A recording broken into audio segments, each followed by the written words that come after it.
Greetings. It is I, the streamer that woke up 10 minutes ago.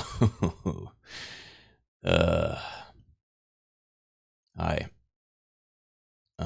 This is some of the earliest I've ever been awake in my entire life.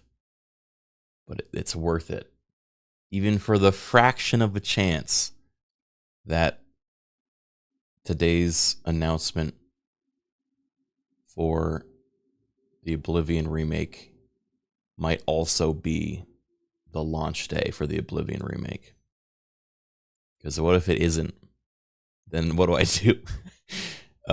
If it isn't, then... well, I don't want to think about that right now. Back to sleep. If it isn't, I'll just play old Oblivion. And we'll pretend like that was the announcement that I was going to play old Oblivion today. Hello. I have my coffee. I haven't had any yet. This is their live stream. It's Oblivion for the Switch too. That would be so fucking funny. Oh wait, let me swap the audio sources so that it can be heard in the VOD. I should have done that earlier. I'm sorry already. Oh, the music. Alright. Good enough. We'll just sit here.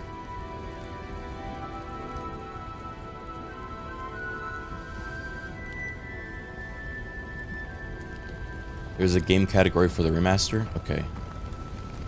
Let me see.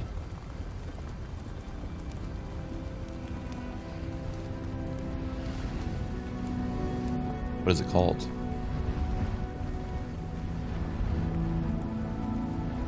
The Elder Scrolls Oblivion Remastered. I see. Okay, swap to that.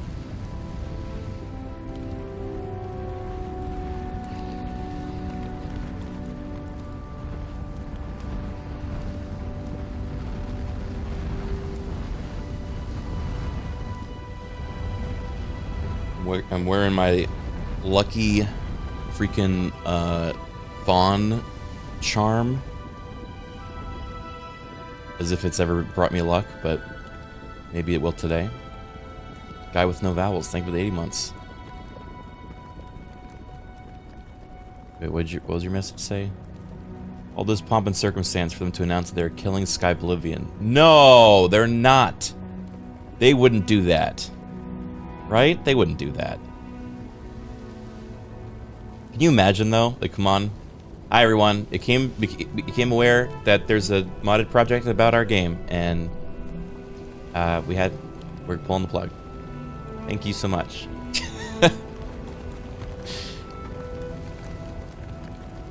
The Sky Oblivion team already made an announcement about that, by the way. They're continuing on his work, and they're just grateful that the game is getting more attention, which I agree with, and I think is the right take. So I believe in them.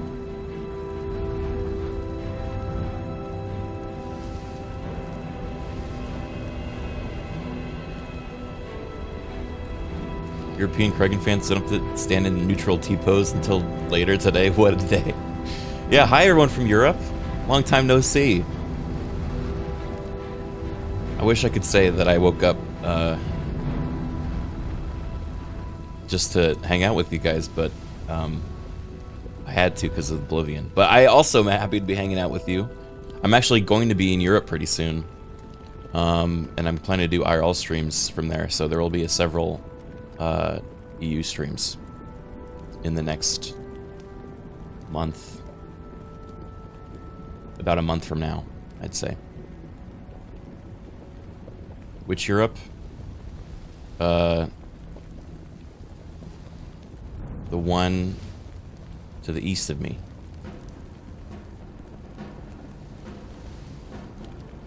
TwitchCon Amsterdam. Yes, I will be there. And I will visit Strippin and Dodger as well. And Joe and some other friends in the UK. It'll be a good time. Elbrack, thank you for the 68 months.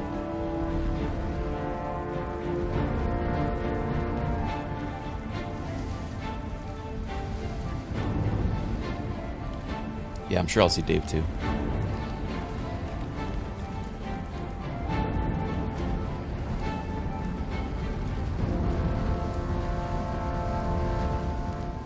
Oh, I hope I get an ad during this.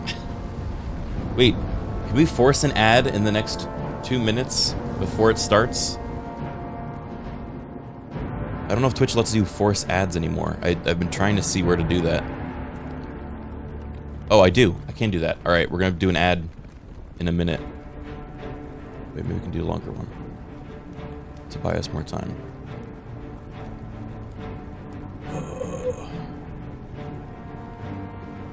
Alright, running one right now.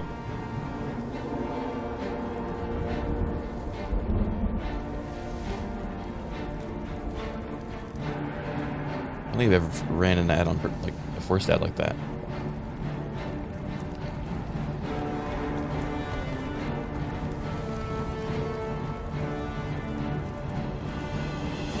BDI Squirt, thank you for the gifted sub to Kebab Seller.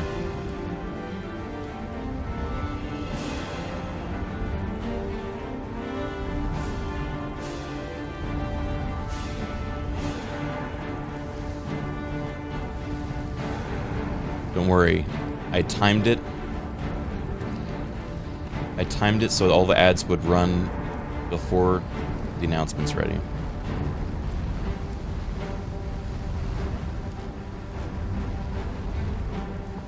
Big guard better be here. I like how they put the combat music at the end of the timer. But to me, this is the least exciting Oblivion music because I hear it so goddamn much compared to any other song.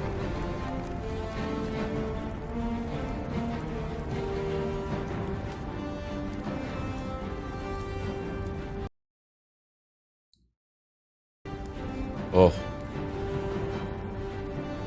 I got scared.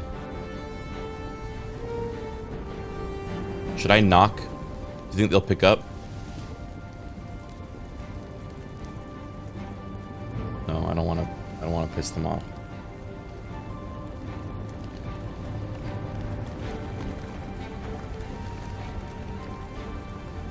Leave them alone, man. They're busy.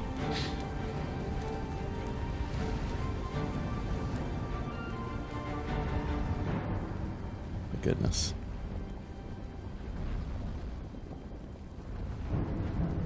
Can't wait to see the remastered Leprechaun. Yeah, I was surprised when they announced they were going to be remastering the Leprechaun too. Ooh. Sean the Cleric, thank you for 37 months.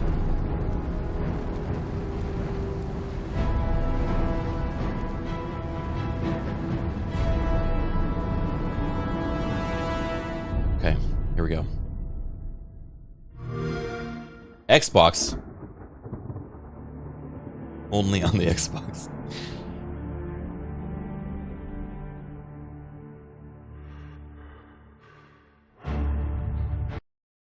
Oh, come on, please. Not now. The others, they would take it to the tower. They're behind us. This ends here. It's the guard.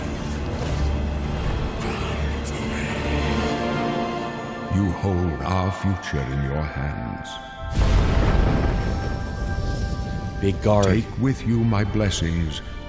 Look how big he is. And the hope of the Empire. Dude, the Oblivion towers are massive. This guy's huge. Find him and close shut the jaws of Oblivion. Oh.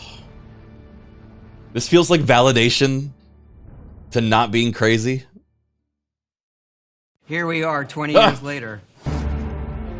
Todd.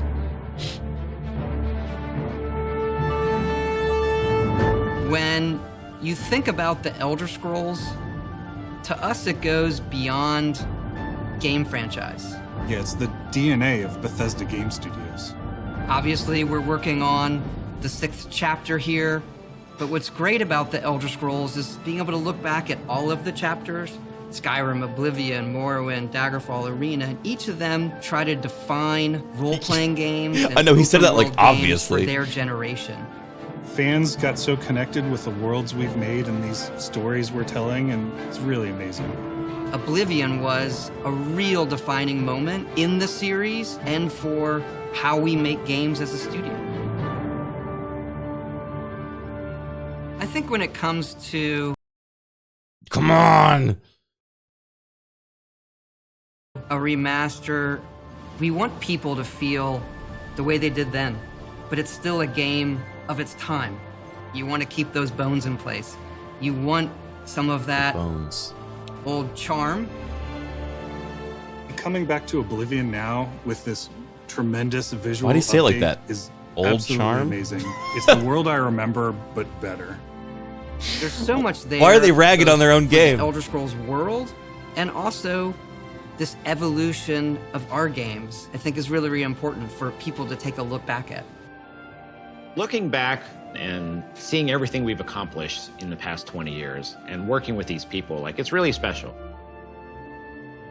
Yeah, course. there are still quite a few people that Oh, these I've are worked with from for when they that first long, worked on it to now. and Okay, okay. It sort of gave me the warm fuzzies. Aw. Oh my god, it's been Wait, 20 this is so years. sweet. I think the thing that gets me the most is the music. Like when you hear that Yeah. music at the main menu, there's just like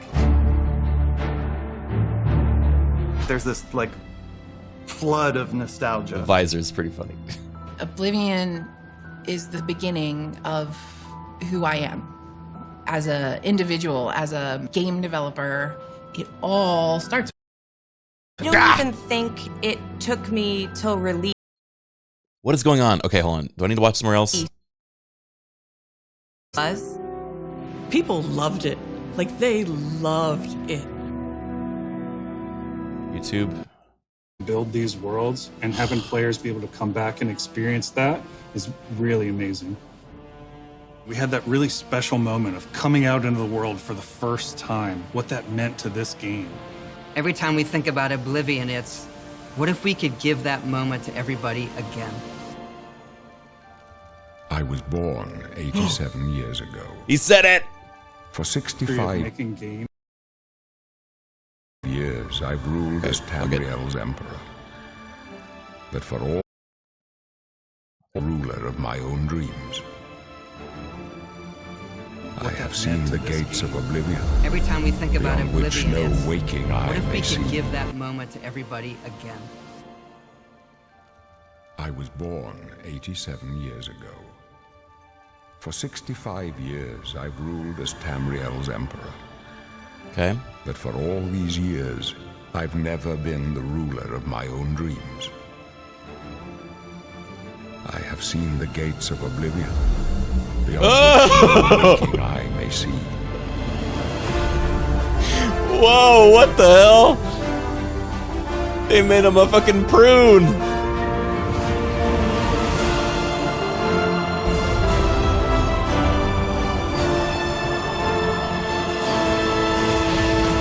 Oh my god. Whether you're reliving these moments or experiencing them for the first time, the world of Oblivion Remastered immediately looks and feels incredible. When we decided to remaster Oblivion, we were really picky about finding the right partner. From the very beginning of this project, we had He's one fuzzy. rule. We weren't going to do this if we weren't going to be able to do it right. Our partners at Virtuous went above and beyond to bring our vision to life. The care and love they've poured into the Oblivion Remaster has been absolutely breathtaking. Welcome to Paris, and welcome to Virtuous. Our Paris. team here has been hard at work delivering the best remastered Oblivion experience possible. We've worked with Bethesda Game Studios on other projects in the past, so we know what makes that team and their games special. We wanted to make the remaster more friendly to gamers with modern hardware. This is Oblivion in its most complete form. Those animations are very new. About time someone got here. Old voices. Huzzah! Thank God. Those familiar with only some Elder Scrolls lore will now be able to experience the events that set the stage for Skyrim. You embark on an epic journey to stop the mythic dawn called... This is basically Skyrim 0.5. From unleashing the Daedric Prince of Destruction. What was the Oblivion Crisis? What happened to the previous Emperor of Cyrodiil? I don't know. Why are there only 8 divines instead of 9?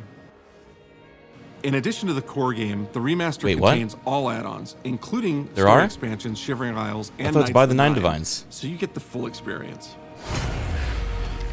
On a personal level, it was really important to me to ensure that we're preserving the magic of the original experience. At That the horse end of didn't the have day, armor. we're all fans too. This is a dream project for me, right? I mean, I'm a fan. I have been always a fan. Well, I played Oblivion for perhaps 10,000 hours. Oblivion was my first Elder Scrolls game, and it was one of the games that made me want to be a game developer. The best way to describe it would be Hell to yeah. call it a love letter. You will find your own path. So there will old. Be blood and death before. How are you so old? Oh my god.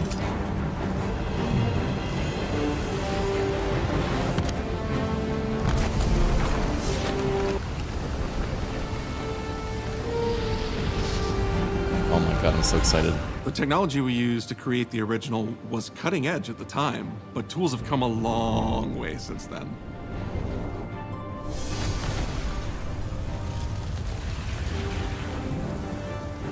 The original Oblivion is still the heart and soul of the remaster, but we use Unreal Engine 5 to help achieve all Oh our my god, visual thank goals. god. We think of Shivering the Oblivion Isles. game engine as the brain and Unreal 5 as the body. The brain drives all the world logic and gameplay, and the body brings to life the experience that players have loved for almost 20 years. But it's not just about pure fidelity. We knew we had to preserve the distinct style, making it Yes. as uniquely Oblivion as possible. Come on.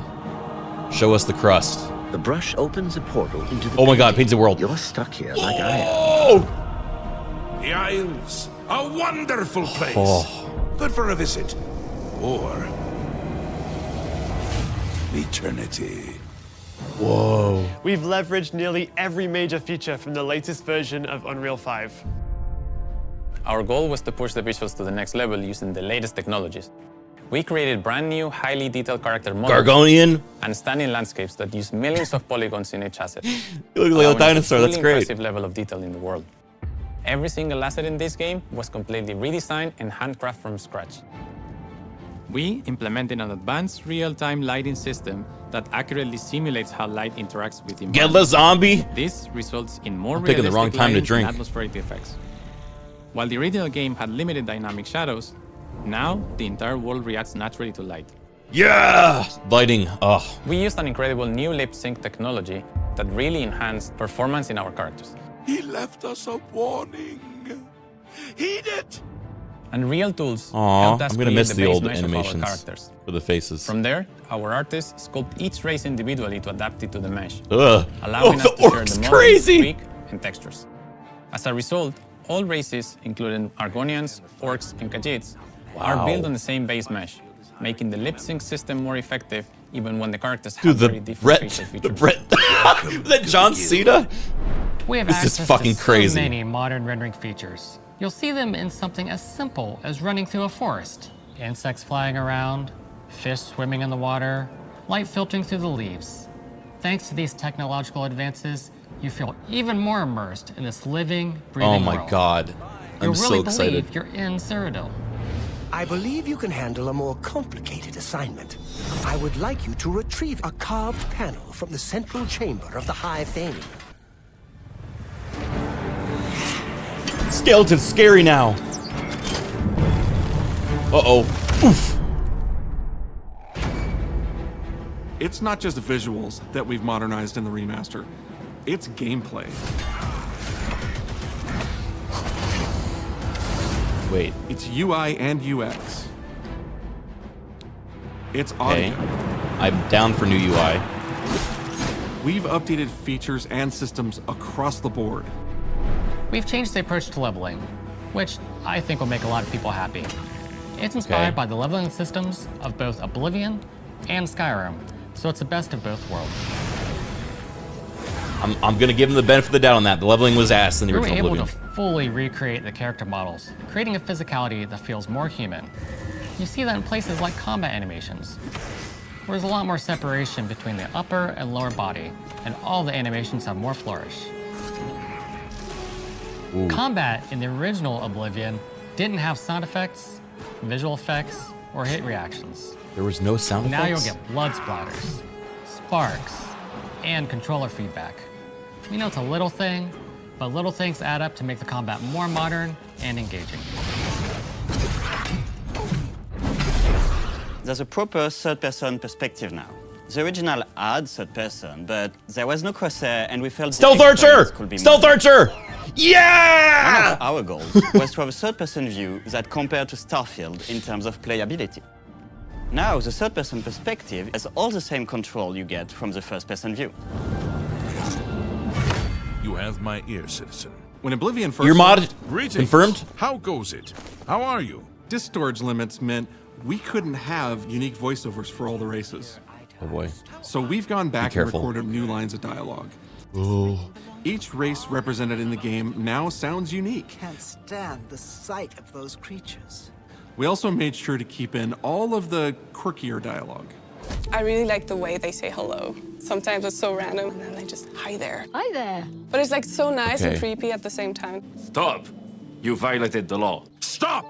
You violated the law. Stop, criminal scum! Stop right there, criminal scum. Cheese for everyone. That's a new one. Cheese for everyone! Okay. We are going to steal one of the Elder Scrolls from the Imperial Palace. You need to find. It looks like an elephant. The Why blind did it look like priests that? will deliver a scroll to you there. Do not speak to the priests. They're blindfolded. I've chosen you because you are the best. Good luck. The gray elephant, yeah. Stop! You violated the law. No. Stolen goods are now forfeit. Then pay with your blood. What is this? That's not the voice.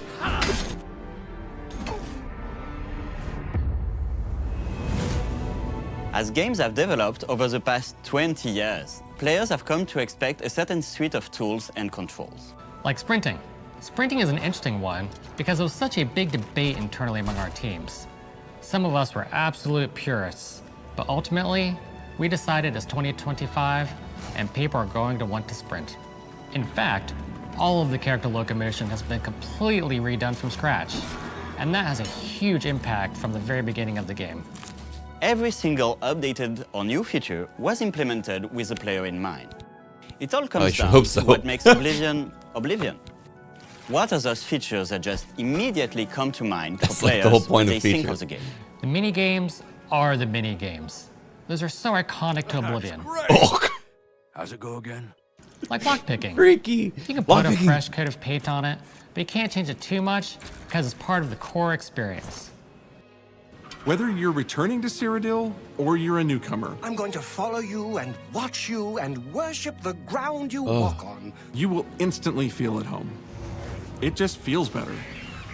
We've modernized a lot, but it's still the same incredible adventure and the same carefully handcrafted world. Well, it's about time. Do you know how long we've been waiting? That's a new voice.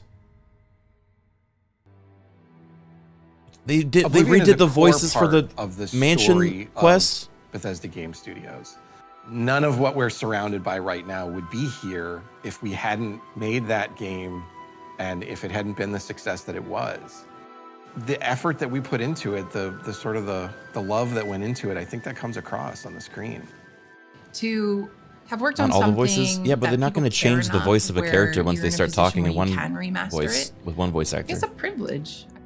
And now, to help introduce this game to a new generation of players, I feel so lucky. I really think that people, when they jump back into the remaster, they're going to be shocked at just how good the game looks. The Oblivion gates look absolutely incredible, and I think they're just going to find themselves lost in the world. Yeah, I do think modders will definitely. Even if it's just the music, for example, just walking around for half an hour in the world, you feel something. I'm excited and for this. that's precious.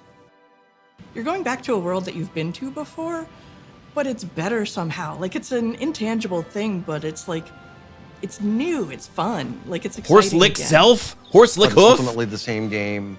There was a lot of respect for what was before, and I think the fans will appreciate that. From all of us at Bethesda Game Studios and Virtuous, we want to thank you for joining us today. Oblivion has a very special place in my heart, and being able to work on this remaster and bring it to a new generation of players has been an incredible experience. We were too excited to get it in your hands and didn't want to just show it off to you and then make you have to wait. The best part of my job is that I get to be the one to announce that the Oblivion Remaster will be available today. Ah! Fuck yeah! All right. I didn't wake up for nothing. Oh, the opening. I was born 87 years ago. That makes me. But for all these years, all the I've never been the ruler of my own dreams. They cut out some lines. This is the 27th of Last Seed. The year of Akatosh, 433. Looks so good. These are the closing days of the Third Era. And the final hours of my life. Of my life. Oh, I'm so excited. I have seen the gates of Oblivion, beyond which no waking eye may see.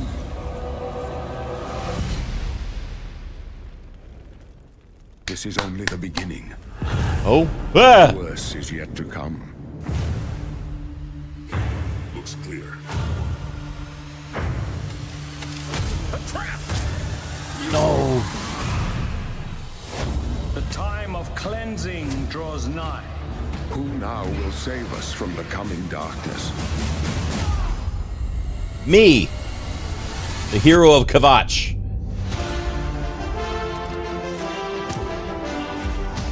Guys, do we finish the main story?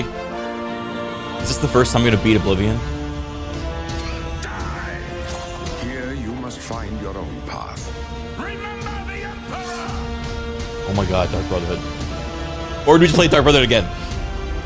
Maybe I just play Dark Brotherhood again. Wait, fighting trolls in the arena? Did they revamp the arena? Find him. And close shut the jaws of Oblivion. Have you ever finished the arena? Look, it's been like 20 years. Oh. I'm running. I'm running to my wallet. I'm running to my wallet. I'm taking out my credit card. Where is it? How much you want? Oh, guys, I'm so excited. I'm so excited I woke up early for this.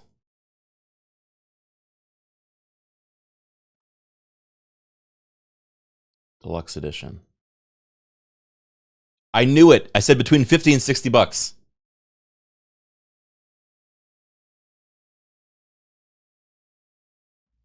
It is 50, 60 for deluxe edition. It's on Game Pass. I don't fucking care. I'll just buy it. Install. Come on, please. Is Steam going to be able to download this? With everyone rushing.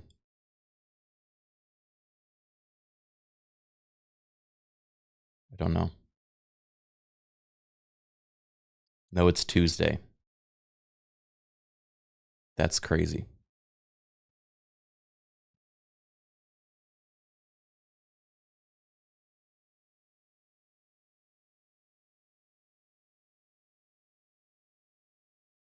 All right, it's going. I'm going at 90 megabytes per second. What's up, Blurbs? It looks so good, I'm gonna cry. I'm so freaking excited.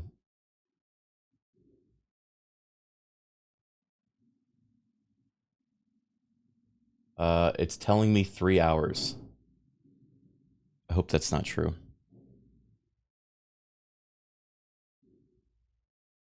Stop streaming so it downloads faster. I can't.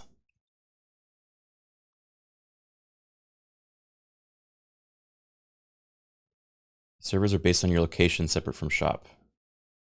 Wait, let me see where my download location is coming from. Okay, it's my city.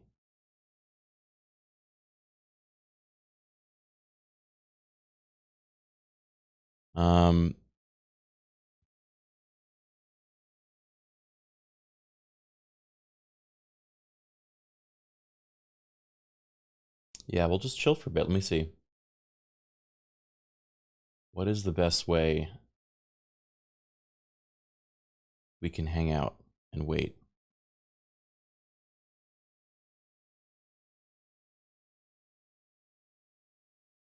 What does this mean for the mod pack? I mean, the mods are all there. They're not going anywhere. It's just a matter of...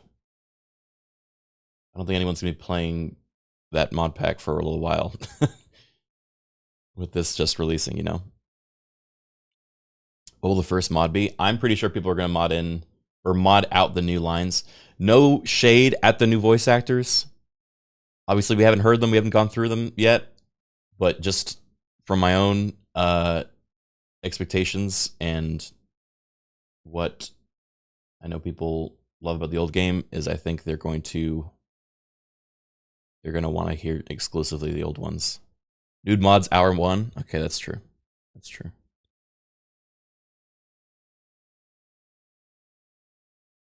Here, let's put on some freaking jams. Wouldn't that be against TOS? What? Taking voice lines out of the game? No. No, the nude mods? No, I'm not streaming the nude mods.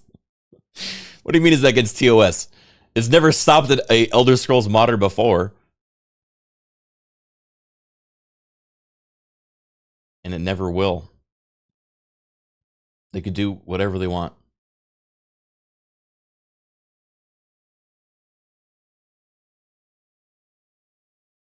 Here we go.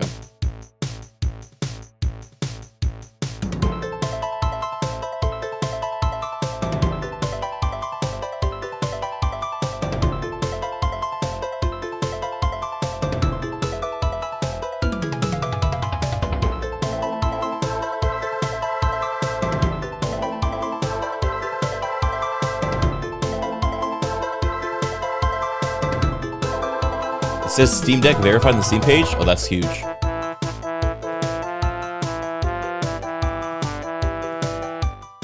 Missed Craig needs to be red, now he's always yellow.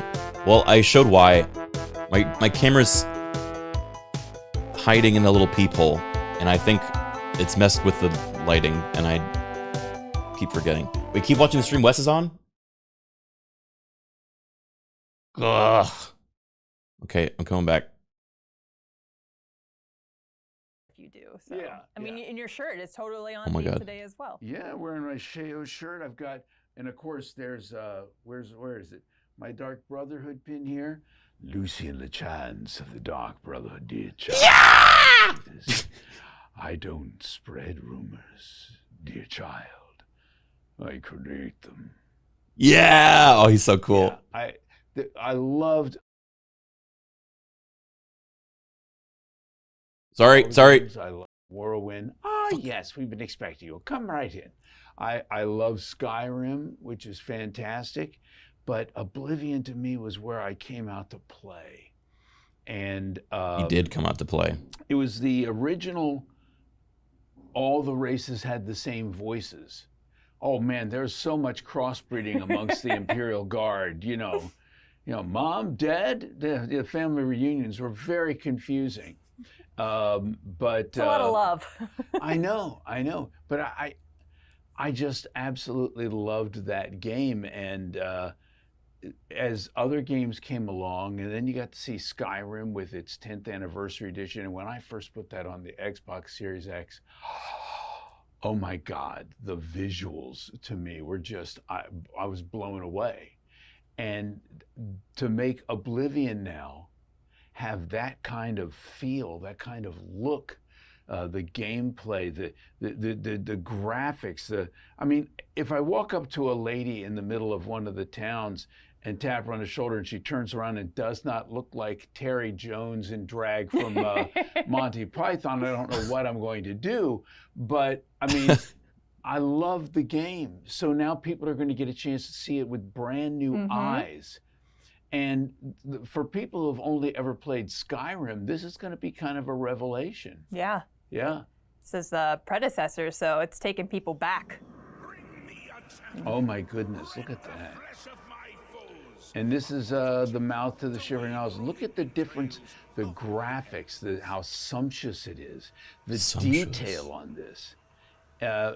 Not just on the backgrounds, not just every leaf on a tree, but looking at the clothing, at the uniforms that they're wearing. I mean, he's wearing leather, and he's wearing some fur, and you're seeing all the details on every little thing. This guard right here, this guard, people are like, that's so effective. He seems to have this cold out there in the middle of this island where the winds are whipping around, and I had a cold. I was really sick that day. Would he voice that character? You didn't have to go that hard. You had a cold? The role, Wes. I know, I'm method. Dude, this is the new Aragorn kick. Look at that. Now, hammer the, broke toe. The fringe, and inside, what's going to happen? Oh, look at the screens. Even the screens, the loading screens look so much sweeter and more detailed. And there he is. Wes broke his toe. Look at him, sitting there all bald and boring. Haskell, your room's very dark, just like your personality. Hurry up and talk. Oh, look at the detail on Haskell's face. This is great. You can really see what living with Shea Gorth has done to him. He looks like Marley's ghost there. I love this guy. This is the first time you're seeing the remastered, This is the first isn't it? time I've seen any of this, and the detail and the expression on the face, he just looks so weary, so put upon. Well, it's been almost I'm glad 20 the faces years, are so still we've crusty had as a hell. lot of ability for technical advancements from there. So Yes, and imagine and age, I guess. For 20, this Oh, she's one. holding a years in the sword. service of Shea Gorth is going to age anybody, Yeah, right? absolutely. I like his puffy sleeves there. That Polished little crust. Seinfeld puffy sleeves. Shoegazer, thank you for the 4 months. Now, what would you say your favorite role has been for Oblivion, or which character do you feel like you gravitated the most towards? Well, that's the thing. People ask me all the time, who's your favorite character to play this? And that's a Sophie's choice. Because you bring a little of yourself to every role you do. You got to bring, these are all like my children. So, I mean, I love Lucian. I love Shea Gorth. I love. Oh my God, there's a dog. Where is? I remember working with Mark Lampert. Did he just create a dog? This game, and Was that dog always there? Imperial Guard voice, even the. Oh my God, it's so cute. Gray Fox, like capital, but he's still very much the Imperial. But then he gets to Lucy and he goes, "This guy's a little different, a little darker, a little more macabre." So I think about it for a second, and I start going into this thing, and in my mind, you try to get an image of who the character is. And for me, he was twisted and gaunt and bent and just insidious. Does it take you? Is it that quick for you sometimes when you get a breakdown of a character? Sometimes it can, and sometimes This I breakdown take is so time. cool. Shea was a different thing. Because But with, they didn't give him this Lucian, instruction, right? I had a come here, Bubby. Like famously, they were just given lines With in Lucian, an order. The image I had in my mind as I portrayed him at first was completely different from the image of what he ended up looking like. You know, he ended up looking. They made him this gorgeous guy, you know. And when we're looking at him, going, "Oh my God, he's gorgeous! And he has a heart of darkness, the perfect man." So, I love but him. he was so much fun to do. And people say, "Do you know what happened to him?" Spoilers. You just finish your lines. So when I'm playing the game and I get to that point in the game, I'm like, oh, you know, Me too, buddy. I'm experiencing it as well. And, oh, look at this, the butterflies. the breakaway into the Shivering Isles and the butterflies. He's so good at this too. That is beautiful. Focusing on the game, going back to his story. Out of there, man. It's quitting time. Look at that. Through the fringe of madness. Yeah, with Sheogorath, I had about a week to prepare. And I was told, we want something a little more stand-up, but we want him to feel dangerous but funny. Mm-hmm. And they said, maybe something like Robin Williams. And I thought, no, Robin Williams was a bit too cuddly, you know.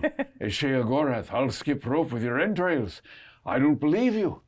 So, admittedly, that would be an interesting thing yeah. to see Robin Williams talking about. I know, but I thought, where could I find my inspiration for this character? Where do you find it? And I started thinking about different stand-up comedians who would I find dangerous, that I would love to have a drink with, and laugh and joke, but afraid they Carlin? might beat me up at the end of the night. It's gonna be Carlin. And I came up with Billy Connolly, the Scottish Oh, comedian. Billy Connolly. But I thought, I can't just do a straight up Billy Connolly. He can be my spirit animal. But it didn't seem, it felt too, he's not Scottish. And I thought, well, I've got this friend who runs the Irish Channel down in DC. His name is Tom Stack. And Tom is he's from Cork, Ireland. And so there's this Irish accent. And I thought, what if, because he's got mania and dementia, this character can go between an accent fluidly. Like you think he might be Irish, you think then maybe he's Scottish when he gets more manic. But what happens when he gets deadly serious? There are a few moments where it drops completely. That's so cool. Why? Because everything else is an affectation. He does what he wishes to do. And so, like the brain pie line, where you'll hear all three separate things. Mm-hmm. And he's like, and he starts wondering what you're like, perhaps brain pie. Perfect! Care to donate? That adds an extra layer of terror to Yeah, his character and for sure. you just don't know where he's going to land with some of these things. Whether it's friendly, whether it's deadly, whether it's over the top, whether he's crazy mad. I just had to sit there and let that thing flow back and forth. And I think from what I was told later, Todd was listening to it and they weren't expecting that. And so it threw him off a little at first. And then the more he listened to it, the more he was like, oh, no, I like this. I like this. And that's who Sheo became. It's crazy. He like Define the directs character himself. through multiple games and multiple universes. Yeah, and it's, He really and goes it's for a it. I beautiful love that. thing to be able to, I love more than anything trying to figure out who a character is.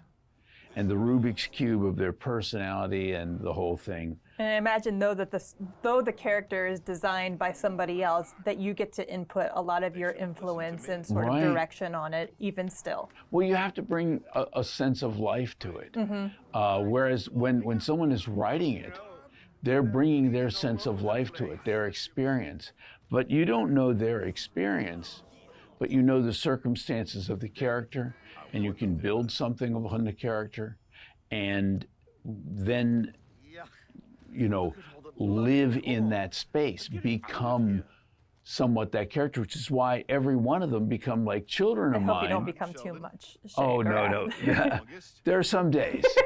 The one I don't want to become the more like is Hermaeus Mora.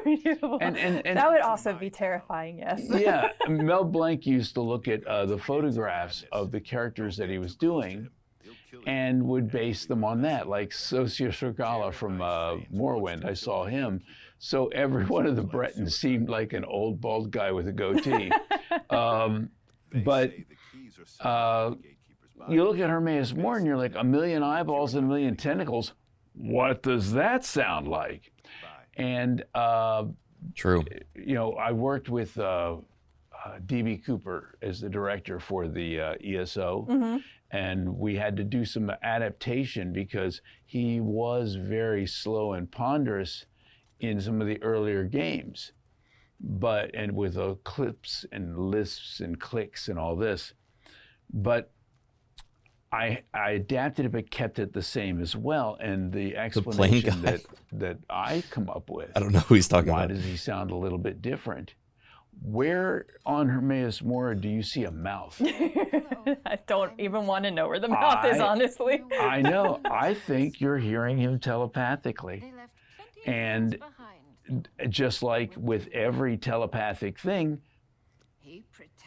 you may have a better receptor to hear. This is the guy that jumped out of a plane to escape the FBI? Yeah, that makes Some sense. people would have a less Did it work? sensory perception, and so it might be a little more muddled. It might be a little more clicky, might be a little draggy, because that is how your extrasensory perception of their voice is. However, if you're a little stronger and you've got a He was little never bit more found. going for you in that regard, suddenly it's a little clearer. Did he just land It's bad? like the difference between the Beatles listening to Helter Skelter on vinyl, then later on CD. Oh, it's so much clearer. Manson was like, I wasn't meant to kill anybody after all. So yeah.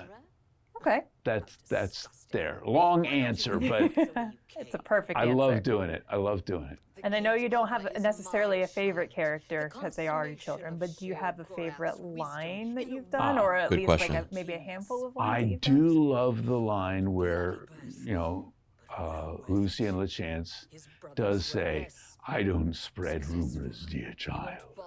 I create them. And the only thing that bugs me is when Knights of the Nine came in, you're talking to Lucian and you ask him about rumors. Oh no. I heard there's a prophet down by the... No! No, Lucian, come on, man. Just the time to do him. It's fine. Don't worry about it. I do love some of those lines. The cheese line really took off. I mean, the cheese for everyone. I mean, I got you the sign specifically. I know. Look at that. Cheese for everyone. It was just a couple of lines in the middle of Oblivion, and it took off and had a life of its own. I mean, who doesn't love cheese? Though, Everybody for real? loves like, cheese. If somebody said it to me, I'd be really happy. Yeah, yeah. I went to Amsterdam with the ESO crew and went to a cheese shop, bought a bunch of cheese and took a picture out there, and everybody was just like, well, there he is in his natural habitat. Cheese. And it wasn't enough for everyone. Sorry. That would have been a lot. You probably would have made we had to ransack the whole shop. It was enough You for gotta go everyone. through customs. It's difficult. Nobody wants to deal with that. Yeah. How much cheese do you think you're going to eat, sir? Enough. Enough cheese. Is there ever enough? There's never enough cheese. No, we're still in the Shivering Isles, right? Mm-hmm. Yeah, I think we're going to traipse around the Shivering Isles for a little while. And look at some of the faces and the hair. So much more. So I received an email yesterday, guys, and I'm not 100% sure on confirming this, but there is a chance this week / next week that we might be able to get Wes on the stream for us to play through Oblivion and talk with him. Yeah. So we will be able to ask him our own questions. Wait, so you did know? I didn't know. I just received the email that at some point this month, this is a thing we could do. Someone was asking me if I had insider information for this coming out today. I did not. I did not know this was coming out today. I went out on a whim waking up at this hour. Hermes Columbus, the suicidal guy. Chip Spore Medals, thank you for the Prime Those are sub. all fun roles to And Pineapple play. Pizza, thank you for the 22 months. But I love how the suicidal guy is begging you to kill him, and at the end he's like, "What are you doing?" I didn't know. I didn't all know. The voices in this are the same, so we get to hear this fella right here. Yeah. Thank you, Lowell and Quirk, for the 5 gifted Craig subs. Seckler is the adoring fan, and seeing him I wearing didn't one murder of those. him, I swear. I mean, not Oh yet, my anyway. God, she's got the hair. I didn't notice Did I? that. Yeah, in tribute to Craig. How do I look? Lovely. It's With lovely. my sword. Like a rock star. Should I just keep this on the whole time? Thank you for the Prime sub. Man, you got to do that lockpick quick. I remember we did an Oblivion stream. That's a little different, a couple isn't years it? ago, and it was like torture watching my I want that hat. try to do the lockpick and just fail. They're gonna release so much new merch for Oblivion, and I'm gonna buy all of it. I'm gonna fall for Watching it. someone play a game is fun, like this, when you're battling skeletons. When it takes them an hour to pick a lock, and they're saving and going back again and again and again, it's like, call me. It's funny wake at me up. first, and that was a live stream too, so it was funny at first, but then it's just like Steam page says okay, they added new quests. All right, Interesting. all right, and then stream's over. Rage I'm really quit, interested about the AI, how the live stream. Radiant AI is gonna work. If they made any Can changes you to tell us that. anything about your first interaction with Bethesda Game Studios, like how you started with the team here? My first game was Morrowind. Hold on, let me just And check I the went, download. We were recording at a place called Absolute Pitch in D.C. A fellow by the name of Chip Guys, I got some Ellinghaus bad was news. recording us. But my director We're only at was 15%. Todd Howard. Oh, nice. Yeah, and we sat there and went through all the different characters, the Bretons and different Daedric gods and some. Should I change my orcs download and server? All sorts of things. We were having a good time.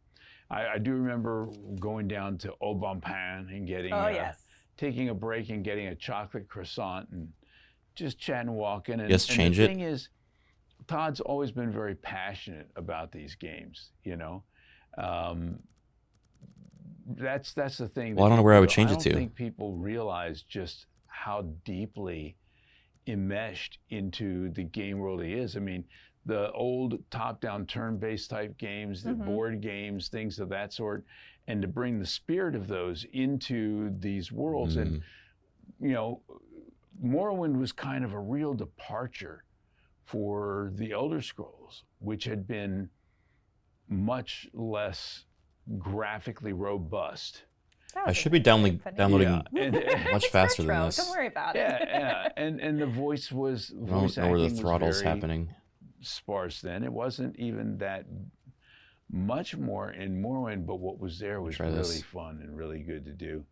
And I started playing that game, getting 700 hours in. You know how it goes. You think, I'm going to play for half an hour before bed, and the next Without thing you question. know, birds are chirping outside, your day is toast. What day is it? And you go What to sleep time and is it? dream in that world. Which I was did not interesting know. because I had not had the experience of I've done some games and things of that sort. I played, I think in Unreal 2, like 200 different people dying Try in Game Pass, 500 but- different Oh my ways. gosh. I was basically the equivalent of a Wilhelm scream. And this one I really wanted to play, and I got into it. And I started dreaming in that world. And when I started voicing Oblivion, I knew where to close my eyes and see the world around me. Now, maybe in Oblivion I didn't see any silt striders, and there were no boots of that would help me fly from one end to the other. Thank God there were no cliff racers. You mean you don't want to hear the screaming sounds of the cliff racer as you close your eyes and try to sleep? I got some real Samuel L. Jackson choice quotes in on those cliff racers along the way. But I saw that world. And I lived in that world because I lived in the world when I was playing the game. And I discovered something. The more you play the games, the more immersive your performance can become because you know the world not like everybody else is going to know it. Yeah, my network's not getting better. I'll check out like almost virtual Game reality. Pass You're maybe, sucked but into them. These worlds become sometimes even more real than your own world. I was able to take, I started working with Mark Lampert, and he was like, with the Imperial Guards, let's go less what you were doing with the Bretons. I want you just to give me, these guys are full of testosterone. And we found the voice that we wanted for that. And so the Imperial Guards are the first ones that I did. But then I did the started Imperial doing Guard some of the first. That's other cool. characters around it. I'm really proud that Lucien Lachance was one of the first voices that ever broke through the voice class system in Elder Scrolls. And by the time Shivering Isles came around, we had a bunch of different voices suddenly. It really changed things a lot. So watching it grow and doing these things and to be able to perform alongside folks like Linda Carter, who's been in these, you know? Yeah. That, our party for Oblivion, a lot of the big game parties have been pretty crazy at different places. Oblivion, in a way, was kind of a lot more sedate, but still was big at the time. We went on like this one cruise ship on 91 megabytes per second right now, where they had dinner, and we're all out there and hanging out and eating dinner, going up top. It's crazy because I'm paying for like recreating Titanic 60 scenes gigs. on the edge of the boat. As you do. As one does, yeah. And it was so fun, and getting a chance to see and talk with Linda Carter, who it turns out is also a huge Washington Capitals fan. Also a win. Yeah, and that the Capitals stuff came into play. Because when I started doing the arena announcer, I'd been doing the Capitals for about, I guess we started recording this, what, in 2003? Mm-hmm. So I'd been the arena announcer for about 3 years. Try one other server. And I was learning who I was and doing things. And I asked Mark, how do you want to do the arena announcer? He's like, you know, kind of what you're doing with the Caps, only on steroids, because these are gladiators. I thought, okay. So I brought that oomph. I unleashed the the fury. Yeah. You know, good people of the city of Cyrodiil, welcome to the arena. And I started taking some of that I did with Oblivion and bringing it I'm going to be doing a long stream today. And the two of them began to merge together until I became sort of over the top with people going, you're not old school. You're not classic. You're just a rebel punk is what you are. I'm like, okay, well, that's fine. So I'm a rebel punk, but I'm out there unleashing fury. I'm a fan with a microphone, and I'm going nuts. And a lot of the development into that started with Oblivion. What's really weird is that I've been doing that now for 25 years for the Capitals. And in that time, as other people retired and left the job, all the people who are out there saying, you're not old school, you're not traditional, started replacing the old school and traditional guys with people who sounded like me and were doing the things I did. So 25 years later, guess what? He's the rebel voice actor. I'm old school, doing what I did when I was a young punk. So, you know, thank you, Oblivion. Thank you, Mark, for helping change how I do things, you know, and that's the thing. Over this period of time that we've done these games, over this period of time that we've worked with all these different characters, I'm constantly learning and I'm constantly growing and constantly grateful for the opportunity to bring new characters to life, like Johannes Verlaine in The Gold Road, where it was very emotional. It was a very emotional piece. And No, I can't do it 24 hours. As a parent, everybody has regrets. You know, no matter how good a job you've done, you have something regrets. to get to tonight. And I for a friend's channeled that birthday, into this character, but I'll do who, 12. I can do died 12. and left things unsaid and undone with his son, and is given a chance through, you know, the magic of this world and Hermaeus and all sorts of things, to be able to come back and try to make amends.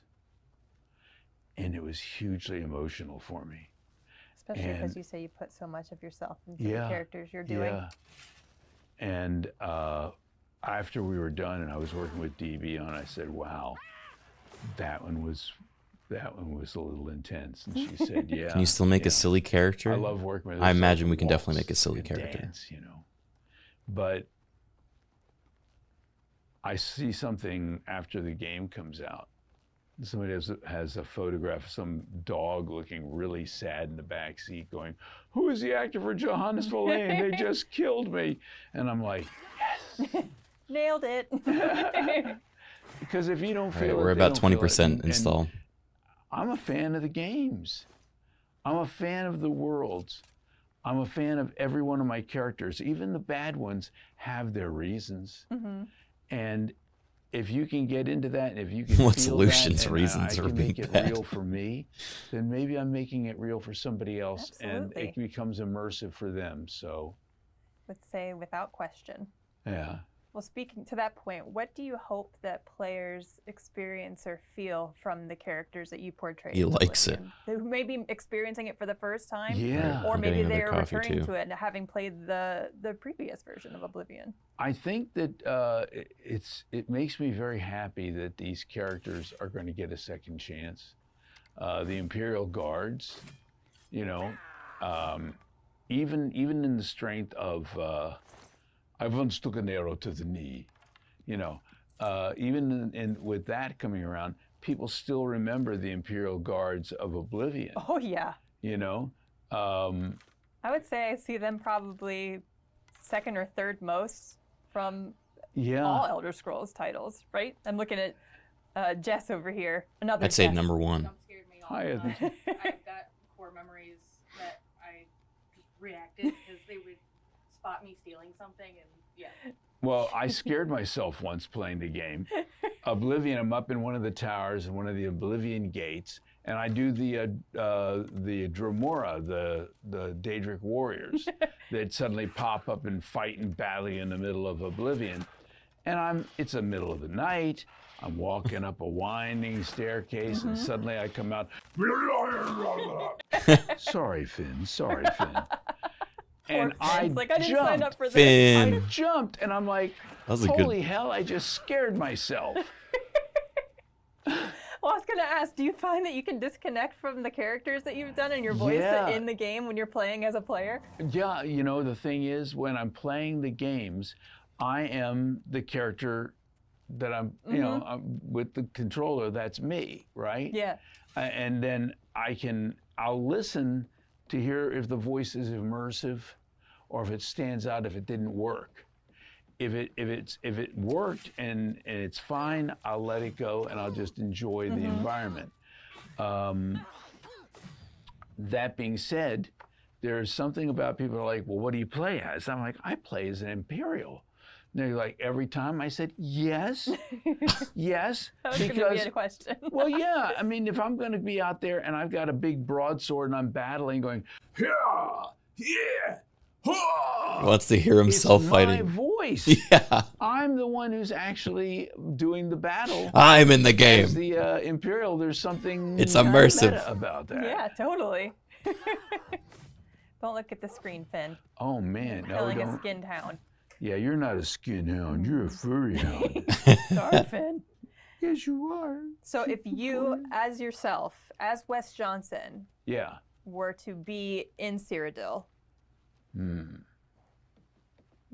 who do you think you would be? Would you be like an adventurer or an alchemist or a sneaky archer? Probably an adventurer. I was always the big sword guy. You know, I mean, going out and doing stealth and climbing with trees and hitting people with a bow and arrow from a distance is kind of fun occasionally. But let's be honest, we play this game because we have had a bad day and we want to take a broadsword and chop somebody up. You know, and I've been playing it wrong. not go to jail. Look at the eyes on that gnarl. You see the eyes on the look tree? at that, yeah. Which is terrifying, by the way. You guys see the eyes on the Yeah, tree? Big flame. Ricardo, you're a Those pro. Did you see are it? Scary and That's the, new. Liches and I was gonna say that while I'm very excited to play this myself, I'm so glad that I have to do it on here because I would be really sucking trying to multitask. I do love the running around. He's getting got a involved in dragon things. on the Now, back of his- I know I'm what's not the quiver? only one that at the end of a big session, I save and decide to murder the entire Oh yeah, town. totally. Gotta That's kill just what every- you do. You got that everybody right, in Wes. town. It is always important to save, especially for reasons like this. Pro And tips. then you come back after you've murdered pretty much everybody, and you go back to that original save. Don't they somewhat be like, That was I'm just feeling a little in your uneasy head suddenly. what your character was doing, and then it Yeah. goes back and snaps back into reality. I think all the Dark Brotherhood quests are so cool. Look at that sprint. The It's party like full sending it. is a very good one. Where you Wait, have which to one go is that? around the party and knock a bunch of Yes. people off and they don't know it's you. Party I mean, quest. who's not had that experience? The amount of diversity and range in the types of quests that are in Oblivion and stories that you hear are definitely exciting, and you can't wait for people to experience those or re-experience them. So when you played Oblivion initially, what stuck out for you? Just, I mean, the vastness of the world, like how expansive it was and how beautiful it was. I'm one of those people that plays where there's a quest marker. I'm just going to go in the other direction. I like, oh, what's over here? Oh, what's over here? And just the amount of surprise and gifts that keep on giving in terms of the world building of Oblivion. Yeah, Steam's not even letting me get a gig per Blew second. my mind. I started with Fallout 3 for Bethesda Game Studios titles. Yeah. So I was like not expecting to, I mean, I knew it wasn't Fallout, but I was not expecting to jump in and be like, oh, this is like completely vibrant and different and exciting. So I just loved that. And From the amount very of beginning, you feel too. pretty guilty about what goes down. I personally feel I owe an apology to Patrick Stewart. I've been in, How could we? I've been in a couple of games. Oh, with Patrick not a gig a Stewart, second, sorry. Met him once. I'm only getting 900 Got this megabytes per second. close At Sutton Place Gourmet. So in, much less than that. I don't know why I said a in gig. DC, someone's like, Patrick Stewart's downstairs ordering a sandwich. I'm like, Patrick Stewart eats sandwiches. Wait, 90 megabytes. I eat sandwiches. 90, not 900. Did I say 900? By the time I got Why, down there, why am I they- saying the wrong this thing? place that is notoriously 90. slow at putting out sandwiches. Why'd I say I lied He was twice? lickety-split Look. and he was gone. Oh man, I can imagine. Yeah. 90. Go Wes. Oh my The goodness, grand look reveal. at that. Oh, well, look at the hair. It looks like I've been using a little Grecian formula. So what do you think now, almost 20 years later, seeing this? That's take on megabits. Sheo? Oh, that's I've worse, always isn't loved it? This Sheo. I've loved this outfit. He looks a little bored. I think he's just not mad enough yet. He'll get there. Oh, there I saw. Oh, let's see the expression changing slightly. I love the hand tap. The mouths are crazy in Yeah. this. Look how massive they are. But I think he looks a little bit more like me. He does look like Here Marlon. I've been mantling him all Definitely. along, and now he's mantling the old me. Definitely the facial hair. You need to get in on like the golden eyes, though. Well, I have those contacts for when I go out to cons and things of that sort.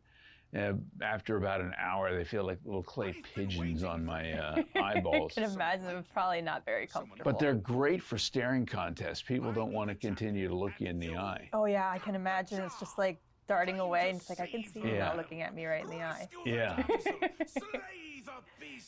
What advice do you have for anybody that would potentially want to get I'm- into voice acting or pursue a My career? impatient ass is going to I Game would say Pass. First things first, get yourself a recorder, whether it's a handheld recorder, something, we have them all on our phones now. You can build yourself a studio pretty quickly and easily, but you got to work Is this on gonna be the good faster? sound. But just the handheld recorder, get some dialogue. It's just as slow? And start reading this dialogue. And when I say read, I don't mean read, because it sounds like you're reading. Are you up early or late? taking I somebody woke out. up at 7 a.m. sharp If work it for sounds this. like you're acting, you take somebody out of it. I need you to just become. Look at those lines and remember that your job is not just to read what's on the paper. It's to bring it to life. And voice acting also includes breathing, sighing, laughing. Make it natural. Bring emotion to it. Try different things. Yeah, I didn't sleep very I much do a either. I class was through awake a theater with lab anticipation. of teaching video game voice acting. And that's one of the things I work with people on, is you listen to this stuff, you record this stuff, and let it sit Download for speed's 2 going days. slower. Because when you're recording or Oh, in the moment, I see why. ideally, you're 100% in character and you're not thinking about all these things.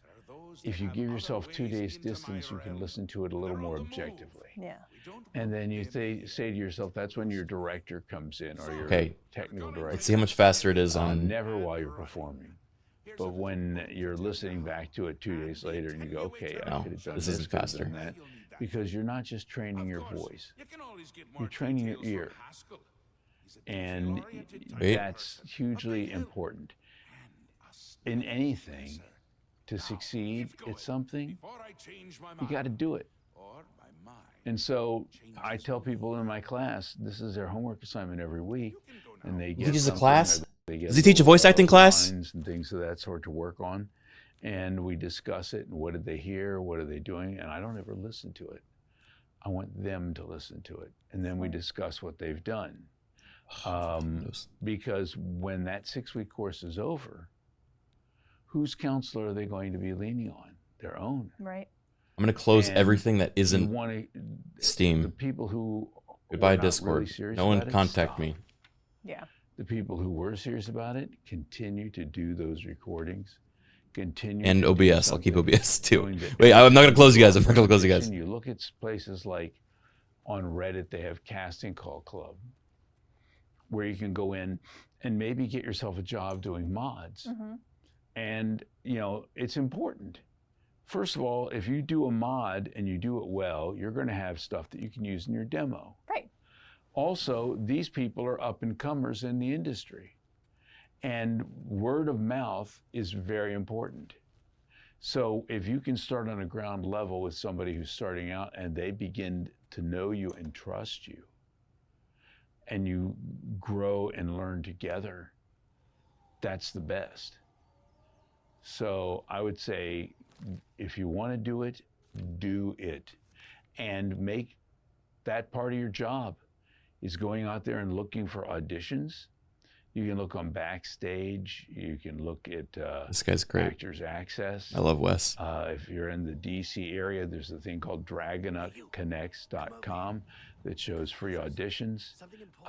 And then you go to Casting Call Club online.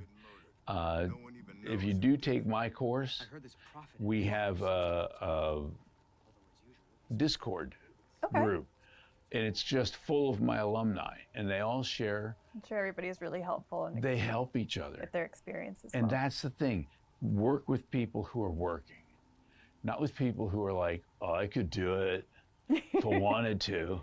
Everybody thinks they If I can do really that. wanted to, I'd be better than anybody else. Have you been doing anything about it? No, but someone will offer me Get a the job ass, Wes. eventually. Now you got to chase everything down. You got to do it because you love it. That's it. Nobody's getting rich doing this, but you have to love it. Yeah. Oh, and God help me, Jess, I love it. Great life advice. Yeah, that is just great life advice. He's so genuine. You heard it. Do it. That From young the professional Balrod's here. not going to get any older. And then you can immortalize yourself forever in a video game. Yeah. Multiple characters, like Wes, if you're lucky. And to see this come back all these years later, and it's going to be, I think this is going to be huge.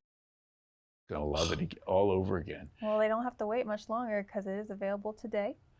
Go get it. Go get it. Go download it. I do It's, have to- I on am! Xbox Series I X am! and Day one on Game Pass. It is also on PC and PlayStation 5. So And I don't know what you're waiting for. You're sitting around. I'm waiting for the install, Wes! Go find it. Go get it.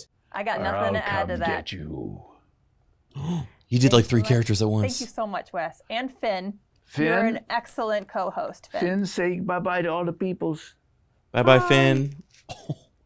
Look at his little sweater. Aw. Okay, let's watch the intro. I was born 87 years ago. Oh, it's not the full For intro. all these years, I've never been the ruler of my own dreams. This is the 27th of last seed, the year of Akatosh 433. These are the closing days of the Third Era, and the final hours of my life. I have seen the gates of Oblivion, beyond which no waking eye may see.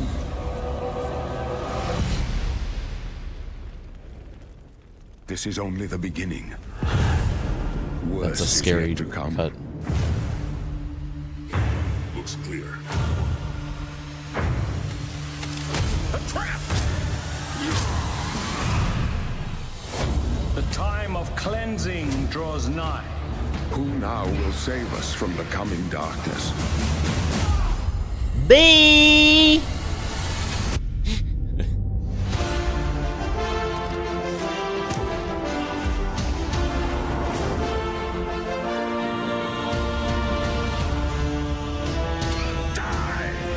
Here you must find your own path.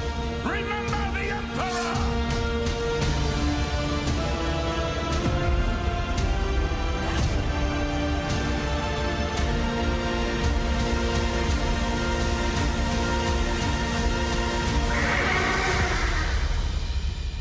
Find him. And close shut the jaws of Oblivion.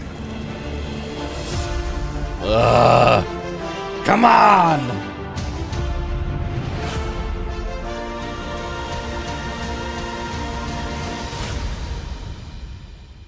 Look, maybe if I close the live stream, maybe it's taking up all my internet. Not you guys. Just the YouTube one. Dude, it's not me. It's Steam.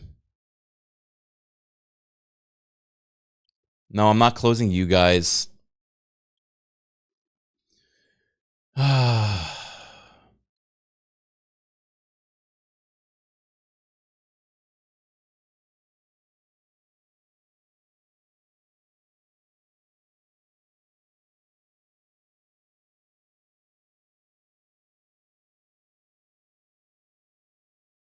Wait, did the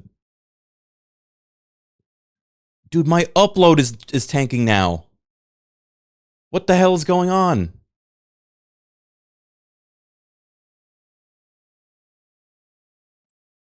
Oh my god, why today of all days?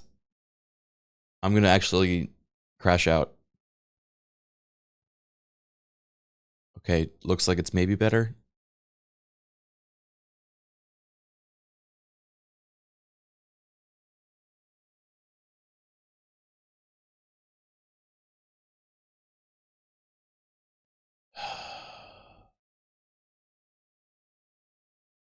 What is going on?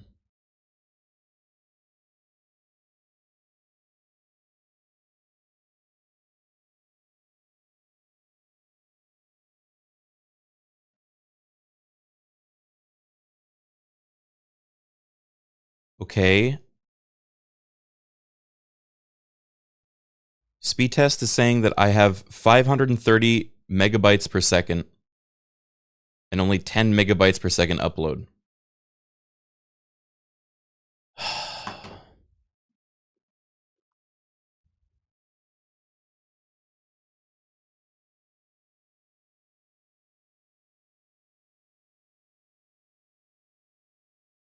I don't know, man.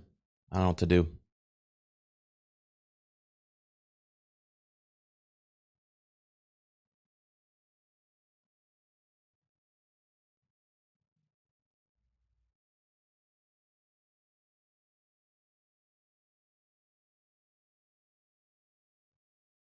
No, I'm not gonna end the stream. It shouldn't be affecting download, but something's fucky.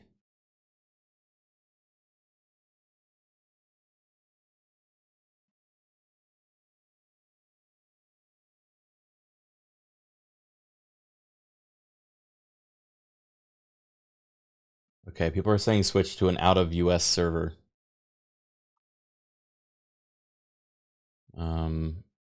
This feels like a trick, but I'm gonna try.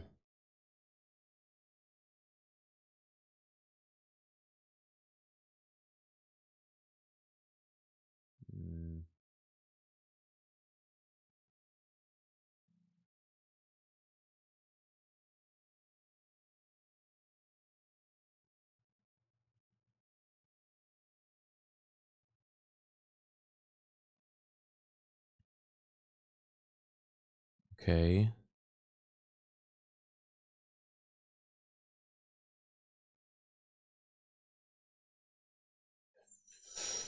It's the same.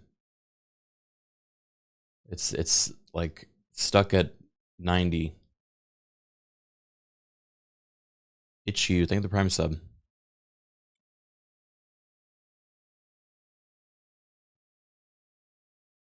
Check Task Manager. Steam frequently does installation/decompression alongside downloading now.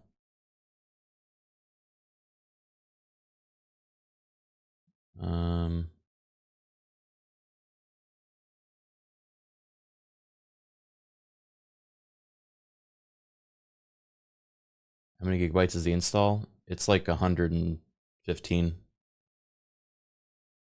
I'm not downloading to a hard drive.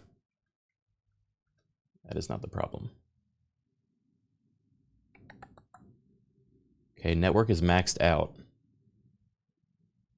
And it's just between Steam and OBS. Wait, why is the network maxed out at 90 though? It should not be maxed.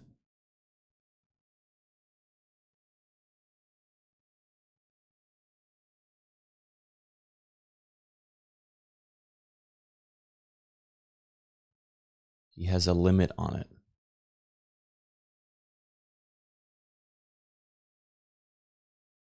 I don't think that's true.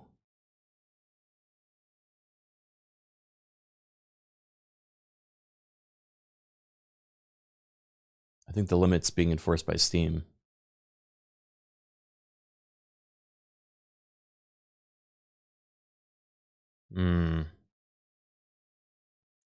I'm not capturing any sort of local VOD.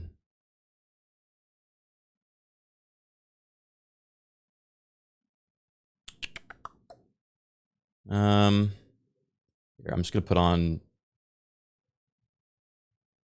unpragmatic covers until we have an answer.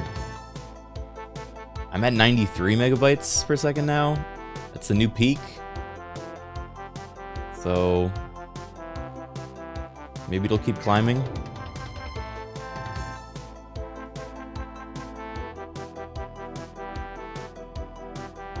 Lowercase MB.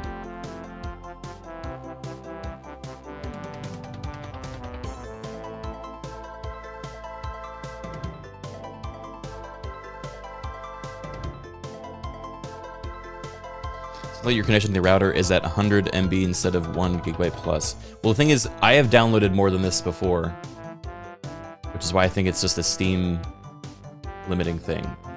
It has definitely gone faster than this before.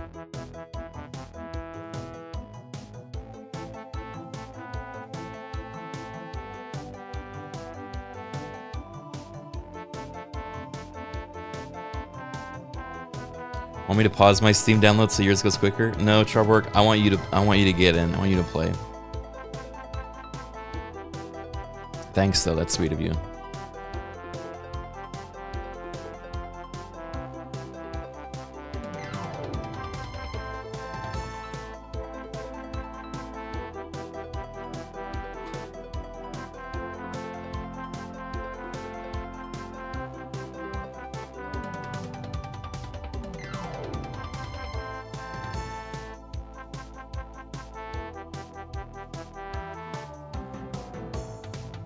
You can remote into my PC and play it. Wow, thanks guys. Yeah, Chopper, can you send me the files real quick? We can just open up a Google Drive.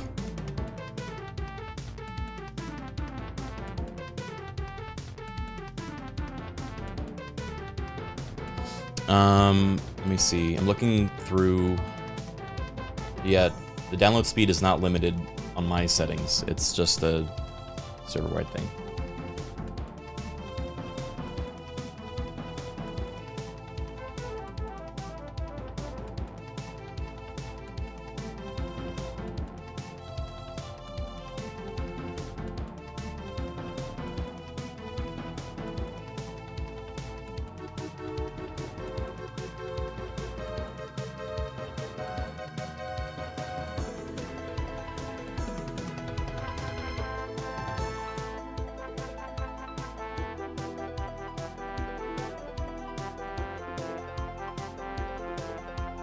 Oh wait, this song got uploaded 2 hours ago. I wonder if they knew. I already changed my download region. I'm downloading from Japan right now. J Money, thank you for 51 months.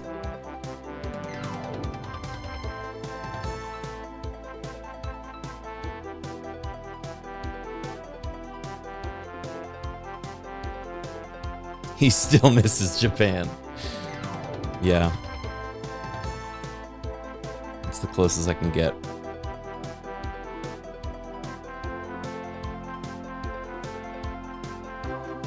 I'm getting the same speed in Japan as I was getting in Houston as I was getting in LA, guys. I don't know what to tell you. It's not like it's a drastic difference. Your game's gonna be in Japanese. No!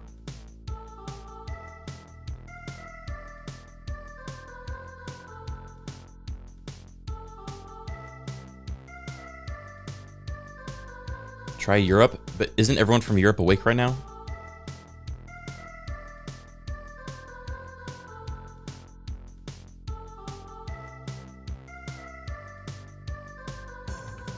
Okay, all right, I'll try a different one.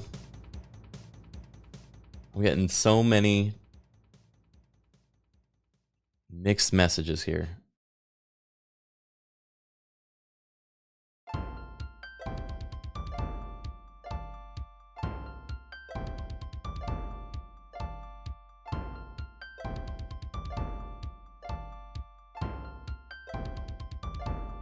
Okay, this one's slower.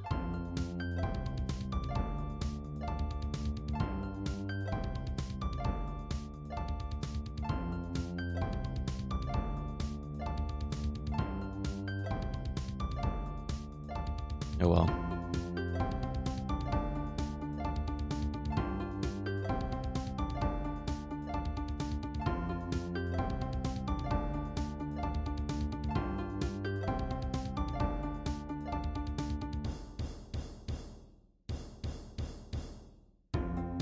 Windows could be using the Wi-Fi card if you have one set up.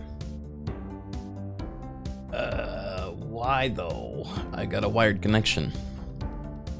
That don't make sense.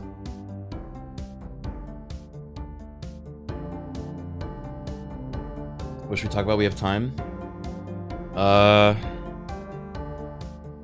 We talk about my food might be arriving now.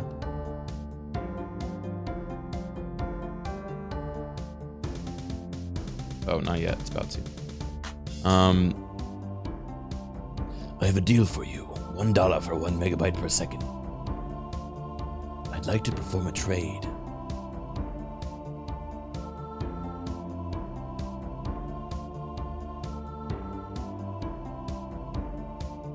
Can look at the new race models.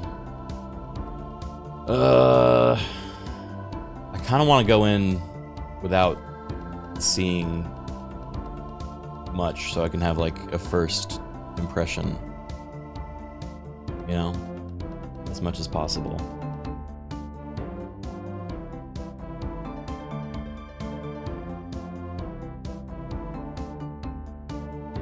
Nose goes. Thank you for the sub. Wish we had a way of easily compiling clips, because I would love to just look through all my Oblivion clips. Sorry to spoil, but I hear the Emperor dies in this one. No! At 87? I was born 87 years ago.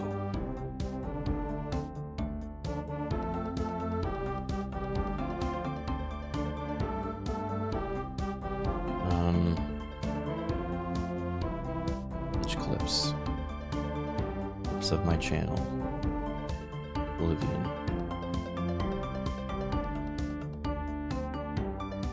The Deep Dish, thank you for the Prime sub.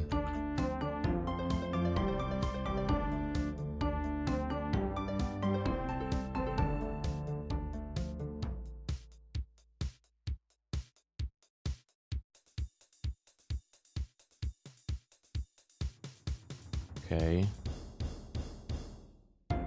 Filters.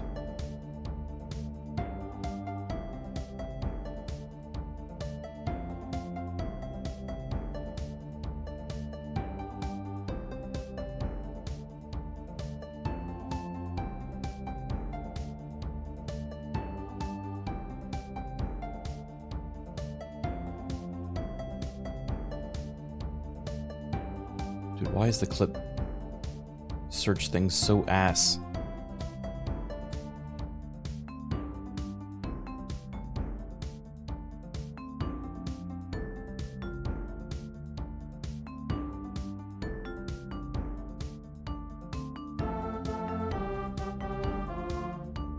Okay.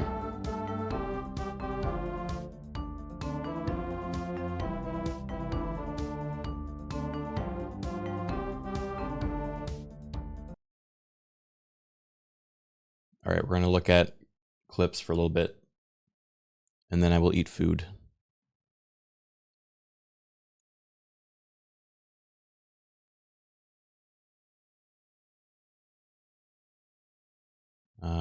I'm just going in order of views of Oblivion clips. Oh my god, how am I gonna... Do I have to...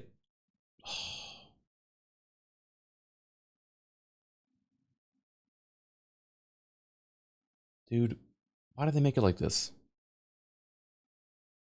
I have to do pop out each time?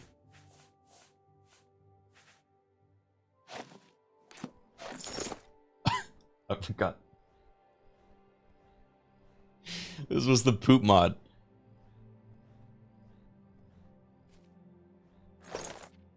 Stop! Ah! You violated the law.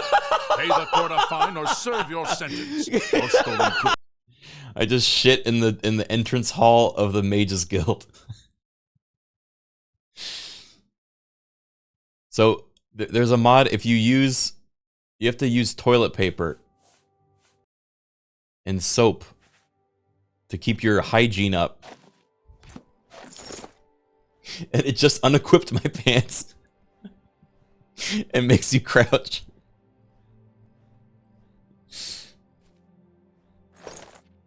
Stop! Ah! You violated...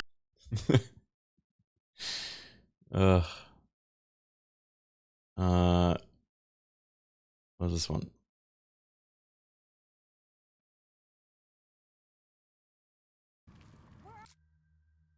Thanks, Criken. I try my best. Are we gonna find cool magical stuff to sell today? Yeah, we just did.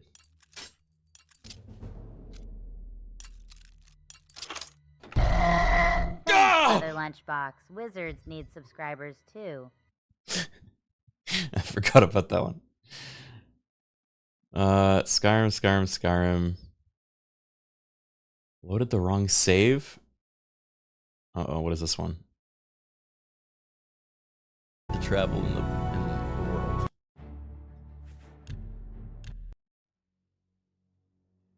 Uh-oh, I'm really worried about this one. What? I hope this won't take long. Guys, what happened? You saw I just hit continue.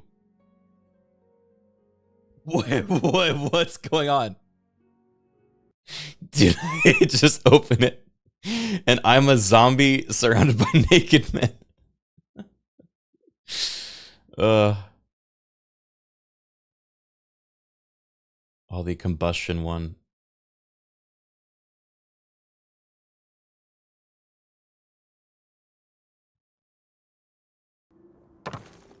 All right, distraction. Let's try this thing. Combustive convulsion. What did you do? Well.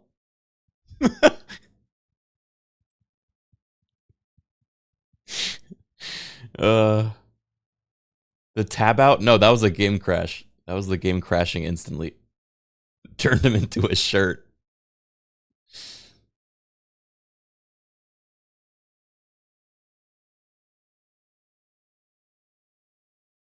Okay, the download's still going at the same speed. We're nearing 40%.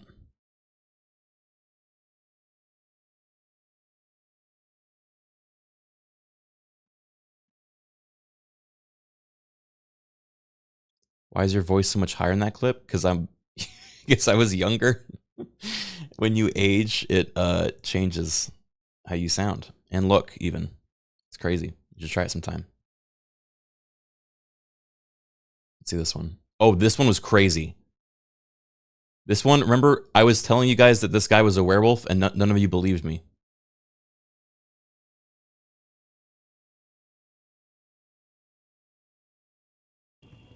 That's a horse. Hurry up before I change my mind. Watch this. See? Werewolf.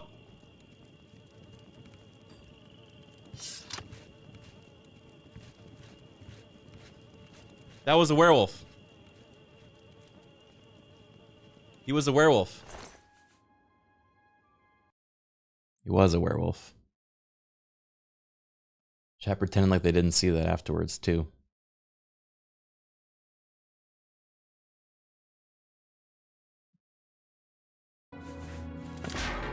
Oh, this is recent. Ready? 3, 2, 1.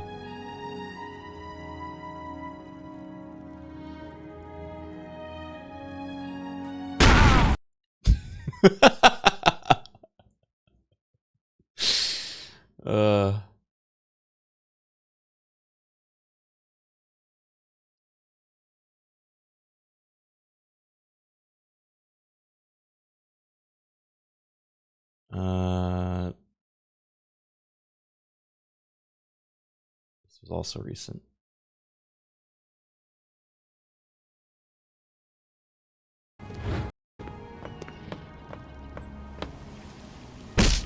Oh! Ho! By the gods, there's a Okay. Okay, yeah, the gore mod does work. My bad, guys. Body's still warm. Stop! You.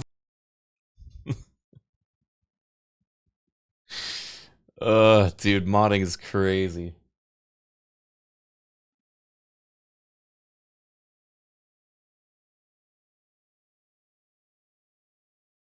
Oh yeah, this was from our, we're doing a playthrough as a zombie.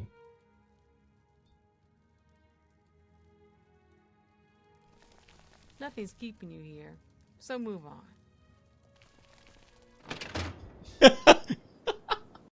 And we found out it was faster to move backwards. It was faster to move backwards than it was to move forwards.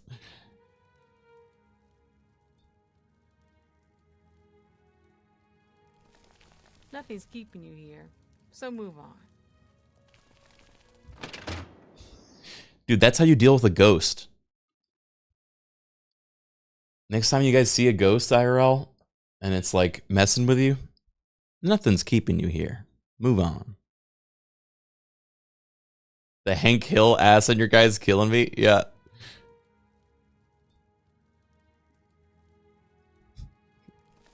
Nothing's keeping you here, so move on.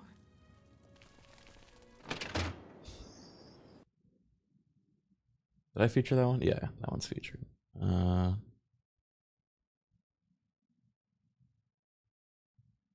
This was also recent.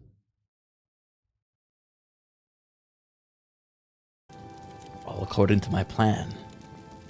Next step. Phelan enters the door in 5, 4, 3, 2, 1.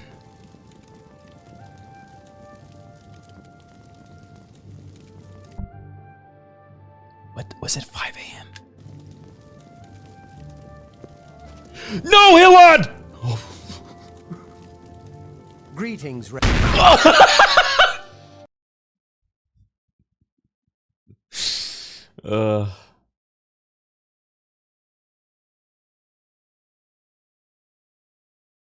else we got? Oh, this one's crazy. This is an old one. Dude, we have so many Oblivion clips. I love Oblivion. We've played it so many times on this channel.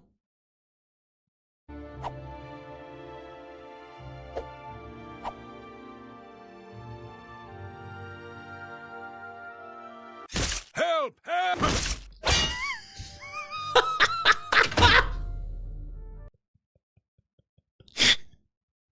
Help! Ah!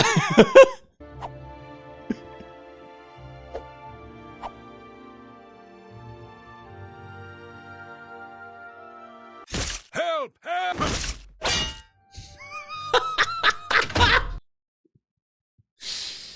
Help!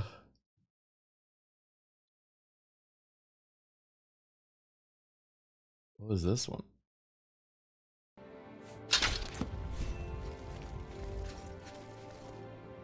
Holy shit!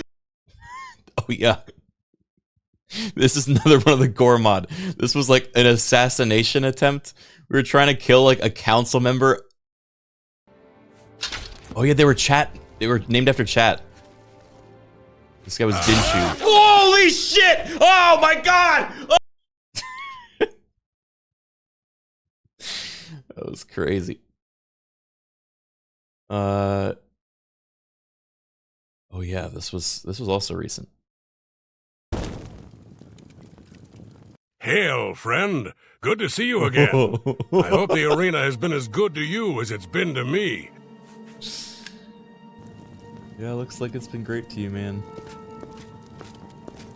He seems okay. Except he's just a container now. What? Warrior? You? This is so scary. Just look at you. This is like a sleep paralysis demon.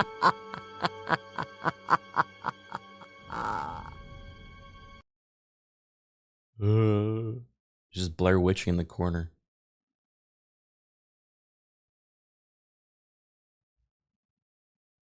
Oh, this was an old one. Cheese! Hold him off! Yeah, we sumped the cheese astronauts. Dude, I love this mod. Midas Magic is one of the best mods for Oblivion. Cheese! Hold him off! This is so dramatic. Oh! Allow me Push! to weigh your heart and judgment through them. Oh god! No. No!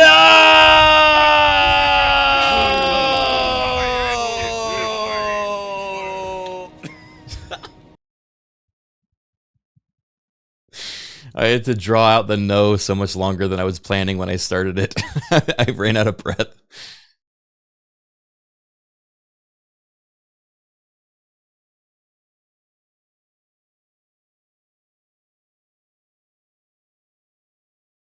What is this one? Oh my god. The humanity. What has come of this world?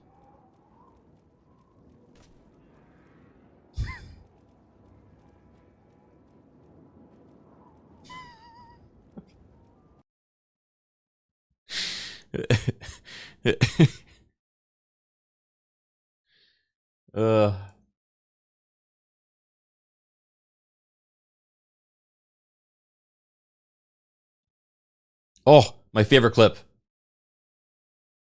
If you know, you know. This is my favorite line read in Oblivion, I think. No way this is gonna work.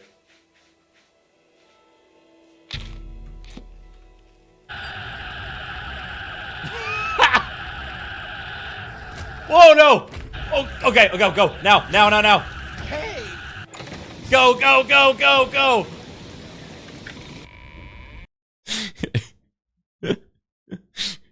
Just the idea of going into someone's store, casting a tractor beam on them, throwing them against the ceiling. Like, he's just watching me do this, like, would you stop being such a nuisance? And I accidentally throw him into the ceiling. Oh, okay, go. Now. And I needed this human heart for a recipe. Wait, you can't see it. It's a human heart that I'm stealing. He just had a human heart on a table. This dude throws him around with the tractor beam, pockets his human heart, and sprints out the door, and the only thing he can muster... No. Hey! Go! Hey!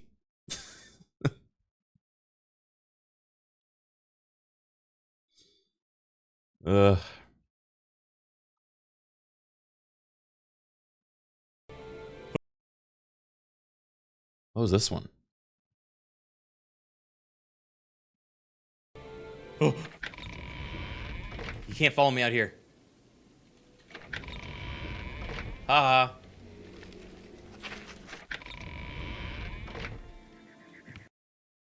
What? That was it? Man. You guys clip some weird stuff sometimes. That has 1,500 views?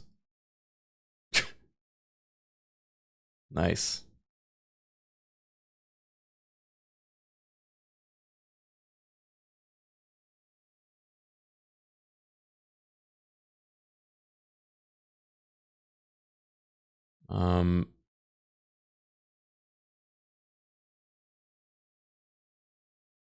Okay. Dude, I sound so young. I think we're okay. Stop! Ugh! You violated the law.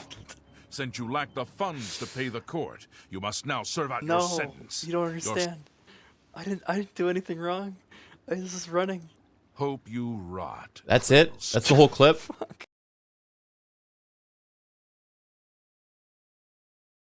When was this clipped? This was 8 years ago.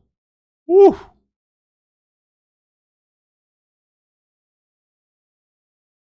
That's crazy.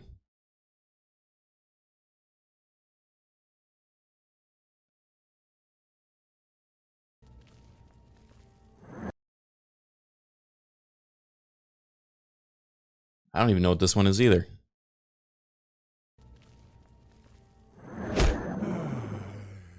Make it quick.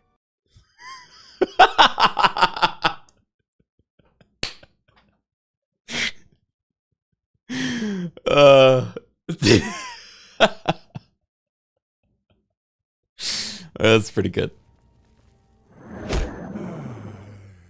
Make it quick. That was good timing too. I'll feature that one. That's good. Oh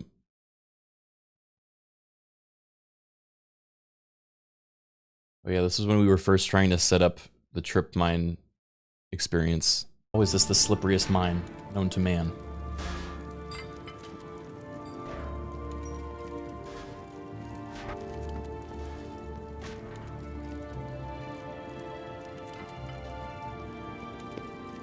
No! No, no, no!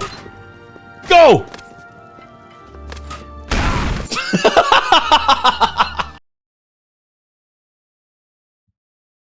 Perfect. I love that explosives mod. Yeah, I threw the mine like a frisbee.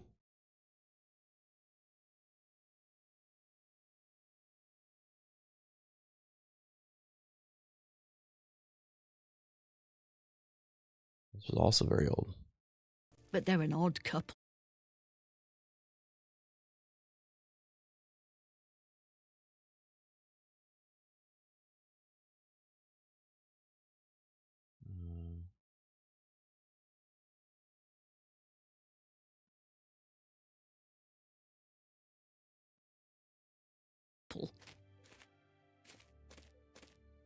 Don't mind me, just making sure you're not the killer. What? Two of us have been murdered. One of us is a killer. But who? Uh-oh. Is that my internet?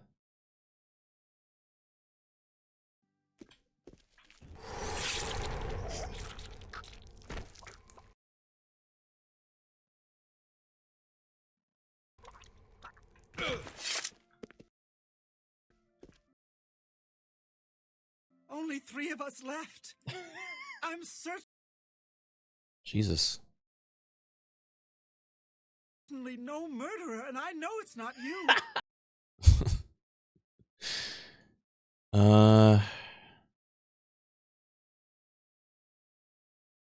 I don't know what to do, guys. What is this one? Someone just sent this. Cat!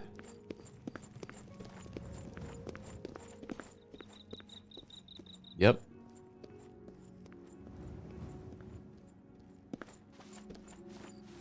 Good clip.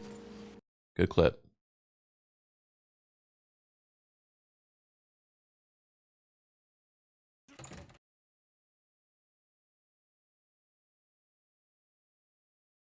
What was this one?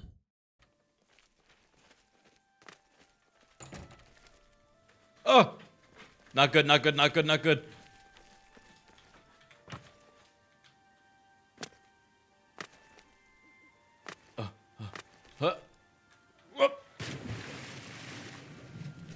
Oh! The law.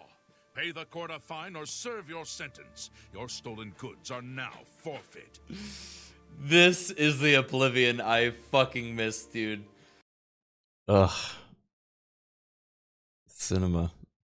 Fucking throws himself into the lake.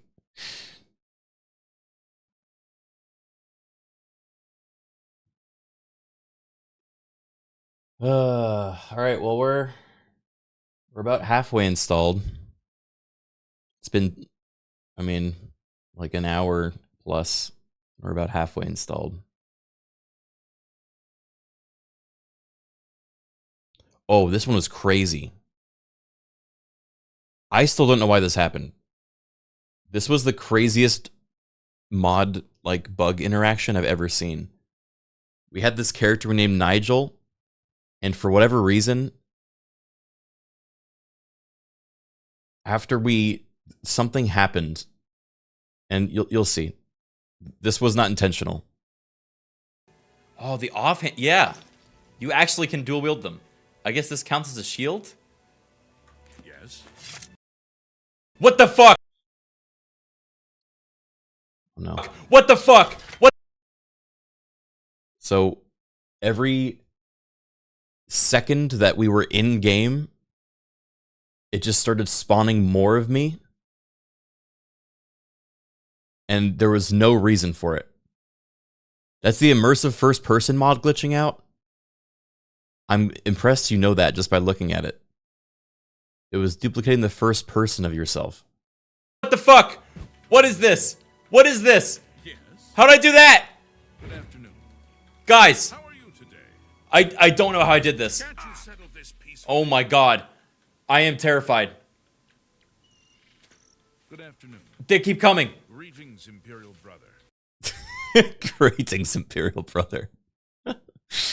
They turn around behind me. There's even more of them.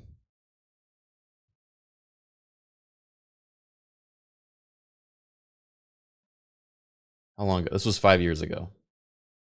That clip was 5 years ago.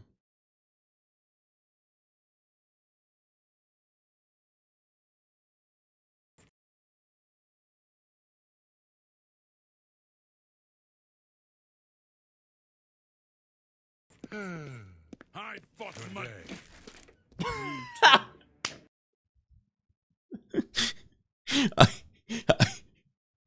I don't know why he did that. I fought mud. I fought mud. Accepts your yield. Oh, I yielded, that's why. I fought mud.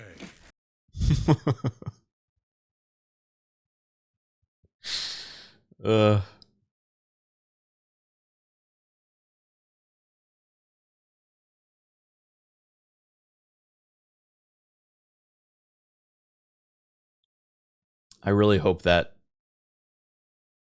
sort of stuff is in the remake too. I feel like if it's built on the same AI, then it has to be. And Wilbur always has a nice selection. So long. Hello.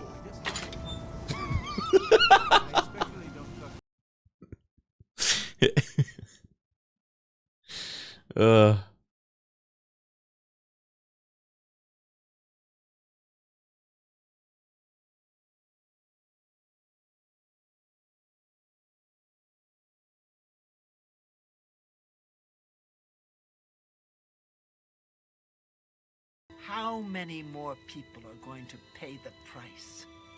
How many more have to die just so you can earn another gold coin? I'm not going to stand here and debate this all night. You give me that evidence and I'll consider not having you executed. As you wish, Ulrich. Come, my lovelies, your feast has arrived! What? What? Oh my god. Stay away! He's eating his balls! They're eating each other! She's a rat queen. I have no regrets. That's all just base game too. There's like, that's not modded. I really hope, oh man, we should try to find this quest. We should do this quest in the remake.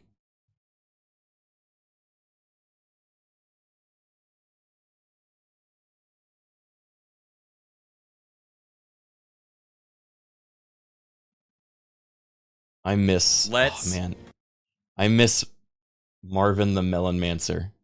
This has definitely got to be one of our best characters.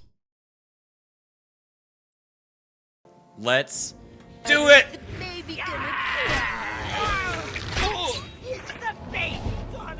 Stop saying that!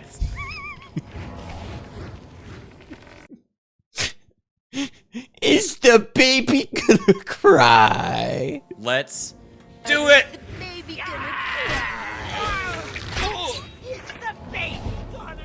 Stop saying that! Dude, the NPCs can be so mean in this game. I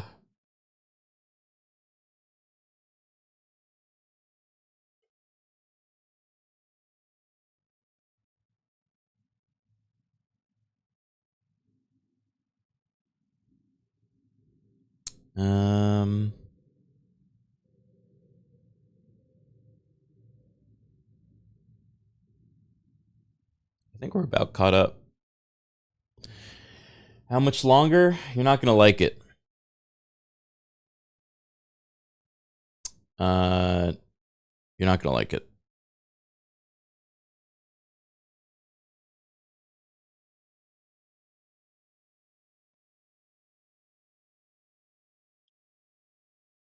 We're almost halfway.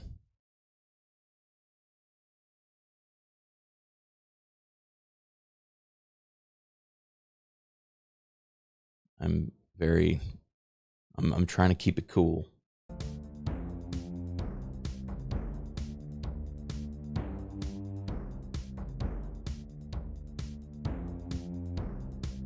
You should change your region back. Is it even gonna matter at this point? We almost hit our new peak. That's exciting. Look.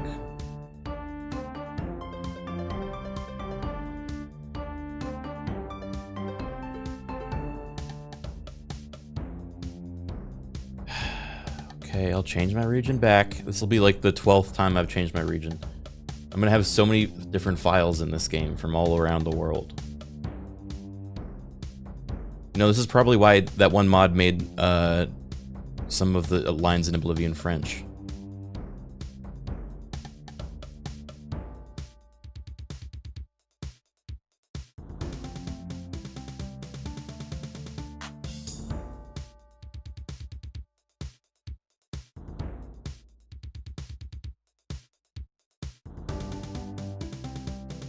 From one slow internet to the other, I feel you.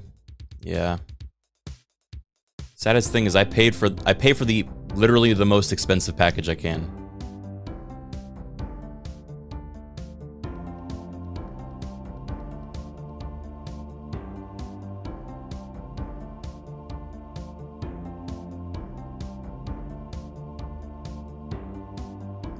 There's a monopoly in LA where Spectrum like doesn't even bother making stable internet.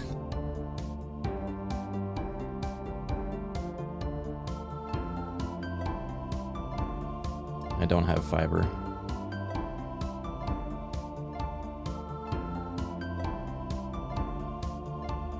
Just move forehead. You know, maybe it's almost time I gotta hang up my old saddle and spurs. Move on out.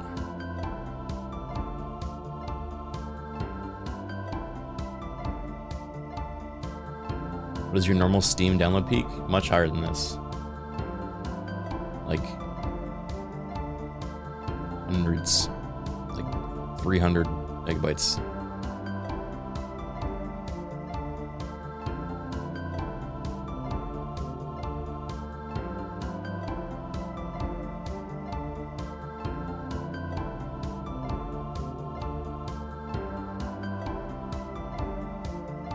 tried restarting Steam multiple times.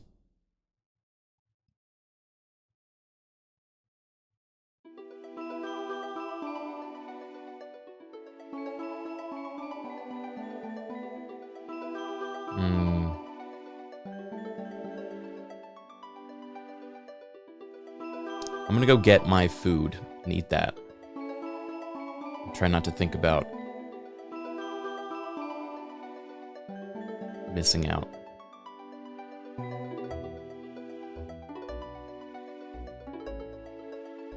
And you have to preload shaders? Yeah, I mean, that should go faster. You know what's gonna be crazy though? If we get it, and I launch it, and it starts crashing until I download the new NVIDIA drivers, which would mean closing the stream. That would be crazy. That would be actually crazy.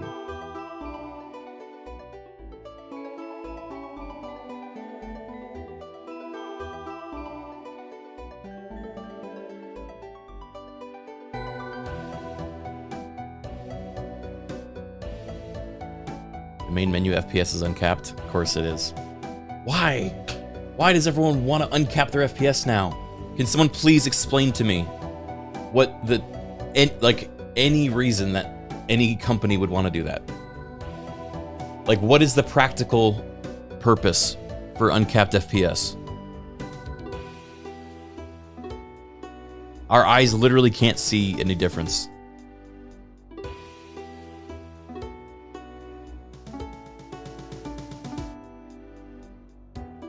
The gamers don't demand it. I don't think I've ever seen anyone demand it.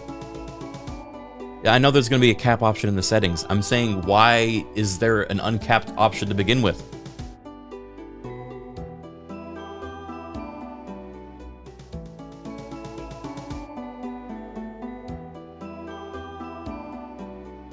Is it just like a race? They just want to see the highest FPS they can reach?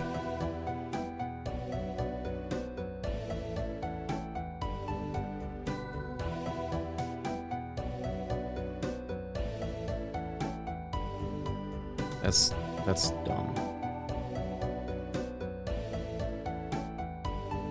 Alright, I'm gonna get my food before I keep forgetting. And I keep saying I'm gonna do it, but I won't. Be right back.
Hype.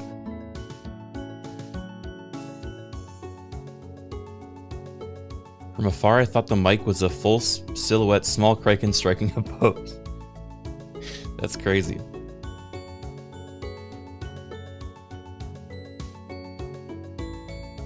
Did we hit a new peak?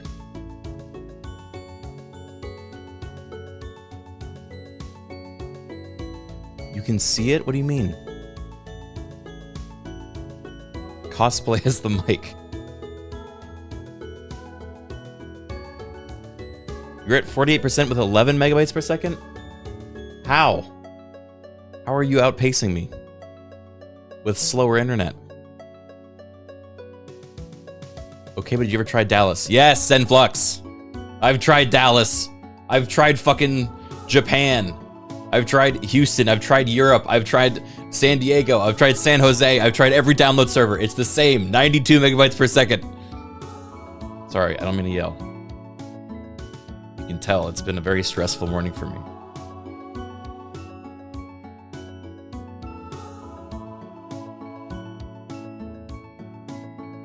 Just install from disk.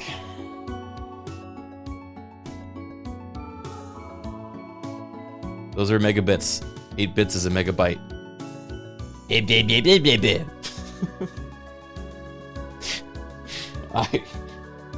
I'm hungry. Just let me eat.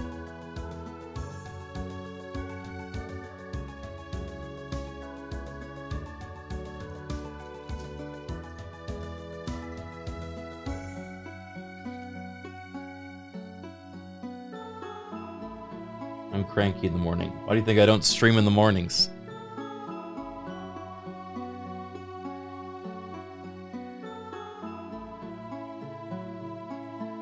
Don't want to see me in the mornings.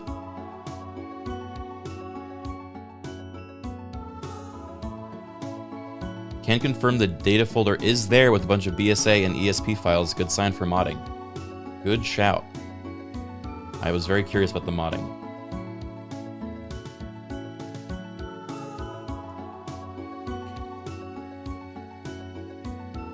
Can we watch some Elder Scrolls lore videos while we wait? Yeah. Sure.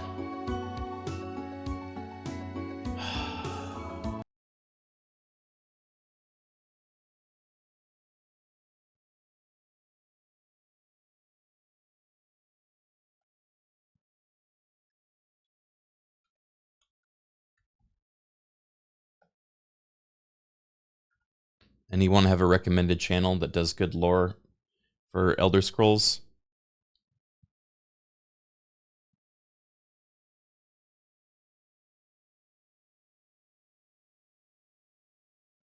There's one called Fudge Muppet.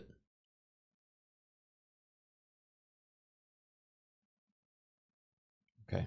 Explained videos are linked in the... Better be British. Welcome, ladies and gentlemen. Welcome back to Fudge Muppet. My name is Scott, and today I present to you a big undertaking, a video that encompasses all of the history from the Third Era in the Elder Scrolls universe. If you do enjoy this kind of video, do please give it a like. It lets us know that you love it and that you want more. The First and Second Era explained videos are linked in the description below, and there is definitely a plan to do this for the Fourth Era as well, and perhaps even the Dawn and Merethic eras, but they can get a little bit unprecise and a bit more hazy with a lack of... Wait, this is Skyrim! But without further ado, let's get into the video. This is the Third Era explained. So we left the end of the Second Era with Tiber Septim bringing complete unification to Tamriel for the first time in history, ending the wars, strife, and false emperors of the Second Era. Year 1 of the Third Era would mark the beginning of the Septim dynasty. After Tiber Septim established a centralized monarchy in Morrowind, in order to have easier control of the province, King Athin Lethlin was chosen in the year 6 of the Third Era. Grace of all gods, King of Morrowind, Duke of Mournhold, Defender of the People and the Law, Loyal Servant of the Emperor and Empire. Year 12 of the Third Era, Encyclopedia Tamrielica is first published. In the year 20, Destry Melarg is born in the city-state of Rehard, Hammerfell. He would become a famed and accomplished historian of Redguard culture and language. In the year 38 of the Third Era, arguably the most famous person in all of Tamrielic history, Emperor Tiber Septim, died. Upon his death, it was said to have reigned for an entire fortnight, as if the land of Tamriel itself was weeping. His grandson Pelagius is crowned emperor. Year 39 of the Third Era, Destry Malark begins study at the age of 19 in the Imperial City, where he would encounter the cosmopolitan Breton, Nordic and Dunmeri cultures. He would have a very productive and valued career. He wrote important historical texts like Divad the Singer, Redguards, Their History and Their Heroes, and Notes for Redguard History. Year 41. Emperor Pelagius is assassinated by the Dark Brotherhood, leaving no direct heir to the throne. Pelagius's first cousin, once removed, Kintyra, the daughter of Tiber Septim's brother, Agnorith, is crowned empress. The former queen of Silvanar was blessed with time of prosperity and good harvests, and was an avid patroness of art, music, and dance. 7 years later, year 48 of the Third Era, Empress Kintyra dies and her son Uriel I is crowned after her death. Year 55, Prince Antiochus, son of the future Emperor Pelagius II, is born, though some sources would state that he is born in the year 51, 4 years prior. Year 63. In the autumn of the year, Prince Pelagius, son of Uriel II, who is the son of Emperor Uriel I, came to the High Rock city-state of Camlorn to pay court to the daughter of King Volstade. Her name was Quintilla, the most beauteous princess in Tamriel, skilled at all maidenly skills and an accomplished sorceress. 11 years a widower with a young son named Antiochus, Pelagius arrived at court to find the city-state was being terrorized by a great demon werewolf. Instead of romantic pursuit, Pelagius and Quintilla together went out to save the kingdom. With his sword and her sorcery, the beast was slain, and by the powers of mysticism, Quintilla chained the beast's soul to a gem. Pelagius had made the gem into a ring and married her, but it was said that the soul of the wolf stayed with the couple until the birth of their first child. That child would be Patima, the Wolf Queen. Year 64, Emperor Uriel I dies and is succeeded by his son Uriel II. Tragically, the rule of Uriel II is cursed with blights, plagues, and insurrections. The tender-heartedness inherited from his father does not serve the land well, and little justice is done. Year 67 of the Third Era, Patima, the future Queen of Solitude, is born, the only daughter and second child of Pelagius II. Year 77, Sephirus Septim, the third child of Pelagius II, is born. I might look for a different video. This is kind of just like a textbook timeline when I wanted to talk about... Oh, wait! I'm going to show you guys a video that I found a while ago that I loved.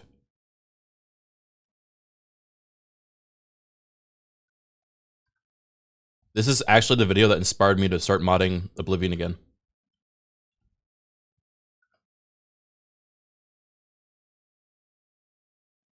Cities to This one's great. Oblivion holds a special place in my heart. And it's not because of the standard bumf people go on about, something like this. Oblivion has long been praised by fans and critics alike for its engaging gameplay, compelling storyline and detailed character development. Its fast open world and intricate quest lines set a new standard for open world RPGs, cementing its place as one of the defining games of its era. Which is all true, of course. I love all those things about Oblivion as much as the next fan, but what gives Oblivion its special place in my heart is its kooky charm, utter jankiness, and ability to play host to some absolutely madcap emergent gameplay. And there's a core component to that I'd like to discuss in this video. It's chaotic, oftentimes wonderfully unpredictable, radiant artificial intelligence system.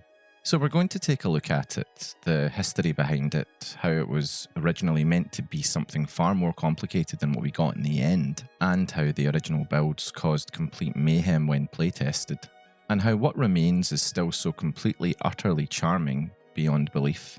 And I'll probably throw in some fantastic insights from the developers way back when they were trying to implement the system. If, like me, you've spent an ungodly amount of time in Cyrodiil, you'll have seen the final form of Oblivion's radiant AI in action many, many times. You might have been amused by a guard killing an NPC only for them to walk away and return to the body, shouting that there's been a murder. Or maybe you've come across another town guard brutally executing a seemingly desperate citizen over something as trivial as stealing food. Or you yourself have accidentally picked up an object in a tavern only for all the NPCs in there to rush you, zombie horde style, wanting nothing more than your immediate demise. The game's AI has led to absolutely countless bizarre and often hilarious moments. To be honest, this is, in my opinion, a massive part of what's secured Oblivion's beloved place in gaming history. Radiant AI is just so memeable. And the thing is, it truly is AI. Sure, it isn't to the level of the chatbots we have nowadays or potential future AI advancements, but it really was something incredibly advanced, especially for the time. I had to dig and dig, even so far as using the Wayback Machine for this quote from Bethesda programmer Steve Meister, which I think was given in the early 2000s, though I can't confirm exactly when. Read a book on AI and you'll find things very similar to what we're doing. The reason it's AI and not scripting is because it uses goals and rules to determine how something is going to be accomplished. The designer establishes the goals, sets parameters such as responsibility, aggression, confidence on the actors, and leaves it up to the rules that have been established in the code to determine how the behaviour plays out. It is most definitely artificial intelligence in the academic sense of the word. It's not a neural net. NPCs don't learn. But that's not the all-encompassing definition of the field of artificial intelligence anyway. So, given what Steve has said, and that it shows such amazing ambition, what were the goals? And that's a really here? useful quote. Why were they wanting to Especially in implement today's such a day and age. system? And why is it called Radiant? It's important for us to understand that before Base we Venom, dig sync for into 6 the months. pitfalls of its creation and what the final form of Radiant AI looked like.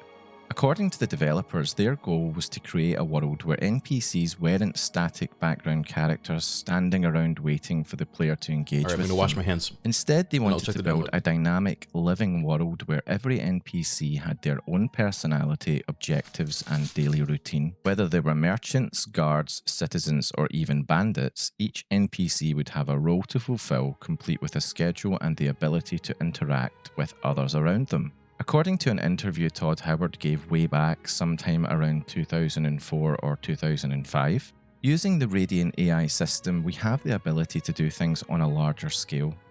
Where other games' NPCs require individual scripting, we can simply provide our NPCs with goals, and our system allows them to think on their own and complete the task. It allows us to have the same advanced behaviour but on a massive scale. And beyond that, it was about how the system would make the player feel. Radiant AI was supposed to make NPCs behave in a way that felt organic, allowing them to live their lives independently of the player's actions. Todd continues again from the same interview. The other thing it does is give the game a more organic feel than scripting could. NPCs won't always be standing there doing the exact same thing at the same time. The fact that your experience and what's going on in the world around you in your game is a bit different than other people is pretty cool. The conversations you'll overhear and subsequent quests you'll be able to get as a result will vary. It makes the world feel much more realistic and alive. A key part of Radiant AI is responsibility. It's not gone That up. sounds incredibly vague, but in essence, each 60%. NPC in Oblivion has an internal attribute known as responsibility, which dictates their moral compass, or lack thereof. Characters with low responsibility, such as bandits and thieves, have little regard for laws and will steal this part's from great. or attack others without hesitation. But this behaviour isn't limited to criminals. If a hungry NPC needs food and they're desperate enough, and their responsibility score allows it, they might decide to go hunting. In theory, this is completely logical.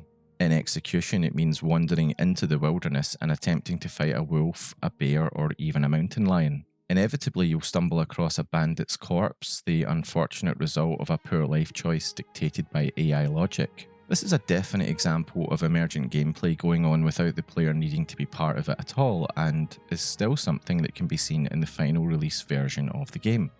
On the opposite end of the spectrum, high responsibility NPCs, such as town guards, have an unwavering sense of duty and an almost comical dedication to upholding the law. Theft, no matter how minor, is not tolerated one bit. The punishment for picking up an unattended apple? Death. NPCs caught committing a crime won't be given a chance to explain themselves, nor will they have the option to pay a fine. Since Bethesda never implemented a system where NPCs could settle their bounties, the only resolution is for the guards to kill them on sight. Again, this amusing situation is one that can still be witnessed to this day in the game, and to be honest, it adds to the charm. During development, however, the system had a tendency to spiral into complete anarchy. Wait, if you hold left click on a video, it speeds it up? I did not know that. I just want to talk about that point real quick, because I mean we got time. I'm looking at my download. As soon as it's ready, trust me, we'll play it. But I love that point that, like, thinking of NPCs as having kind of different moral responsibility to upholding society. I don't think if there are many games I can think of that have like a metric like that, you know? Like characters that are scripted to be hostile are hostile, and characters that are scripted to be like, you know, guards are guards. Yeah, I think Kingdom Come Deliverance 1 and 2 are probably some of the only ones that I get the sense that these NPCs have like completely different ways of looking at the world, you know? Yeah, Kenshi I think is another good example, which are all like some of my favorite games. And I think that's a really interesting like thing they all have in common, you know? Crusader Kings, that's another good one too. GTA potentially. Yeah, I just think like the way guards are built in this game is a huge part of the charm. Is just the fact that they are so staunchly unwavering, you know? They have their job, they have a very limited and specific way to look at the world, and if anything like steps out of place, it's just like the most violent reaction of all time. It's so great. Whenever I think of like chaotic or it's not chaotic good. I guess it would be like lawful good, but it's like to an extreme degree. Is there like a chaotic lawful good? I don't know if you like. I'm thinking of like the, you know, the D&D spectrum, right? I don't know. Lawful neutral. Lawful. Yeah, just double lawful. Jake-a-lag. Lawful awful. Yeah, the D&D alignment doesn't make much sense anyway. That's fair. Okay. This was because the NPCs were given a lot more freedom than they ended up with in the release version of the game. While NPCs did sleep, eat, and perform their assigned duties at specific times like in the final game, this earlier version of Radiant AI gave them the ability to make their own decisions to a whole new degree. This meant they could act on impulse, choosing how to achieve their goals based on the world around them with very little in the way of restrictions. And when you give a non-playable character absolute free will, the results are rarely predictable. NPCs were capable of taking actions that Bethesda developers may not have entirely accounted for, and more often than not, these actions led to absolute chaos. They used to Before flirt, Oblivion apparently? was released, Bethesda realised that they had to contend with just how unpredictable Radiant There's no AI voice could lines for be. flirting in Oblivion. At its most extreme, the system was so out of control that it threatened to derail the entire game. Bethesda quickly realised that, without some restrictions, the AI could cause absolute mayhem. Left unchecked, it went far, far beyond NPCs adding a bit of flavour and immersion to the world. It was a case of them completely breaking it. Like many games of its time, and even today to be honest, Oblivion promised somewhat more than it ultimately delivered. Before its release, as we've seen from the Todd Howard interview, Bethesda spoke at length about its revolutionary Radiant AI system, an ambitious attempt to create NPCs that could think for themselves, adapt to situations, and interact with the world in ways that felt real. The goal clearly went far beyond simply adding personality to NPCs. It was about giving them autonomy. They wouldn't simply wait around for the player to engage with them. They would have desires, needs, and the ability to make their own decisions to satisfy those needs. The problem? It worked too well. As we've touched upon, Bethesda developers quickly realised that Radiant AI was so advanced that NPCs were taking their autonomy to game-breaking extremes. See, this is the shit I wish we could experience. What he's explaining right now is how they made this like dynamic AI system back then way too freeform, and they had to like rein it back. But I think this would be like such a hit nowadays, you know? Even if it made the game like almost incomprehensible. Like, and you get like flashes of it. Ah, yes, welcome to Coral.com. I managed to find another page on the Wayback Machine where an unnamed developer shared some stories. In early builds of the game, guards weren't simply stationed around towns, they worked as a unit. If one got hungry and decided to wander off in search of food, the rest of the guards followed, leaving entire settlements completely unprotected. Seeing that there were no guards, NPCs with low responsibility scores, thieves, bandits, and other opportunistic criminals took full advantage of the situation, looting shops and homes freely. If caught, they would be attacked, which often led to a chain reaction of escalating violence. What started as a minor theft could end in a bloodbath, leaving the player to stumble upon a town filled with corpses, all because one guard decided he wanted a sandwich. It wasn't just about crimes. That's so amazing. Can you imagine? You like go to Breville for the first time and everyone's dead. And a little platoon of guards comes walking in and goes to the inn and just starts eating mutton. Ugh. It got out of control either. Some NPCs were given goals that they had to complete no matter the cost. An NPC assigned to rake leaves and another assigned to sweep paths worked fine until they swapped tools. The raker, now with a broom, and the sweeper, now with a rake, could not complete their tasks correctly. One eventually killed the other to obtain the correct tool.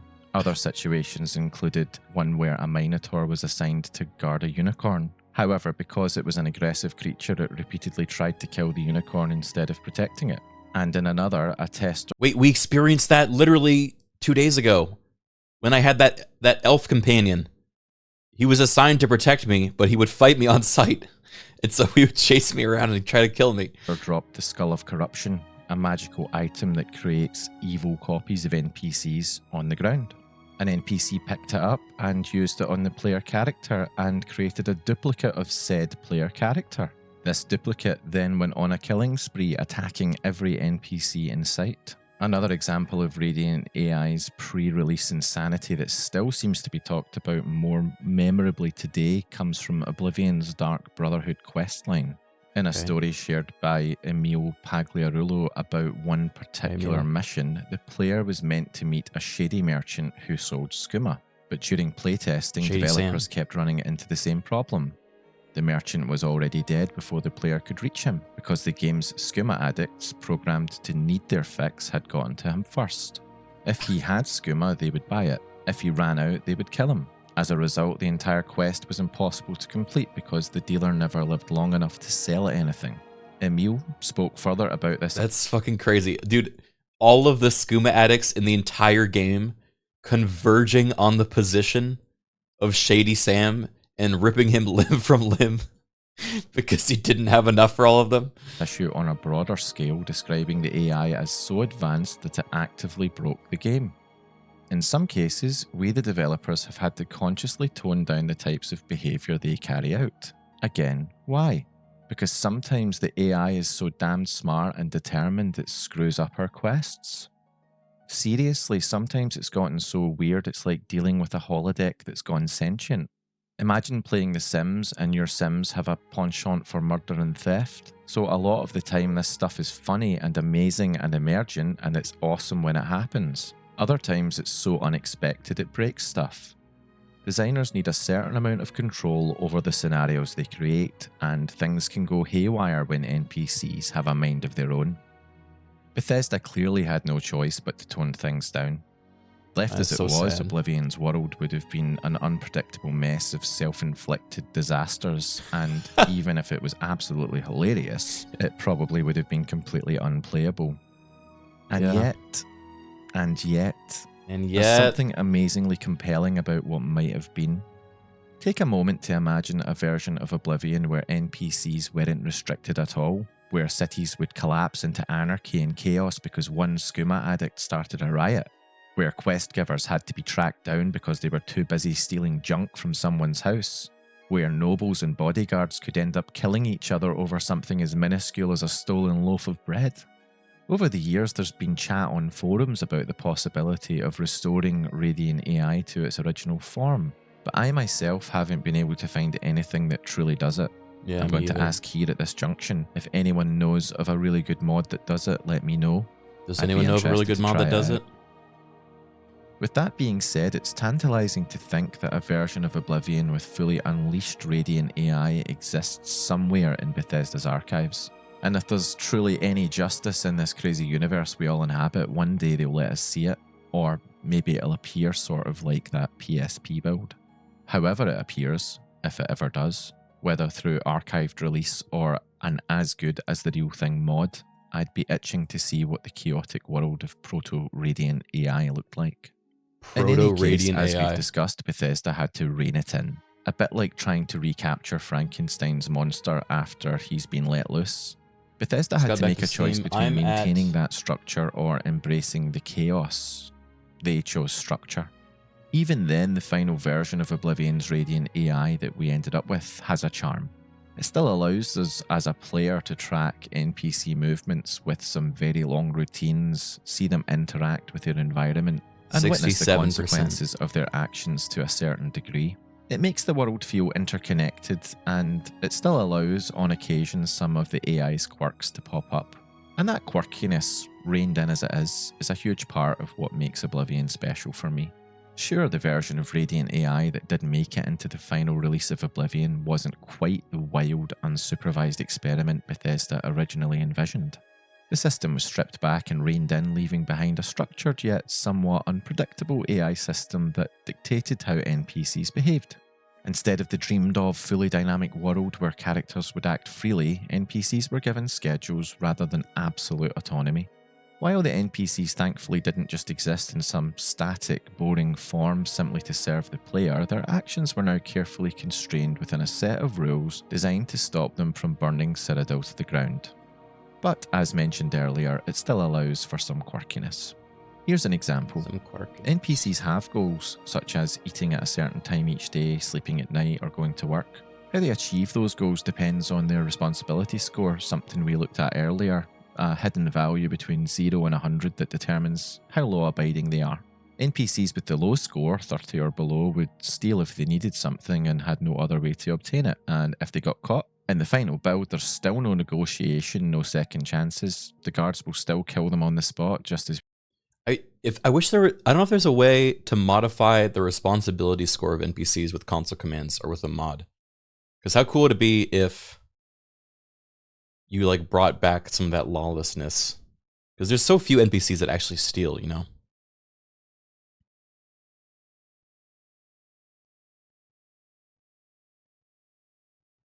Yeah, like if you just make a zero responsibility version of Oblivion, where guards are the only ones that have any responsibility, and everything else is just like fucking do whatever you want. As we saw in earlier builds.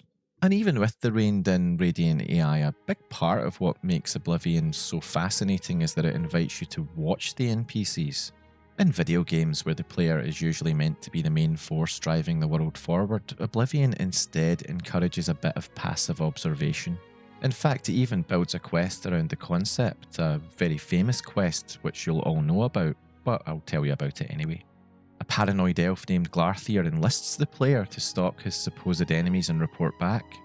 Now, while this quest is framed as the ravings of a madman, it serves another between-the-lines purpose. Similarly to some of the quests in Goodsprings and Fallout New Vegas, it teaches the player how the mechanics work and how Radiant AI works. It shows that NPCs do have routines, habits, and patterns of behaviour that exist outside the player's direct influence.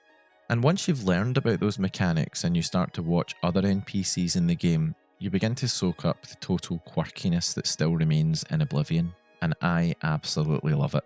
For example, NPCs, yeah, they eat, but they don't really eat. They can lift the same apple to their mouth for an hour while sitting in a tavern before suddenly standing up and walking home. Yeah, they talk to each other, but the conversations are robotic, endlessly looping through the same scripted dialogue with no real sense of communication happening between them. And it It's gonna make an awesome segue into a VPN sponsor one day. Hi, Jimmy. I'm really trying to keep it together, guys. We're at 70%. We're at 70%. Look, if I wasn't streaming, I'd be on the phone with my ISP. I'd be walking around the house growling, kicking walls. I'd be throwing stuff. I don't know, but I'm here, so I'm. It's cool. We're just hanging out. You're growling anyway. That's just my morning voice. can be quite funny. Bethesda's grand vision for the living world was ultimately too ambitious for the game's technology, and so what's left is kind of an uncanny imitation of life, especially given that their Total Freedom build of Radiant AI nearly caused a purge-like reality to overwhelm Citadel. What remains in the game is like a simulation built by something that doesn't really understand how humans work. Look at it this way. If you described human behaviour to an alien and asked it to create a game world based on those descriptions, the result probably would look something like Oblivion. I've always said this. And why is it so beautiful? Well, we need to look at some of the other hidden NPC behaviours that still remain in the final game. The fact that Oblivion feels like an alien's approximation of humanity, I think is part of why it stuck with me for so long. Because it has all of the, like, you know, trappings of what you would expect a normal interaction should have. They're just delivered and executed in such a odd way. Things the game never tells you about, things that most players will never notice. All over Citadel there are characters who are secretly having affairs. For example, if you follow them, you'll find them sneaking into other people's houses, sleeping in beds they shouldn't be in. There are skooma addicts who make the monthly pilgrimages from their home cities to Bravel, where they meet in the hidden den to take skooma with the other addicts before... Yeah, did you know that? The skooma addicts actually travel to Bravel to drink in that den once a month and then go back. Turning home 2 days later. These actions aren't quest-related, strictly speaking. They serve no greater purpose in the game's story. There's no reason for them to do this, and yet they do. If this is happening in the game world, if these events are taking place without the player's knowledge, then it begs the player to question, what else is happening? What other potential unseen stories are unfolding beyond our reach? This is the kind of possibility and immersion that I'm always searching for in RPGs.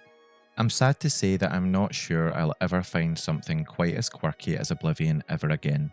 And while that saddens me, I feel a strange sense of comfort that Oblivion even exists at all. The idea that a game world exists beyond what we can see, that it continues functioning whether we're watching or not, is intoxicating. It's the same concept that has driven the recent developments in AI in the last few years, the desire to create artificial life, to bring something into existence that can function independently. And sure, we could go around the houses arguing as to whether AI is any good or whether it's actually going to cause massive problems and the moral implications and so on and so forth, but when it comes to this game and this implementation, as stunted as it was compared to the pre-release builds, Oblivion's Radiant AI still manages to suggest something really special for the player, a world that exists with or without you. So maybe I was a bit wrong when I was saying earlier that Bethesda overpromised and underdelivered with Oblivion's Radiant AI. I mean, it wasn't what they wanted to begin with, but it still managed to create a really special form of immersion. Let's have another look at what Todd Howard said about Radiant AI way back before Oblivion came out. Where other games' NPCs require individual scripting, we can simply provide our NPCs with goals, and our system allows them to think on their own and complete the task. It allows us to have that same advanced behaviour, but on a massive scale. The other thing it does is give the game a more organic feel than scripting could. NPCs won't always be standing there doing the exact same thing at the same time. The fact that your experience and what's going on in the world around you in your game is a bit different than other people is pretty cool. And you know, rereading that and looking at what Oblivion is like in its final form, it sounds pretty much like what he said. Those general goals were met, I think, and while Oblivion's AI isn't perfect, it does create a world that feels strangely alive. Sure, the guards talk about mud crabs a bit too often, and sure, it takes an NPC 3 hours to eat a single apple, but at the same time, they seem to live. They seem to feel alive. And few other RPGs manage to pull this off, if any, truly, in the way that Oblivion did. Oblivion's world is a mess of strange behaviours. NPCs that don't quite act sentient, but at other times you'd swear they are. And for me, that makes Oblivion incredibly compelling. As ever, there's always tons of player discussion around these games. Radiant AI is no exception. It's developed an almost mythological status, not just for what it accomplished, but for what it could have been. And players are more than happy to share stories about the everyday madcap occurrences they've come across. Madcap. One player described an event in which an NPC stole food from another character's inventory, setting off an immediate fight. Typically, this minor infraction was the catalyst for complete chaos. The victim called for help, the guards got involved, and before the player even realised what was happening, a seemingly peaceful town square had erupted into a full-scale battle, all because someone had decided they were a little too hungry to follow the law. Other players have observed similarly bizarre AI interactions. In the Dark Brotherhood Sanctuary, one of the Argonian assassins was once seen getting into a fight with their own sibling, potentially over stolen food, and the situation escalated to the point where one of them was killed. Brotherly love, eh? Another player... So sad. Why was she wearing a shirt? So one of the other good things about Oblivion, that's so funny, if you're wearing like mage robes and then you summon armor on yourself, she summoned armor only for her pants, but it got rid of her entire outfit because it overwrote the mage robes. So she just had nothing else wearing. Reaction is intentional, refused to let the slight go unpunished. Now, this is of course your opportunity to share Radiant AI stories in the comments below. You ever get GTA NPCs fight each other and then someone pulls a gun from one side and the other side pulls a gun, the shootout starts until the cops arrive and shoot everyone? Yeah, I mean, I think GTA has it as well. It's part of the thing that I liked about it. I'm excited for the new one. All right, chat, we're about 75%. We're almost there. I appreciate your patience. I'm being patient too. I'm trying my best. Oh, pop down your memories, your funniest and craziest stories while you watch the rest of the video. So for me, I've made it clear that what makes Radiant AI so memorable is that even in the stripped back form, it creates the illusion of a world that's constantly moving, shifting and reacting. And yeah, while Bethesda marketed it as revolutionary and we've accepted that the final form did somewhat meet their promises, the truth is it wasn't entirely new. It could be argued that earlier games, particularly Ultima 7, out in 1992, Gothic, which came out in 2001, and Arcanum, also in 2001, had already attempted similarly AI-driven worlds, arguably with even more success in some areas. Though I will defer to experts in this area, this is what I've come across in my research on Radiant AI implementations, or AI implementations that would have met Todd Howard's promises. Ultima 7, for example, according to my research, featured NPCs with their own schedules, needs and routines. They worked jobs, went home and even reacted dynamically to the player's actions. In some cases, it seemed that their behaviour was maybe even more advanced than Oblivion's. If players killed too many sheep in a given area, it could disrupt the local economy, leading to food shortages. This system extended beyond basic scripting, allowing for genuine cause and effect changes in the world. In a similar vein, Gothic introduced a world where NPCs had unique personalities and tasks. They went to work, ate meals and reacted to the player in ways that felt more organic than most RPGs of the time. If the player drew their weapon in a town, NPCs would warn them. If the player didn't comply, they'd escalate the situation, potentially leading to a fight. It wasn't a scripted response, but rather an actual AI-driven system that seemed to determine how characters responded to threats. In this context, Oblivion's AI, while impressive, was maybe not as groundbreaking as Todd Howard claimed, given that games like Ultima 7 and Gothic There are already had mods? seemingly already done No. similar things. That being No said, way. those systems could have been seen as an inspiration, of course. It could be said, though, that while those other games That's what chat existed, said. they were more I niche don't- titles. Oblivion was the game that potentially brought these ideas into the mainstream. The average player in 2006 had never seen an RPG where NPCs lived their own lives, where they had jobs and homes and schedules that weren't just tied to the player's progress. Another interesting comparison could be made with Ultima Online, an Whatever, I'm not gonna look it MMO up. game that featured an ecosystem where player actions could have unintended consequences. If too many wolves were killed in an area, for instance, the rabbit population would explode. If too many rabbits existed, crops would be destroyed, leading to economic collapse. Oblivion, in its earliest builds, had similar mechanics planned, but they were ultimately removed to keep the world from descending into chaos. I want a chaos world. Alright, you guys have another video you'd recommend? Looking at this download. We're at 75. We've still never peaked above 93. I'm doing my best.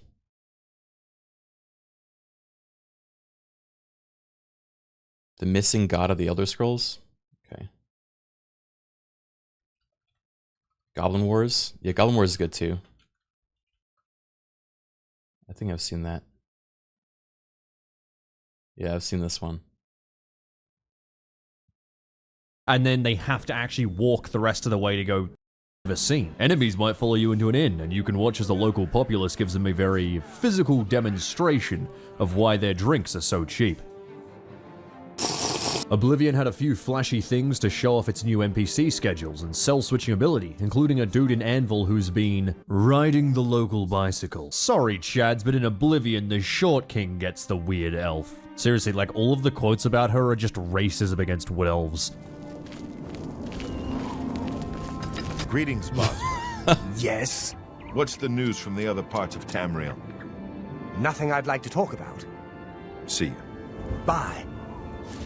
Jesus Christ, what a flawless infiltration. Oh, hold on, speaking of, thank you. I'm Hassathil, Heinrich Oakenhall's wife. Take care. Well met.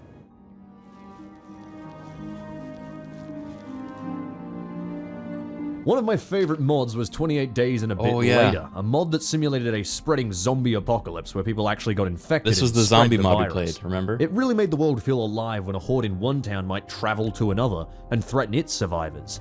I even played some of the sequels to that mod for Skyrim on the channel ages ago. Oh, the special edition.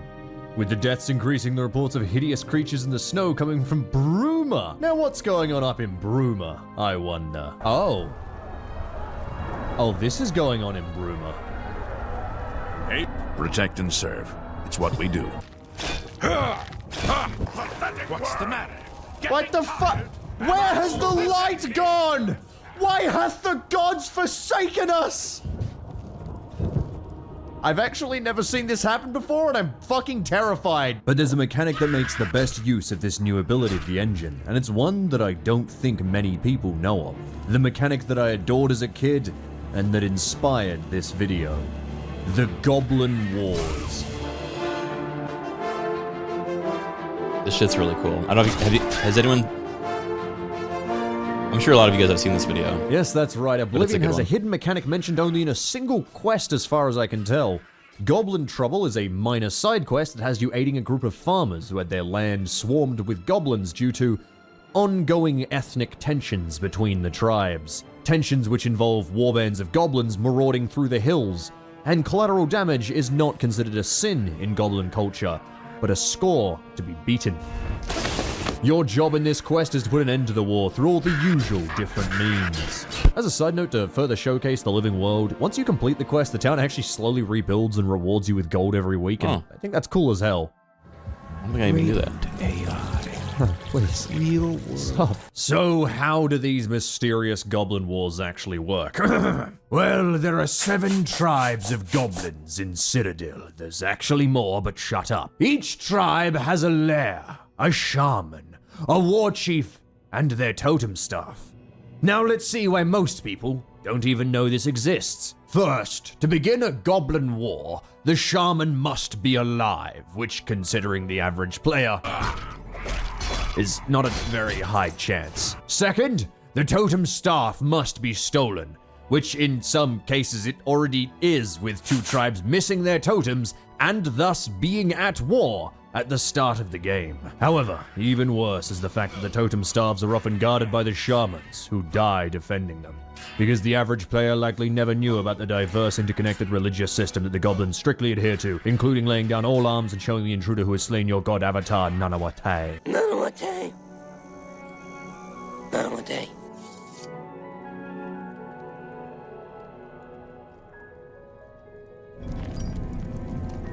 My god, he just overthrew the system! One recommendation is that after you decapitate their leadership and rip families apart, why not use the cave as a safe place to rest, guarded by your own theologically enslaved army?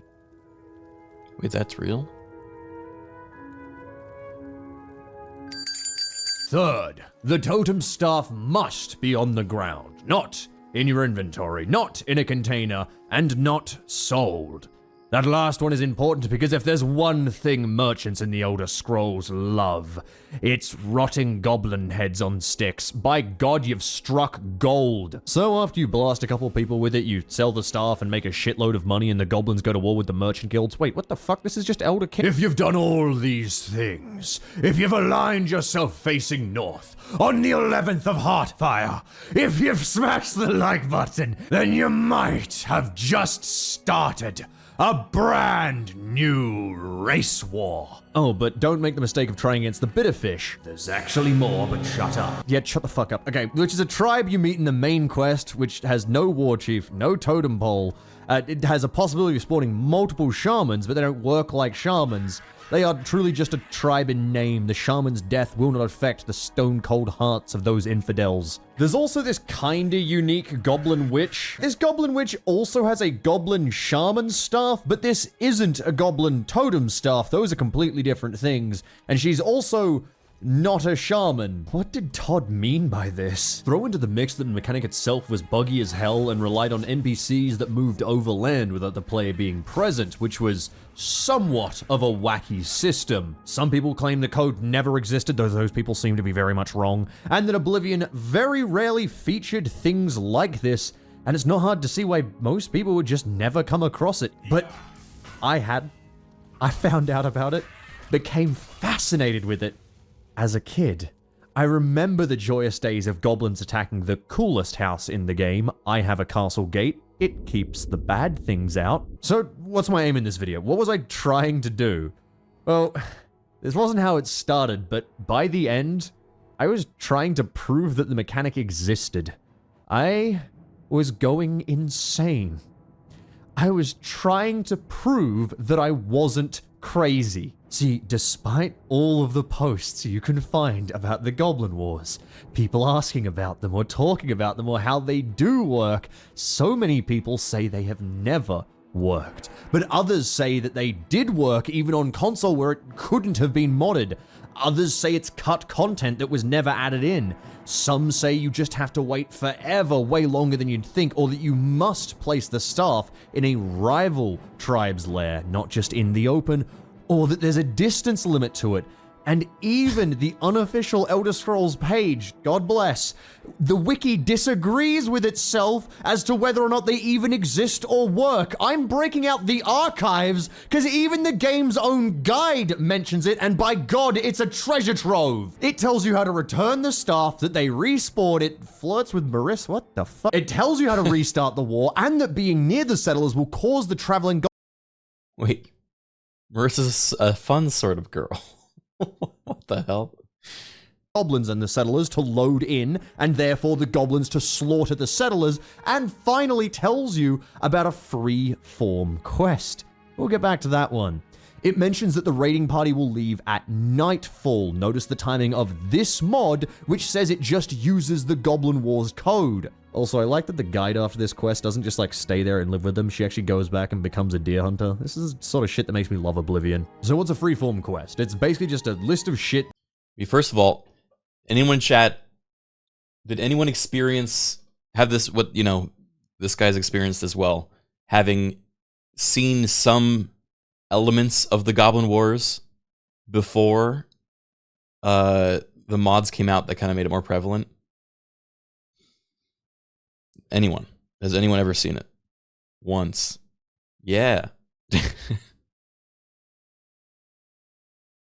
Did you guys know of this mechanic?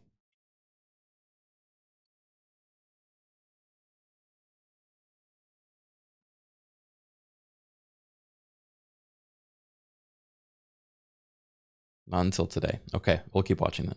That you can do that isn't actually a scripted quest in the game, but still has some cool stuff about it. You know, some things like meeting an adventurer and just kind of hanging out with him while he loots money for a dude named Dortwog. Further in, however, is this. Fun with goblins. It includes a lot of the info we now know, but it doesn't mention what the shamans do, strangely enough.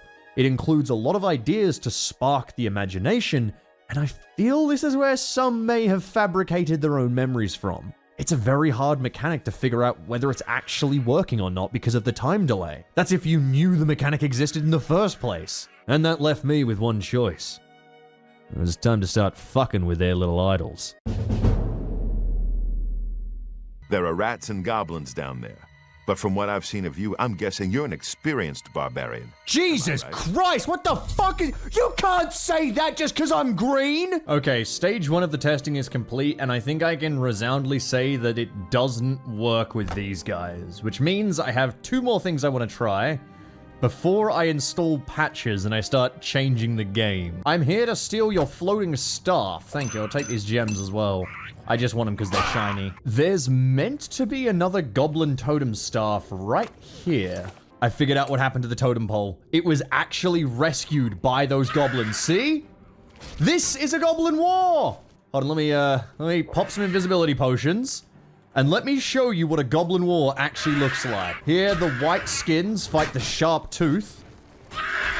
And the important note here is that only the war chief is able to pick up the totem pole if it's in a foreign location. If it's inside of your own base, then other goblins are able to pick up the totem pole too. He's claimed the totem pole this time. The white skins have actually ended the war on their own. I'm impressed. So as you can see, he's going to try and get this out of here, and we're actually going to follow him. Goblin war parties are all centered around the war chief. He's the one that respawns every 3 days, just like all goblins, except for the shaman. Once he's done that, he can lead off a war party of berserkers and skirmishers. They'll return home if the war chief dies, because they can no longer recover the totem. The mod that I know of, I definitely played this mod as a kid, because it was made back in 2008. I know this mod edited things so that the skirmishers could pick up enemy totems. I think this is that modded not in the base game as far as to I'm aware. restore In the old base game, code. the skirmishers and the shaman can pick up the totem as long as it's in their own territory. Only the war chief can pick it up if it's not in their territory. Anyway, here we have the white-skinned goblin chief, and he's going to take us back to the coolest cave you've ever seen in Oblivion. Hey, look at this! We're back at the cave! We've found Goblin Jim's cave. We head into White Skin City. Goblin Jim? Oh my, stop, please. Every time I enter a door, because I'm following you. God damn it, I have to keep drinking my invisibility potions. This is another reason why Goblin Wars are almost never experienced by players. They practically require the player to not intervene in a war in which both sides are going to attack the player. So it's kind of hard for them to not do it, you know, not intervene and somehow screw the war up. So the Goblin War Chief is supposed to actually drop the staff. In some locations, it's known that dropping the staff will clip through the floor and then it flies out of the world. But the only reason I know that is because the unofficial Oblivion patch references this. So the Goblin Wars mechanic, as far as the unofficial patch is concerned, does exist. This is the weirdest mechanic, like, deep dive I've ever gone on, I think. You ever met Goblin Jim before? He's a Breton who is the shaman of this tribe. He is actually the shaman, except that in vanilla, without the unofficial patch, he won't correctly, work as their shaman. They won't go passive once he dies. There's about to be a bit of a gang war here. Here's the Rockbiter War Chief. Uh-oh. Here's the bloody hand one coming in now. Uh-oh. Is it going to be the guy who didn't bring a weapon to invade another cave, or is it? Oh, it's the guy with the mace who won. I'm kind of unsurprised on that one. All right, let's see if this Goblin War is real or not. 1 week later. We've waited an entire week and no goblins have come. I have a few theories and we're going to try all of them. We're going to exhaust everything before we move on to patching. Because once I start patching, everything goes out the window. At that Okay, point, so I'm everything basically until now just has doing been the base boss, game. And I kind I of see. can't really say it's vanilla anymore. I'd lay odds that the war between the two tribes is because of a stolen tribal head. They call them tribal heads in dialogue, which is another name that's different. It's not totem pole, it's not totem staff, it's now tribal head. So with hours of testing finished, I turned to mods to see if I could at least get the system working. I thought maybe people played with the unofficial Oblivion patch and still considered it vanilla, but you know, that maybe that fixed the problem. No. I thought it was going to be Margin's Monster Mod, also known as MMM, or potentially another equally annoyingly named mod, OOO. It didn't seem like it was either of those, and finally I turned to mods I knew would work. Given that every other option has been exhausted, I'm finally just going to go with the mod that seems to enable it. The reason why I want to activate this is this is obviously very clearly a mod. If you've turned this on, then you're not playing vanilla. You know, at least the patches you can kind of get away with, like, oh, it was still vanilla, but it was just patched to fix something that should have been in the game kind of thing. I could get that, but yeah, this is not exactly that. Instead, Oblivion is intended to be capable of goblin wars between tribes who have stolen each other's totems. However, this is not fully implemented in the scripts and AI for reasons beyond me. There are ongoing wars between the White Skin and Sharp Tooth tribe, as well as the Bloody Hand and Rockbiter tribe at the beginning of the game, but while you are supposed to be able to provoke your own wars between any tribes, or even all of them, this is not yet possible without modification. This is probably the most correct statement I've seen, which sounds weird to say, but remember that these posts are all from more than a decade ago. More than a decade, and I mean that hey guys, very we hit a literally, new peak of download at 94 first released in 2006. MBS. So we're gonna use the beta. If this doesn't work, then all hope is lost. You know, the bell tolls for me. But hopefully it does work, and if so, what's going to happen here is that we have the tribe totem staffs as before. If we steal a staff at 6 p.m. every day, the war chief of the tribe will determine whether or not their totem has been stolen. In case it's missing, they will set out an excursion to retrieve the tribe's lost staff. All of the goblins, save for the shaman, will accompany him. I don't know if this is true or not, because it used to be, at least in vanilla, it's just berserkers and skirmishers. The standard goblins don't accompany the war chief. This may be changed. After the tribe's totem is retrieved, the skirmishers will stay behind for a short time to search for an enemy totem. This is, as far as I can tell, brand new behavior. I don't... So in the vanilla game, there are 2 goblin wars at the start, but you can't start one on your own. I think based on what was laid out for us in this video, that is the case. I think he found out that there is a war between 2 tribes, almost like a proof of concept, but then they don't chase down the totems on their own. I don't know of any reference to this in other documents or information or forum posts elsewhere, but this may have actually just been in the code and he may have just enabled it, that being, of course, Mr. Dr. Gamut himself, whose only mods, by the way, are the Goblin War mods. I realized that I started this as like a let me show off a cool feature from a game I used to, you know, really enjoy, and it's now just a fucking conspiracy theory. And just to show how long it's really been, the last time I downloaded this beta mod was in 2010. Goblins, it's 6 p.m, time for your tribal excursion. Ah! Goblin head picked up? What? Ayo? Oh! I don't think you're allowed to do that, actually. Get that back. Hey, the Skullbreakers are here as well. That's good, that's good. It means it's working. Well, given that we know it all works now, let's get to it. It's time to start actually engaging in Goblin Wars. Yeah, I know, it only took like 2 full days of work before I decided to just use the fucking mod. Oh my god, there's an entire goblin attack on the Gates of Coral. This is exactly what I wanted. Yes! Men to arms! Get him! Oh my god, this is a huge goblin. Look at this dude. This is what MMM does. It adjusts the size of some monsters. Oh, I nearly clobbered you.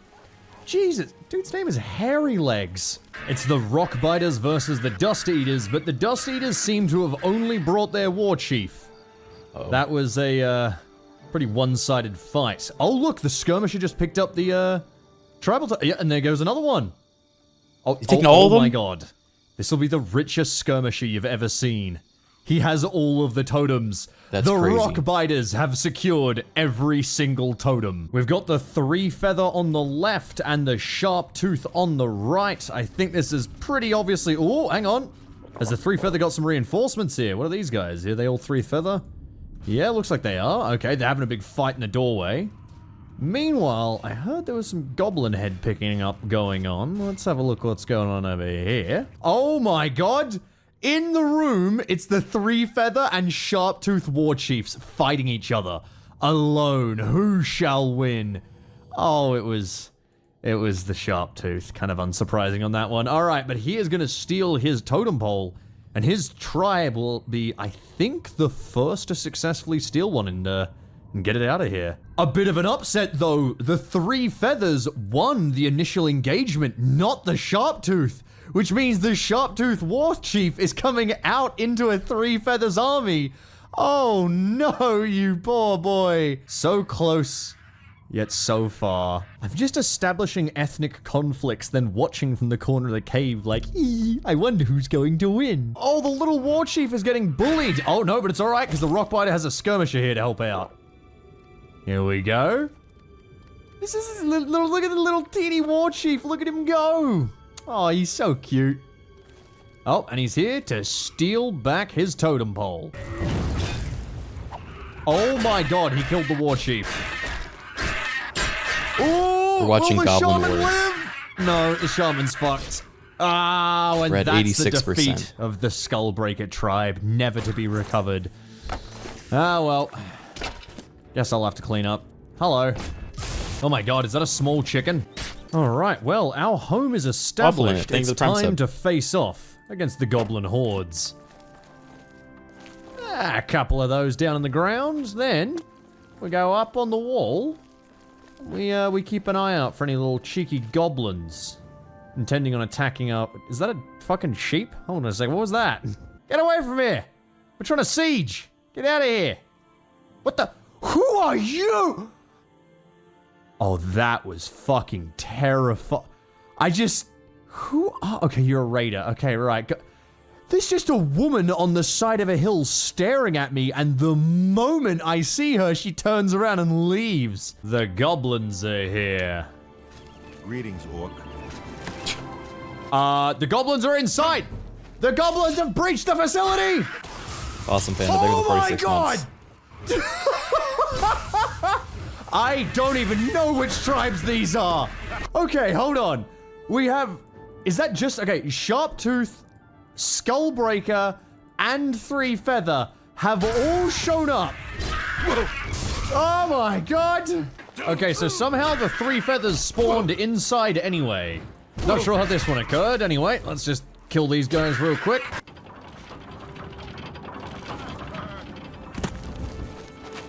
Oh, hello. Would you like to leave? No. Well, the 3 feathers were dealt with quickly. Anyway, let's, Oh, who's this? Oh my god, another war chief just arrived. Oh, it's the Skullbreaker. Hello. Oh my god, more goblins are coming! Look at them pour over the hill! Oh my god! Get back to the gates! Fall back to the gates, damn it! Oh my god! Kasawi, you need that bow in a second, mate, because there's a lot of goblins outside. That was perfect. I could not have expected better than them just flowing over the hill. Open the gates! We must rescue the blacksmith! Sally forth! Yeah. Just made him eat shit. I probably should drop all of the heavy so stuff excited. I'm carrying and just actually fight, right? Look, I swear there's a... I feel the same way with Oblivion, you know? Like, there's just moments like this where it's like infectious. how excitable and whimsical it gets. A good excuse for having God mode on this whole time. It's because I had 5,000 invisibility potions on me at any one point. Let me just cut down on that a little bit. Okay, maybe even a bit less. Okay, that's a good number of invisibility potions. We can probably drop some other stuff too. I'm also going to take the Castellan, I'm going to put him on the walls. I can tell him to stand here, and he should be able to fire down and actually kill goblins. Excellent work, Castellan. I hope you don't get shot by a goblin archer. That'd be a sad end to your story. I wonder if they fix this mechanic in the remaster. I'd be surprised, but we can always test it. I mean, I'm planning to play the remaster for a long time. Did he fall off the... I'm gonna go get another man-at-arms real quick. I didn't know that One part. second. Hello, does anyone have a bow? Your turn to take the position. I forgot how unnatural people looked in Oblivion. Why did your face look smoothed? I don't know how I've done this, but this is just pure white now. It's just a thing that's happening. You know... I think I really had some rose-tinted glasses when it came to how well Oblivion actually ran when it came to, you know, bugs and such, because dear fucking God, I'm finding a good few. What? What? Did the horse kill them all? So I was trying to figure out why the goblins weren't coming. She died. On the plus side, I have all of the different Black Horse couriers now. There we go. That's nice. It'd be good for a read. You killed all of them? You know what, it was probably the horse that did most of it, frankly. Horses are quite tough. On the plus side, the castle's gained a new horse. That's pretty nice. Well, I think we're gonna call it there. I'm like 97% sure that the mod has just broken, and the goblins will no longer come. That or something else is being screwy, or they're getting, like, stopped along the way by something else, or something like that. But either way, I'm having some issues, and frankly, Oblivion has crashed, like, 3 times in the last hour, so...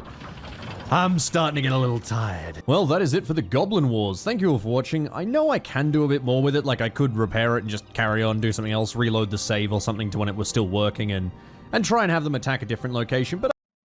This was, Remy Down Under, his channel. Really freaking cool. I love this.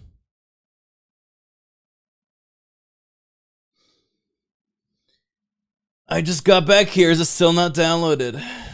Yep. Oh, believe me, I know. We're about to hit 90%. May I link a lore vid? Yeah. Criken doesn't use YouTube dark mode. For some reason, whenever I change dark mode, both on Twitch and on YouTube, it switches back every time. I don't know what's going on.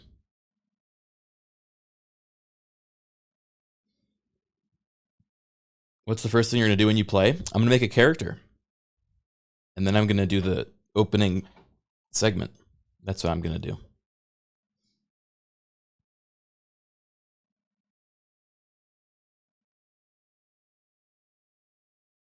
And then what? I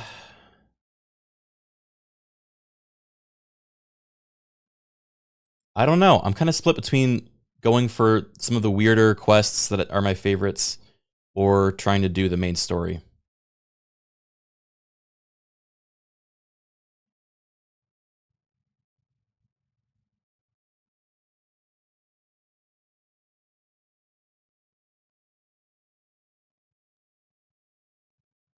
I mean, I can't just do Dark Brotherhood again.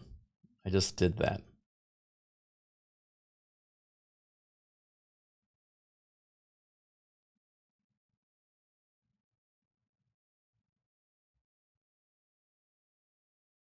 People reporting lots of crashes. Well, if I update my drivers now, it will shut down the stream. And that seems like a huge waste when I just spent the last 3 hours and 20 minutes not shutting down the stream.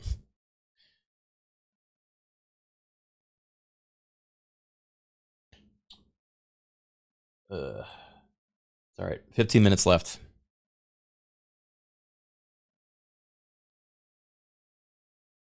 How long are you playing today? Planning to go probably another 8 to 9 hours from now. So a while.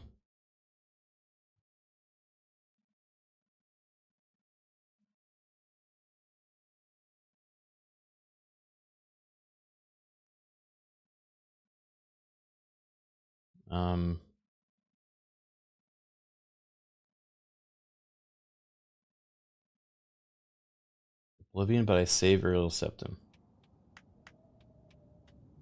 Yo, it's been a while. Anyways, have you ever wanted to save the Emperor in Oblivion? It's Yeah. actually quite easy. When you reach the Sanctum section of the tutorial, all you have to do is a simple wall clip. You can do this by making a save while running into this corner, quitting to the menu, and loading that save while holding forwards. Just know this might take you a couple of tries, and it's easier the higher your speed stat is. After clipping through the wall, you'll want to aim for this room, which will put you back in bounds, and then you can go find the assassin. What can I do for you? We're all talking about the Emperor's murder. No. We have no Emperor and no heir. That's never happened before. Oh my god. I suppose we should all be worried. Goodbye. Oh. You saved him! Killing the assassin will progress the tutorial without the Emperor dying, and you can keep playing the game as normal. All his heirs are dead. Come with us. There is a slight problem after delivering the amulet to Joffrey. When you return to the sewers, they'll be locked, and there's no way to reach the Emperor again. So he's in the sewers?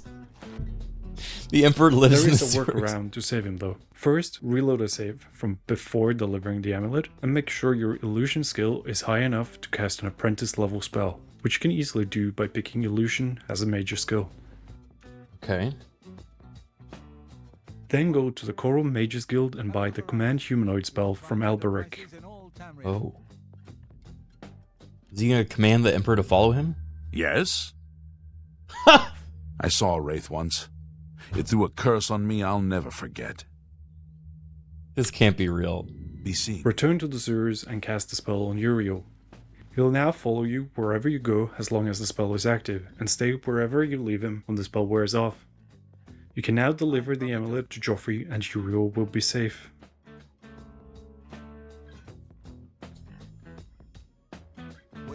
If that was it, then you might be wondering why this video is so long. Well, I figured this was a bit too easy, so I wanted to take it a bit further. While doing all of this, I noticed that another character who's scripted to die also survived. That character being Glenroy. Glenroy! So why not try to do the same for him?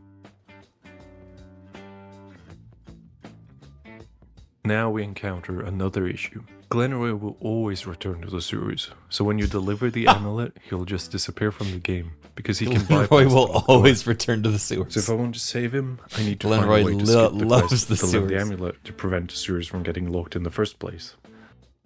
There's one well-known skip we can do. By going to the temple district and clipping into the Temple of the One, we can find a hidden door that takes us to the final moments of the main quest.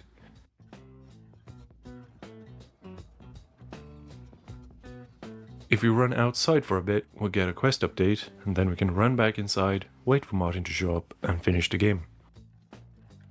But where's Glenroy?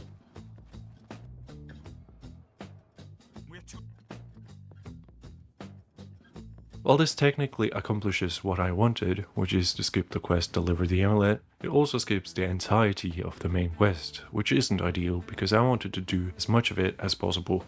So I need to find another skip. Like I said, we need to skip the quest Deliver the Amulet, You skipped too which far. means we can't get the next quest to Find the Heir. We can start breaking the Siege of Kvatch, but it won't progress the main quest further. And we're not able to get the next quest, Vayne on Priory, either. Here's where a skip I learned of last year comes into play. I watched this video by that school dude, where he skipped directly from the tutorial to the Dagon Shrine, which let him start the Path of Dawn quest as well as the Dagon Shrine quest early. So I'll Okay. try to do that, and hopefully by the end of the game I'll be able to finish all of these quests.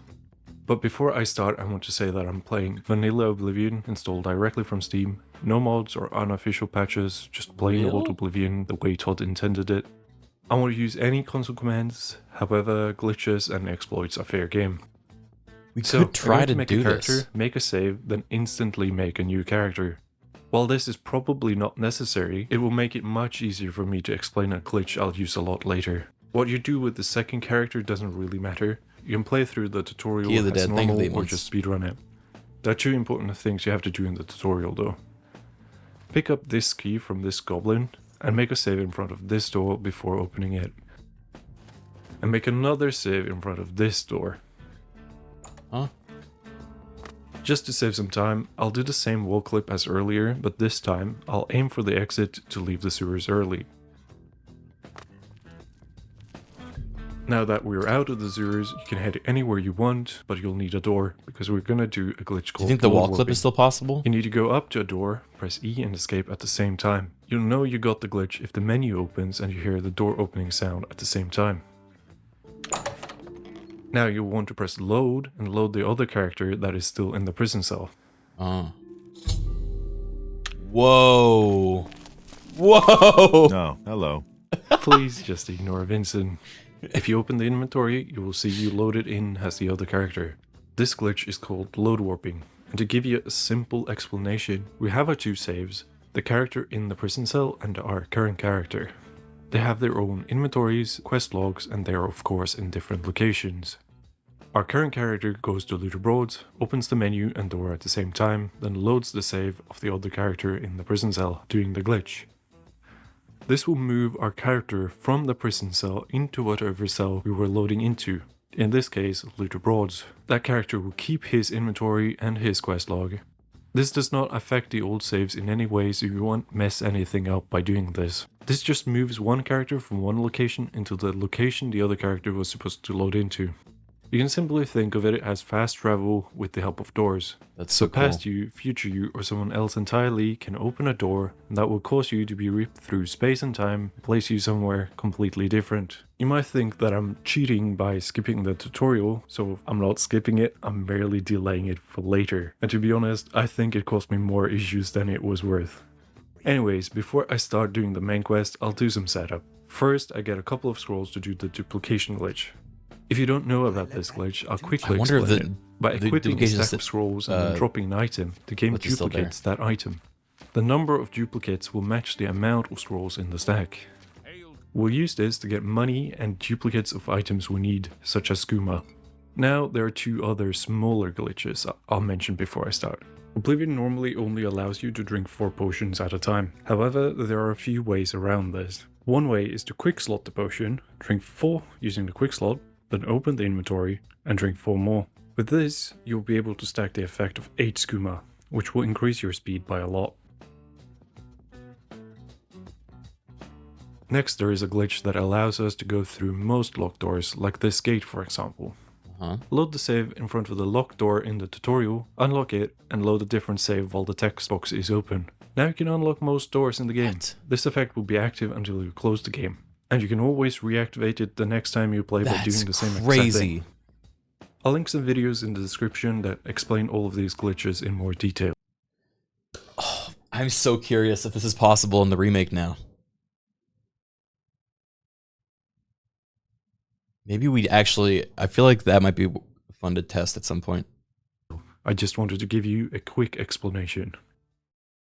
With all of that out of the way, we can finally start. Like I said a while ago, we're going to try to skip directly to the Dagon Shrine quest, which you're normally not supposed to go to this early.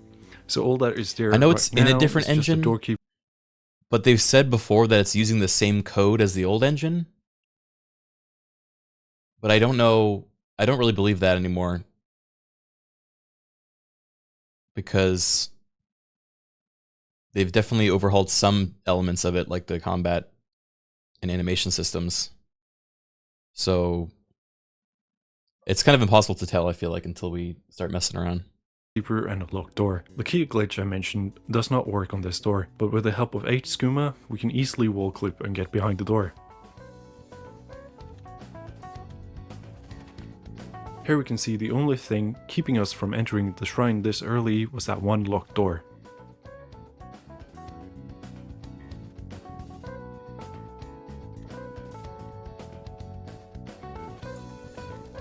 Once inside, we instantly get the Dagon Shrine quest, and I make sure to pick up the Mythic Dawn Commentaries Part 3, which also starts the Pot of Dawn quest. Further inside, I grab Mysterium Xarxes and then I load warp my character out of the shrine with both books in hand. The load warping thing is crazy. I think we can definitely test that From here, I decided to see if I could do the Pot of Dawn quest first, so I go to Fintia's like the quest tells me to. I'm Fintias, owner and proprietor of the first edition. Look around. If I don't have it, Got about maybe 5 I minutes can left, get it. guys. But it leads nowhere, so I figured this one quest might be impossible.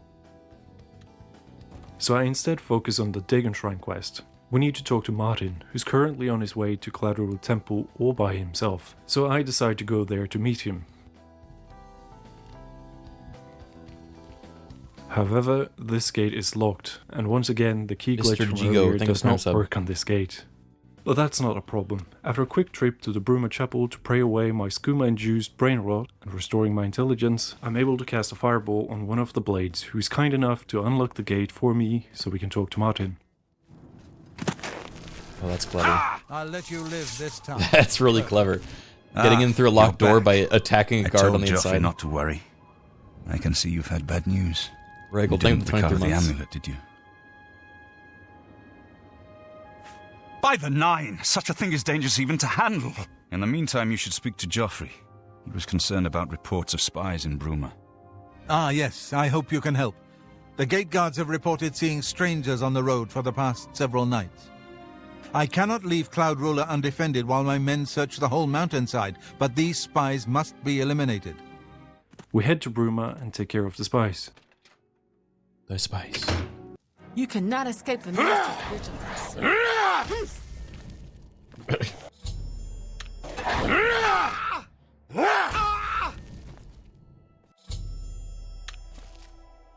After a quick inspection of the floor to make sure there are no more spies, we grab their orders and return to Joffrey.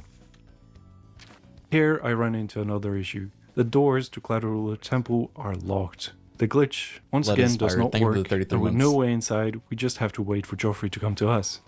And surely this one problem won't cause a lot of issues in the future. Anyways, here he is, so let's talk to him. What have you learned about the spies? Excellent work. I knew I could count on you. You should speak to Martin. I believe he has made some progress with the Mysterium Xarxes. But we will need a Daedric artifact. Bring it to me when you have acquired one. Next, we need to get a Daedric artifact. And you might think we can go get Ashura Star, which the game usually guides you towards. But I should since we think skipped of the 85 tutorial, months. we don't have a class, which means we can't level up. And all the Daedric quests Wait, require us what? to be level 2 or higher. He doesn't have a One class, quest so is he still can't level doable, up. though. That is Clavicus Wiles' quest.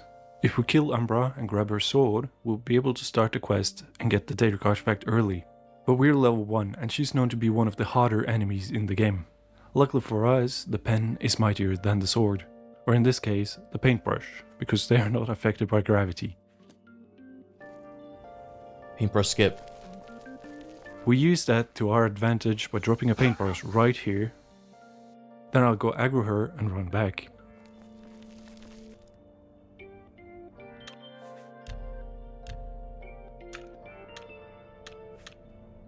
Why do you turn the difficulty up? Oh, to not kill them. I see.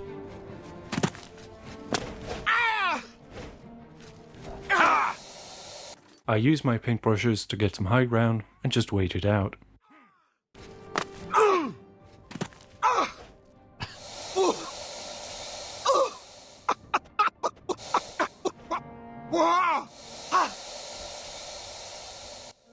Three minutes later, we can grab the sword, head to the shrine to start the quest, and since we have the sword, it will instantly give us a quest update, and we can just get our artifact. Oh, nice. That's clever. You've brought the sword. Now give it to me, as we agreed. Umbra and I have unfinished business. Excellent! A pitiful sword with a pitiful soul in exchange for a mask fit for a god. You've gotten the better of this That's part, Todd? mortal. Now I have business to attend to. Run along. Perhaps I'll be looking for you again. That's Todd's voice? Todd is Clavicus Vile? I didn't know this.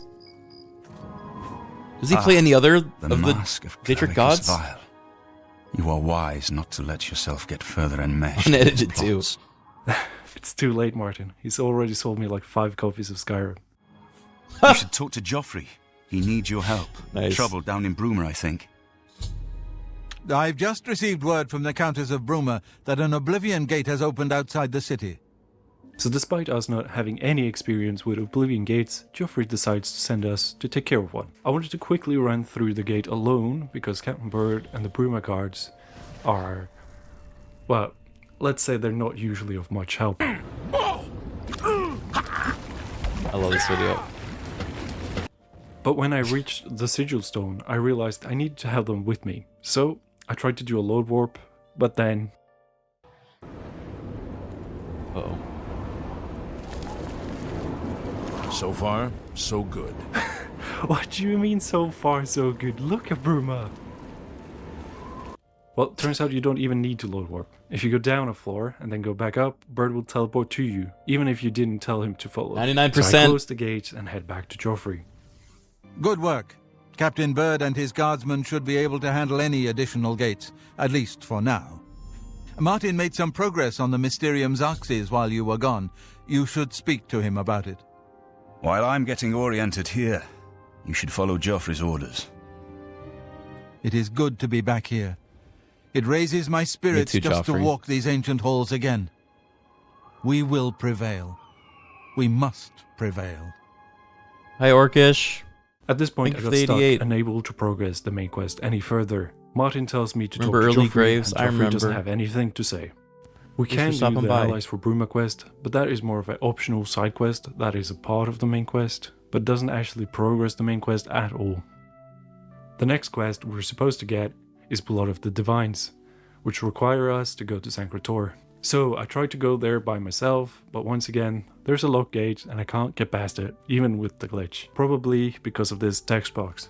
I didn't want to give up yet though, and I realized there is one quest in my quest log that I said might be impossible. Maybe this quest is causing some conflicts. So I started over from the beginning. I'll watch this later. Wait, join? No, subscribe. This is a good video. I will watch the rest. Shout out to Bacon _. All right. Is it time? 10 seconds. Hey. Okay. Chat. If something goes wrong and NVIDIA crashes, my graphics card explodes, I don't know what's going to happen. Just know that I'm coming back. We're playing this all day today. Okay. Hopefully it won't happen. I'm saying this for the VOD as well because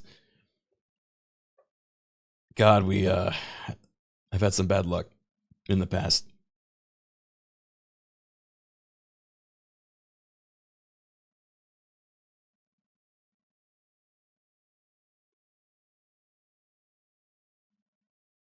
Okay.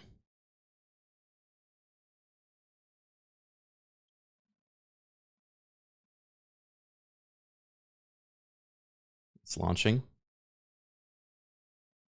Imagine it's going to go to a... Yep. Okay. Shaders.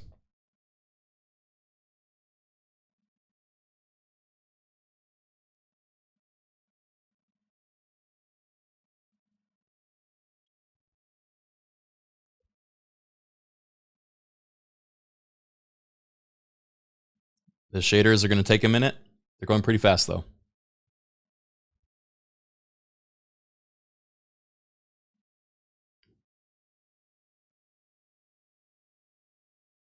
We're losing FPS because of the shaders. Just hold and wait.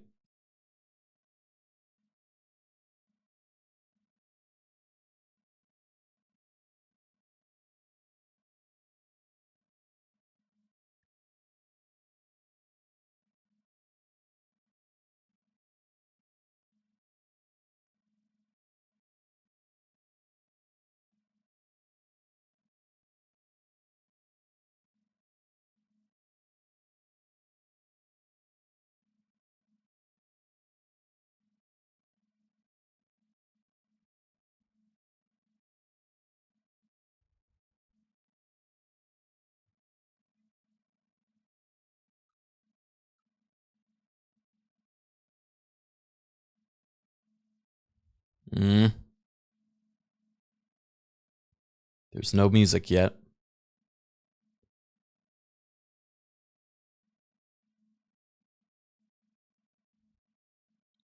Time for more YouTube? No, it's going fast. It's going fast. See?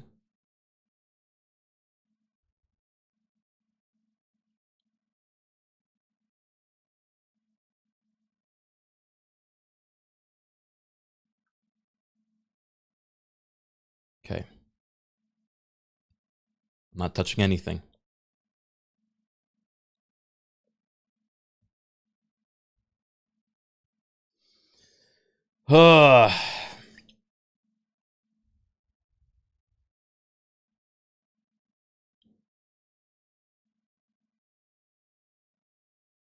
TikTok brain is bored.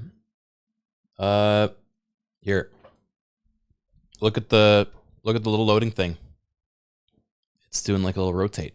You can look at that in the meantime. Magic Beans, thank you for 39 months.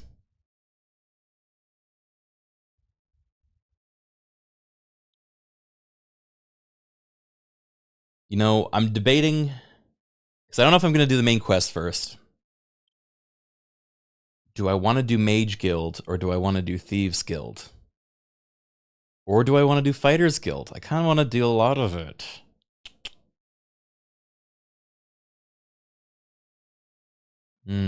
Goblin Wars first. Dark Brotherhood. Fuck, I want to really see it all.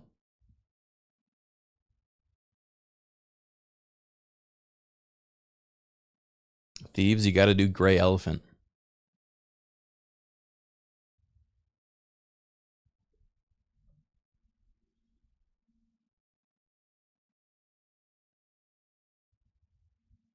What class will you play? Well, we did Sneaky Blade in the last playthrough we played of the base game. I am kind of curious to see magic. But there's always Stealth Archer, you know?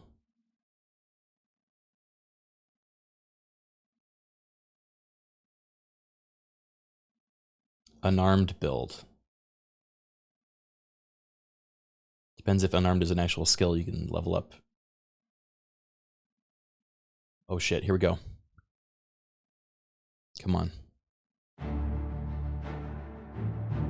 Okay.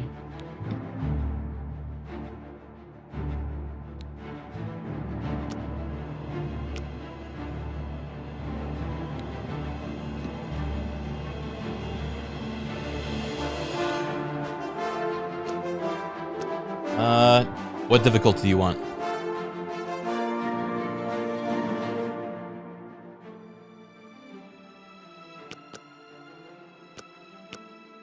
We'll start Adept. We can change it as we go. Oh boy. Oh boy, oh boy.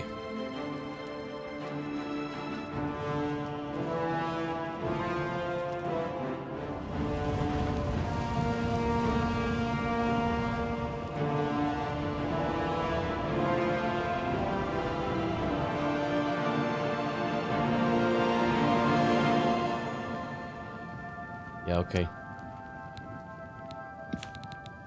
Where's the FPS? Ugh. Okay. First person.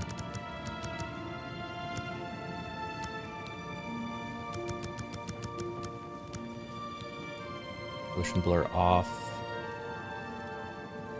Ultra. What is this?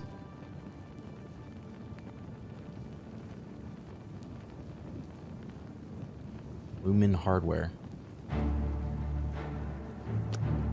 On.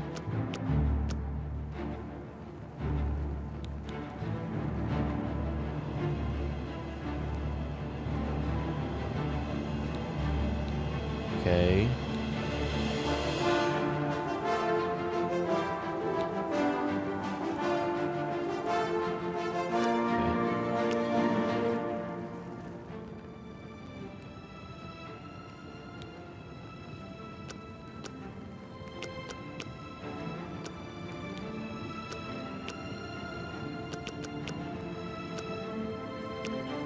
Alright, let's try this.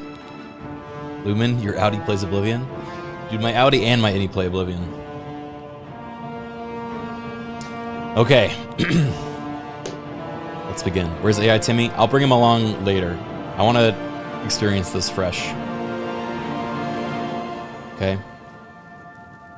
Not gonna try 120 FPS? No. I don't need to. And show accessibility options, sure. Movement, general. I don't know if they're...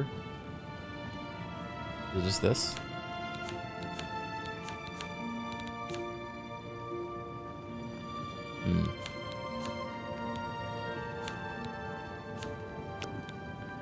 Yeah, might be none. Alright. Everyone, pray for Giant Guard. I pray they did not remove Giant Guard. I mean, this is a pretty giant guard, but maybe there'll be another. I was born 87 years ago. Oh my god. For 65 years, I've ruled as Tamriel's emperor. But for all these years, I've never been the ruler of my own dreams. I have seen the gates of Oblivion, beyond which no waking eye may see. Behold, in darkness, a doom sweeps the land.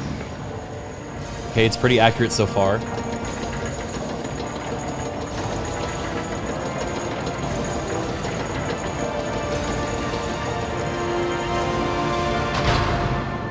Oh, they even have the flashbang. Okay, all right. This is the 27th of last seed, the year of Akatosh 433. These are the closing days of the Third Era and the final hours of my life.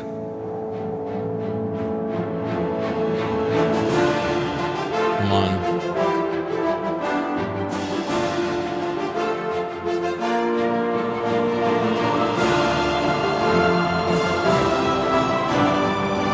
Wait for it. Wait for it.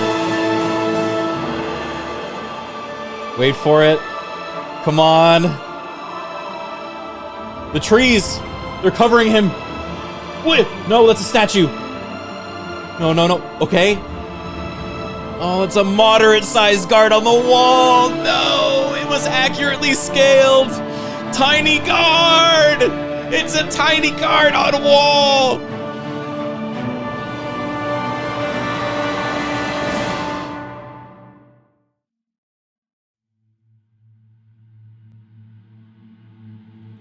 They made the guard tiny. Wow. Wow. Oh my god. They look so different. Like they're made out of clay.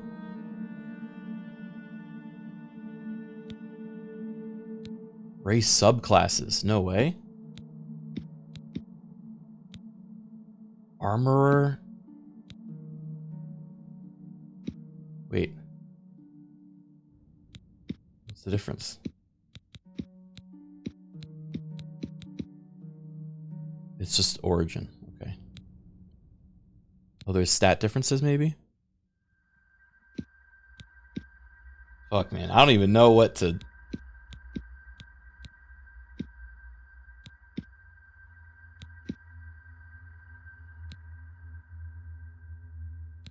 Press F for stats. Ah.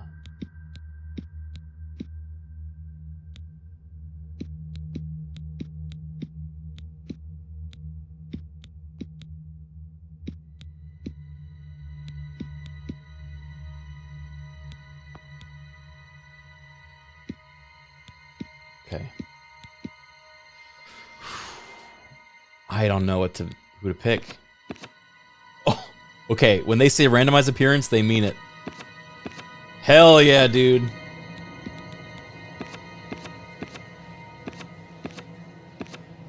Whoa, whoa, whoa, whoa, whoa, whoa, whoa, whoa, whoa, whoa, whoa, whoa.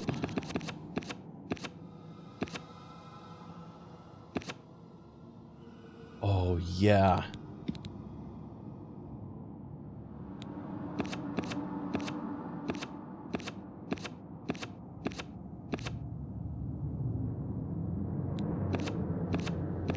Oh my god. This is so much better than I was even dared believe.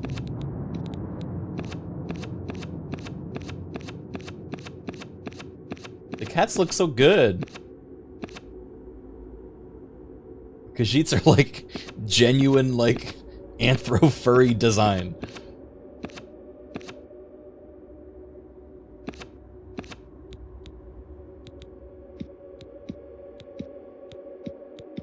The red guards do too.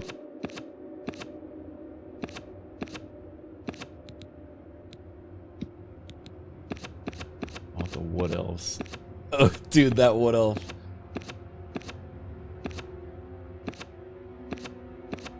Yeah, I like the Argonians. Feel like they're like a little. They're so much more monstrous.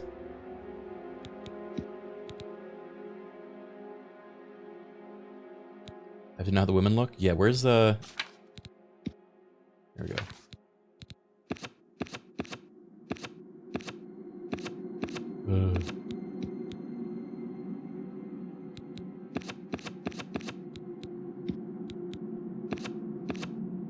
Whoa! Okay, I never would have been able to imagine a character looking like this in Oblivion. That is crazy.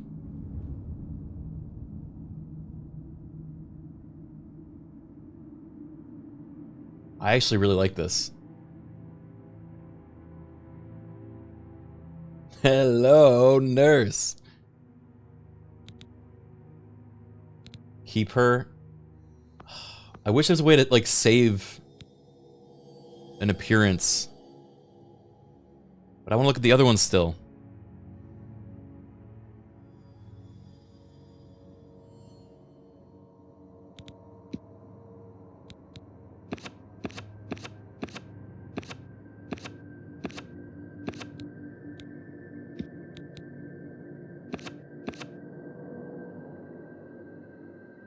Look at a little kitty cat.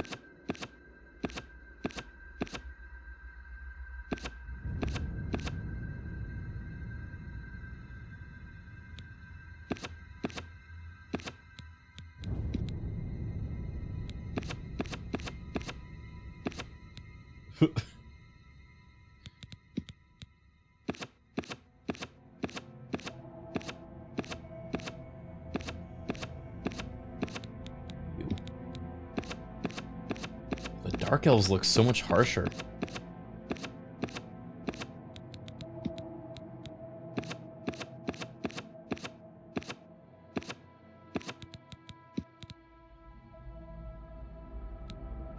Wow.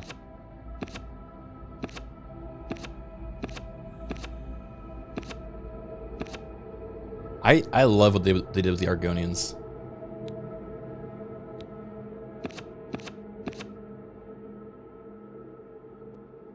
They really feel like their own thing, you know?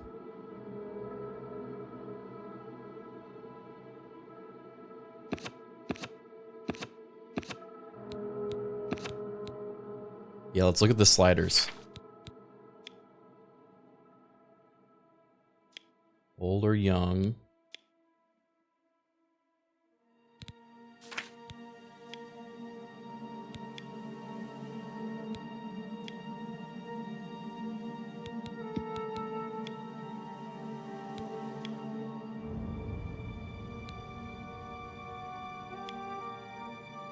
Man, this looks so good.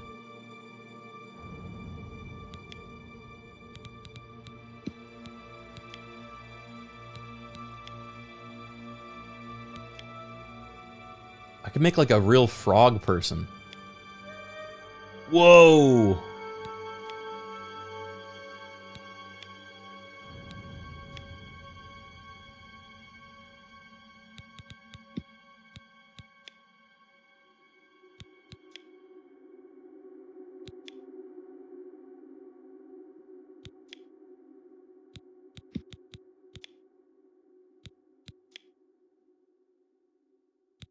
Kermit playthrough. Dude, I feel like I could just spend hours on this character creator experimenting with different... You know, maybe we'll just make a few characters and then we'll like decide after that.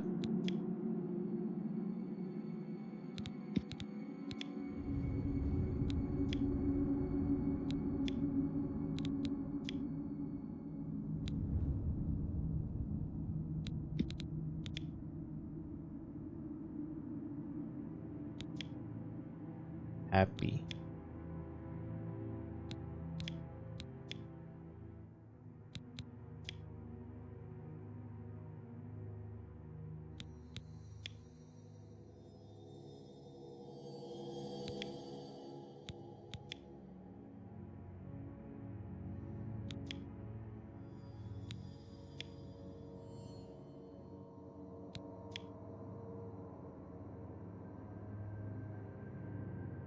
It looks like the dinosaur show, yeah.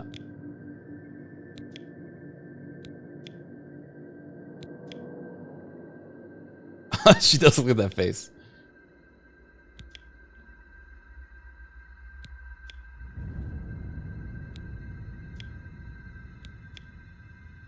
I think I'm still leaning towards orc. Or maybe a really like fucked up Breton.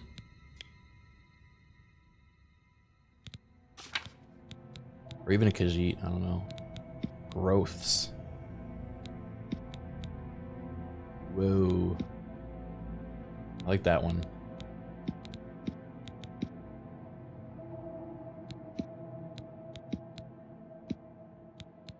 Feathers.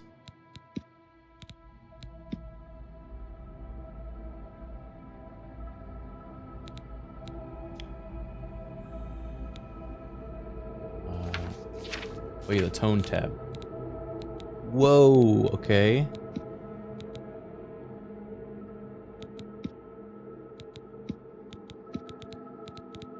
I like the beastly eyes. A lot of different eyes.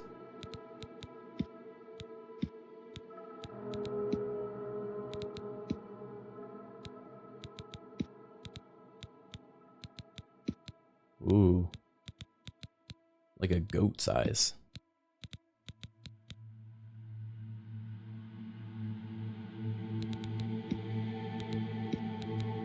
Makeup.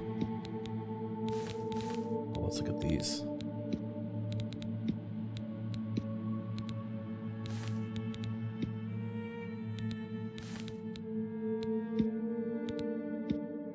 So looks like a battle toad.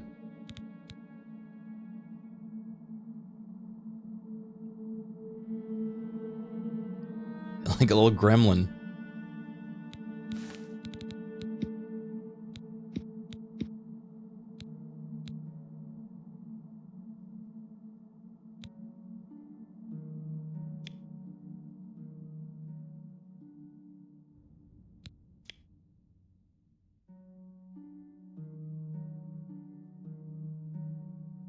I did kind of make a gremlin.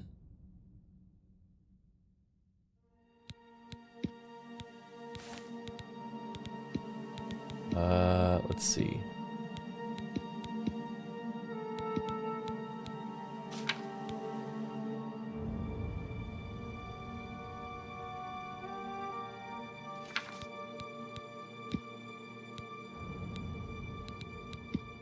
No lipstick? Oh. Yeah, there's only eyeshadow for them. Let me see. I'm gonna do head shape.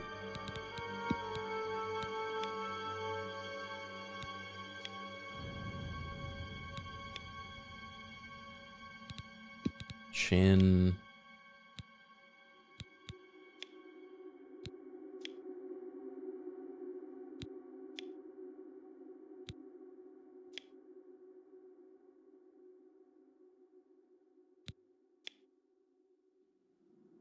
Kind of like you can make them like very beastly.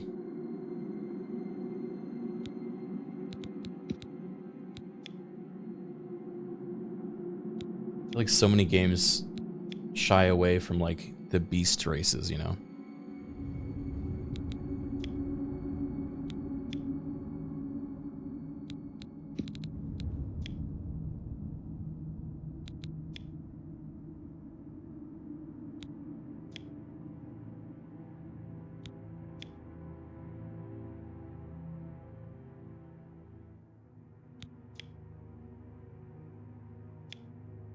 Cool. I like this.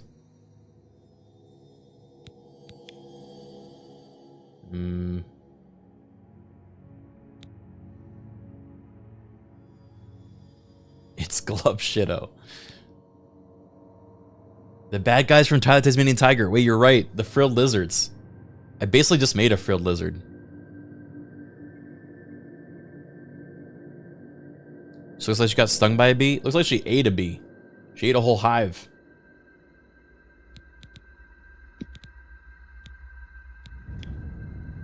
Alright, let's mess with the nose and then I think I'm good to ship this one. But I'm gonna make several. Then we're gonna decide after that.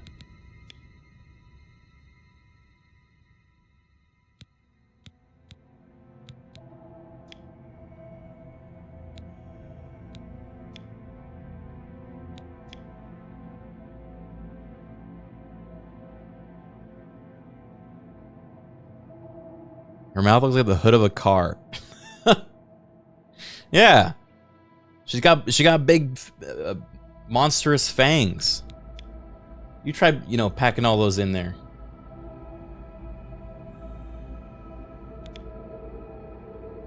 Oh, wait, you can make like a little alligator. Wait, I kind of love the nose. I actually like that. Oh my god. Look at that little soft-shelled turtle nose.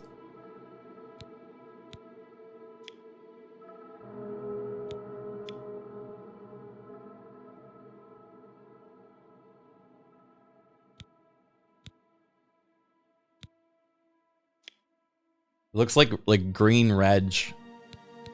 I guess Reg is already green, isn't he?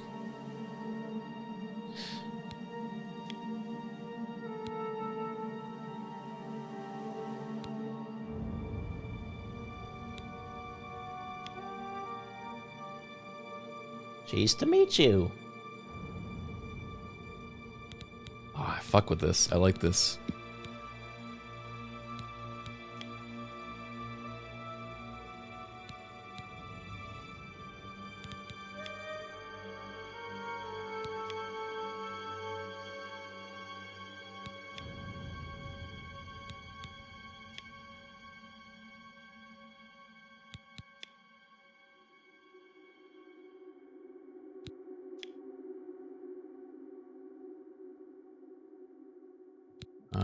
Okay, I think we're good.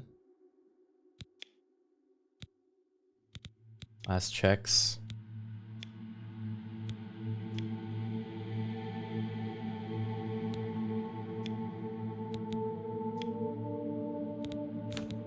I want to change the eye color. Maybe a blue accent or yellow? Yellow accent, I kind of like. What's up, John? It is real. It's real as hell.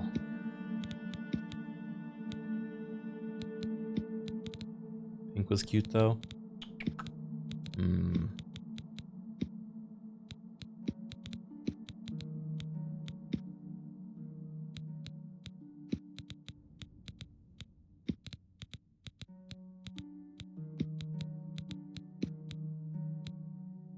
I think I like yellow.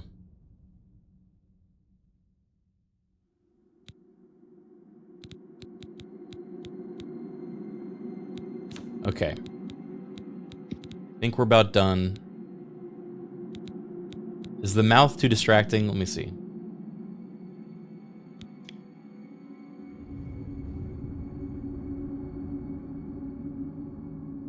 I kind of like it. Maybe like this. Cool. All right. What are the stats? Arnesia or Thorn March? Agility, speed, intelligence.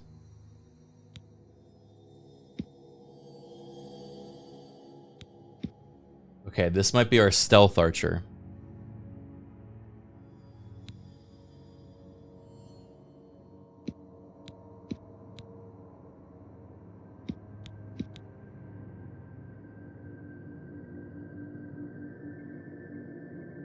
But we'll make another character for the other ones.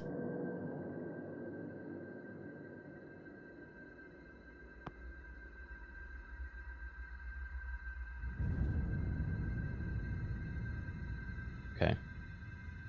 Overview. What is our character's name?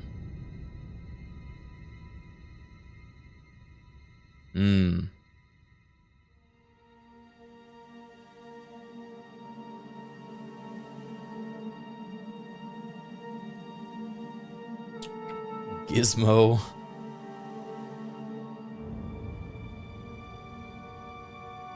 Histamine Shelob. Download slow. Lizard. Sick note, thank you for the resub. Maybe some of the frill. Frill.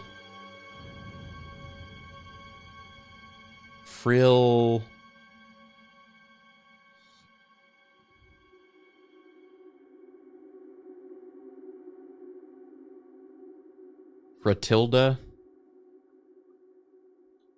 No, that doesn't make sense. Frilly.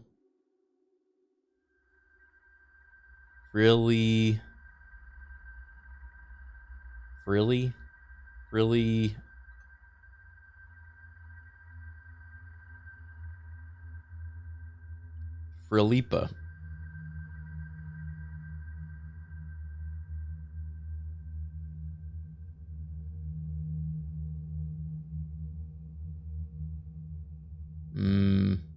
Thrilled to meet you.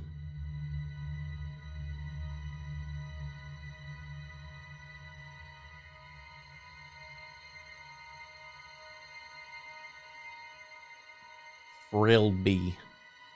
Yeah, I think we either go the Gremlins route, Alligator route, or Frilled Lizard route.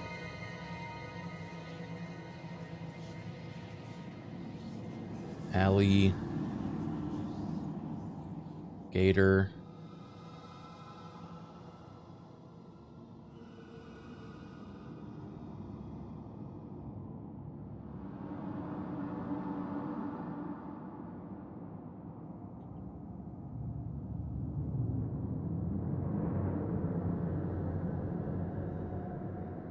Argonian names are usually actions.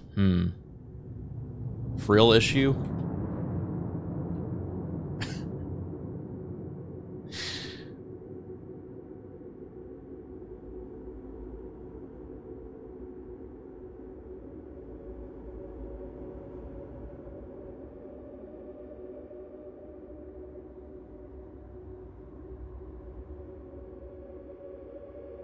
Frill issue's not bad. Wait.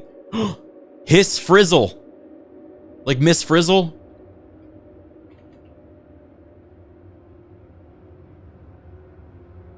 Dude. Oh, do we make her orange then? That's a great one. Hissed Frizzle?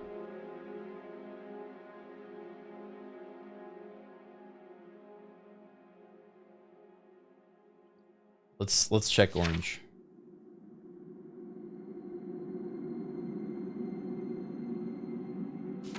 Because we can't be Miss Frizzle without orange.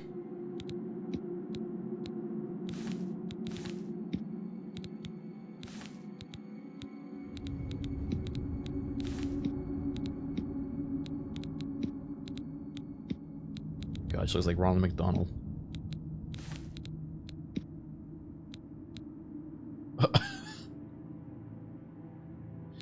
I do think green was maybe better.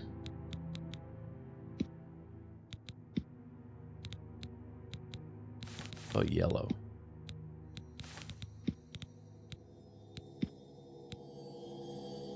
Yeah. No, no, no, no. Green plus orange?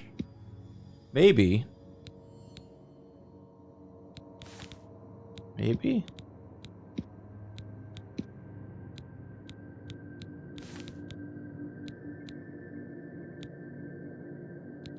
Kind of sickly.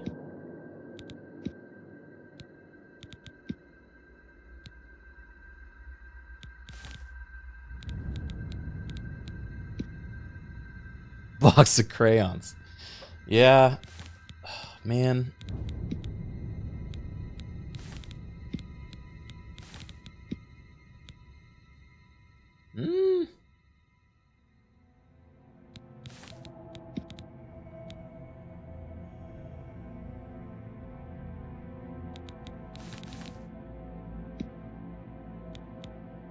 There's not much in the way of orange.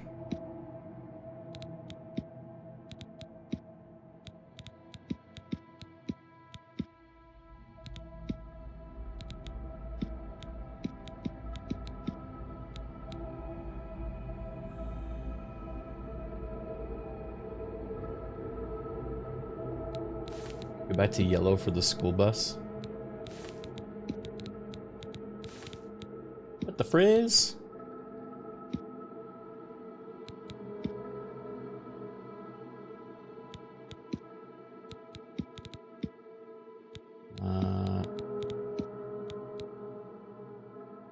I like that. It's not too bad.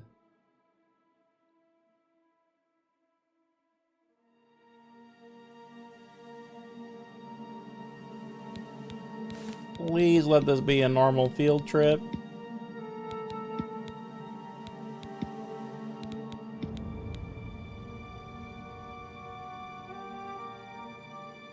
Alright, I like it.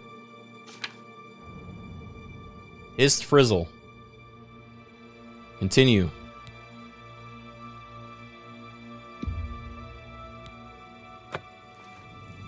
Oh my god. Bone.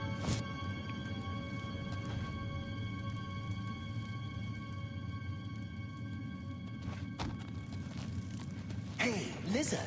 It must break your heart, huh?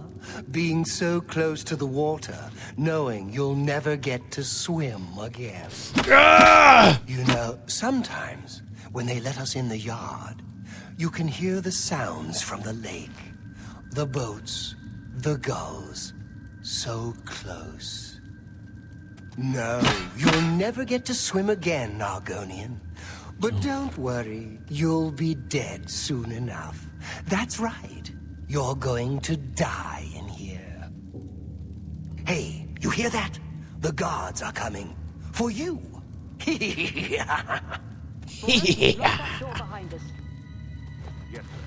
This actually looks so good. They're dead, aren't they? We don't know that, sire. The messenger only said they were attacked. No, Hello. they're dead. I know it. What's this prisoner doing here? This cell is supposed to be off limits. Must have been a Usual mix-up with the mix-up watch. with the watch. Never mind. Get that gate open. Stand back, prisoner. We won't hesitate to Leveling kill my you if acrobatics you real get in quick. our way. No sign of pursuit, sir. Stay put, prisoner. Good. Let's go. We're not out of this yet. You? Let me see your face. I've seen you. Look at him, dude. Let me see your face. He's You are the he's so one old. from my dreams. Then the stars were right. And this is the day. Gods give me strength. What's going on? Assassins attacked my sons, and I am next. My blades are leading me out of the city along a secret escape route. By chance, the entrance to that escape route leads through your cell. Why am I in jail? Perhaps the gods have placed you here so that we may meet. As for what you have done, it does not matter. I killed like 20 is people. not what you will be remembered for. Who are you? I am your emperor, Uriel Septim. By the grace of the gods, I serve Tamriel as her ruler. You are a citizen of Tamriel, and you too shall serve her in your own way. I go my own way. So do we all. But what path can be avoided whose end is fixed by the almighty gods? Please, sire, we must keep moving.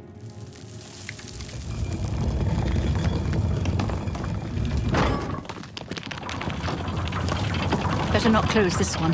There's no way to open it from the other side. Don't try anything. I'm Looks like watching. this is your lucky day. Just stay out of our way. No, Glenroy. He doesn't know what's coming. This actually looks so good. This is official business. Do not interfere. This is official business. Do not interfere. Okay, this still feels like Oblivion. I told you to keep out of our way.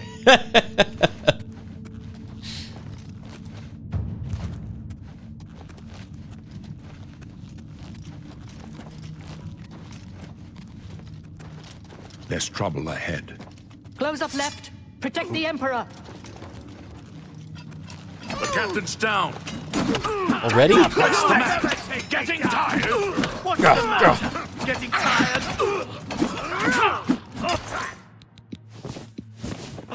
My sword for the dragon! For the Emperor! Are you all right, sire? We're clear for now. Captain Reno? She's dead. Sorry, sire. But we have... Can I have her stuff? How could they be waiting for us here? Don't know, but it's too late. Need to go back now.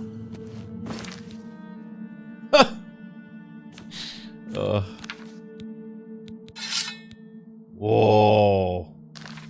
Don't worry, sire. We will get you out of here. They won't be the first to underestimate the Blades. I'll take point. Let's move. You stay here, prisoner. Don't try to follow us. Oh, alright. Bye, guys. Ah! Look how fluffy he is! Oh my god!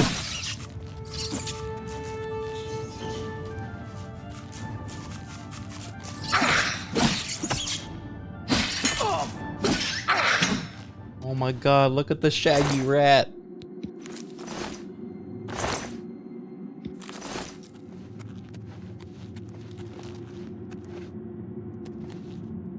The dogs you kill are gonna be so fluffy.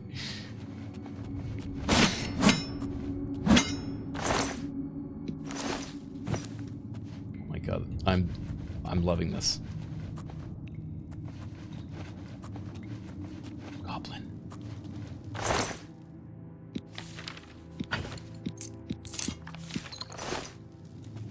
Oh, this was the very easy lock, remember, from the video?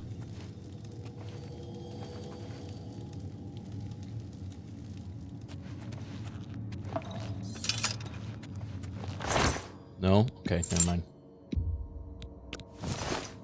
This was the lock that they used to open locked doors. Chat, this was like 10 minutes ago. You already forgot.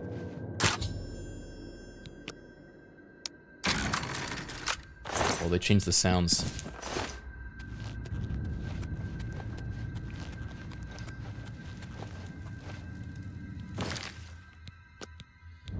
Oh, man. Okay. Oh, I have a key. You want higher FOV? Okay. I feel ya.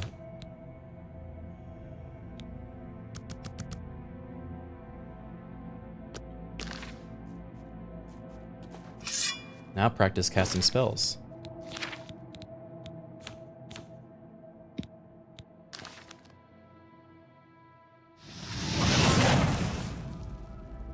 Can you sneak attack spell damage?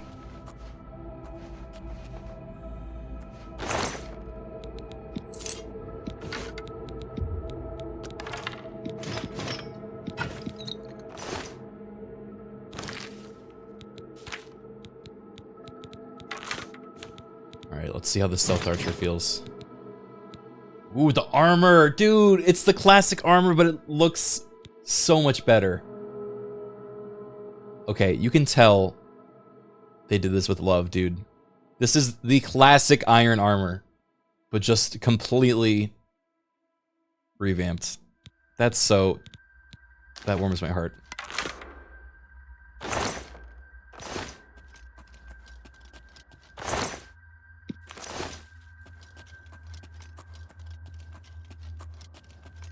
Did Oblivion have spell creation? Yes, it does.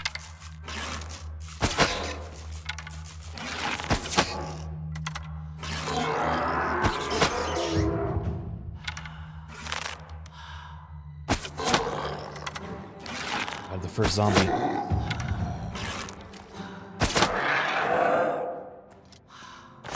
That was kind of scary. The shambling.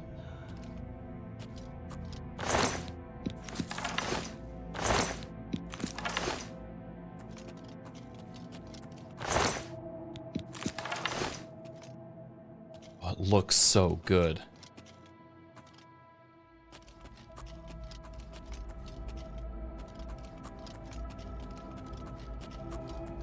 Yeah, the zombies are so much scarier in this than in Skyrim.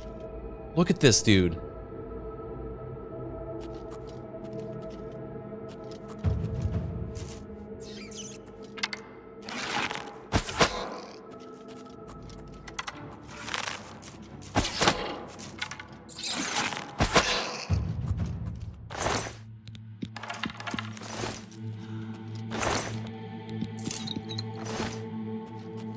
That's the best mud I've ever seen.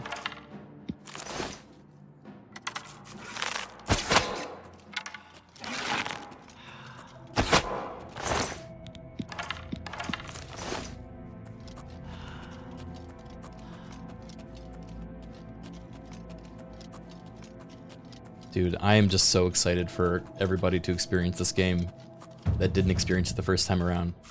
Because this is already so clean. I think people are gonna like it better than they liked Skyrim, if they played Skyrim first. I don't know, maybe I'm jumping the gun, but I think this is gonna make so many more Oblivion fans.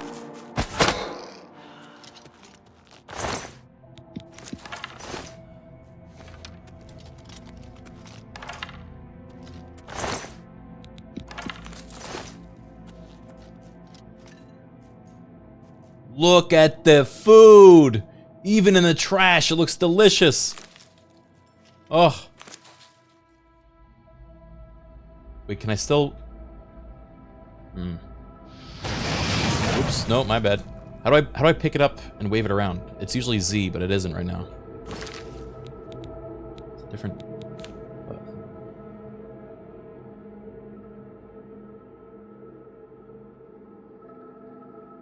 Hold E. Aha, there we go. Maybe I modded it to be Z.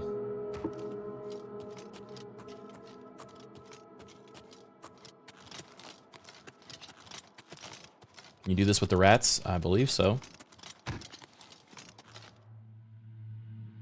Yeah, they're just a bit heavier. Ugh. Come on. Damn here. I wonder if they have a system for if you level your strength, you can move them around more.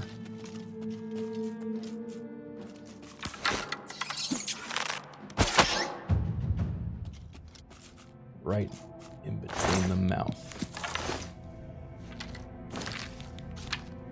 What does that helmet look like on you? Wait, what helmet? Oh. Yeah, the good old clipping, Oblivion clipping, could not be solved in the new generation.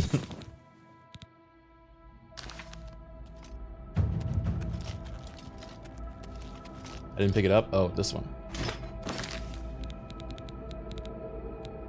I don't think you can even... Oh, yeah. There you go.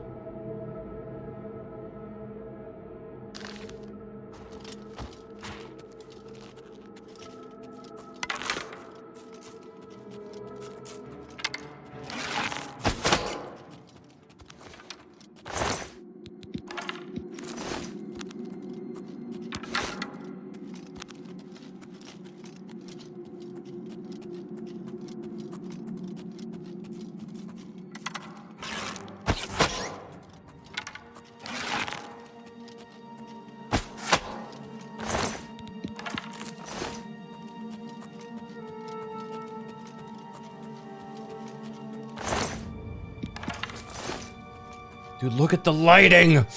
Oh! And the fog.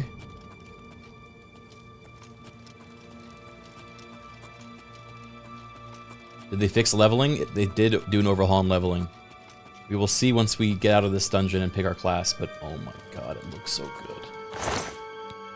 I'm so happy.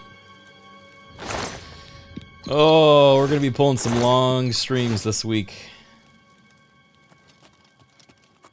I gotta tell all my friends to not lose my number.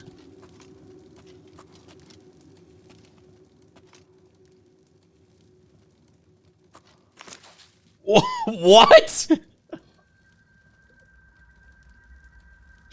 When you harvest fauna now, it does that goofy ass animation? Okay, for reference, in the vanilla game, it just makes a sound and they don't go anywhere. But in this, look at this. Whoop, whoop, whoop, whoop. Oh, it leaves little stems behind? Okay, I love that. I love it.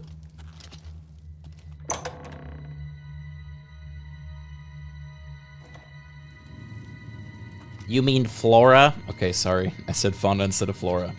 You got me. My bad.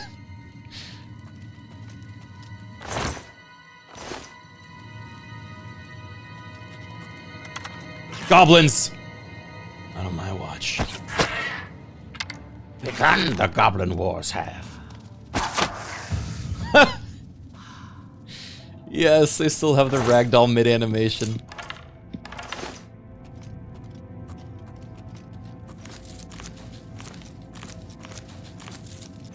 Oh, I love picking things now.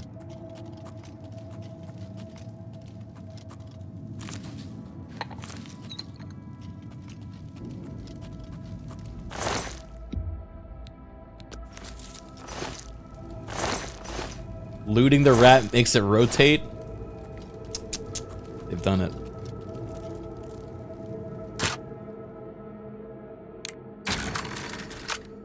Why was that loud? Sounds so loud. The animation looks silly. Yes! And I love it. If anyone is calling any of the animations in this silly as a bad thing, then they don't like Oblivion for what it is. Oblivion's supposed to be silly. Look at this! This was not designed to be badass. Look how fucking silly we are.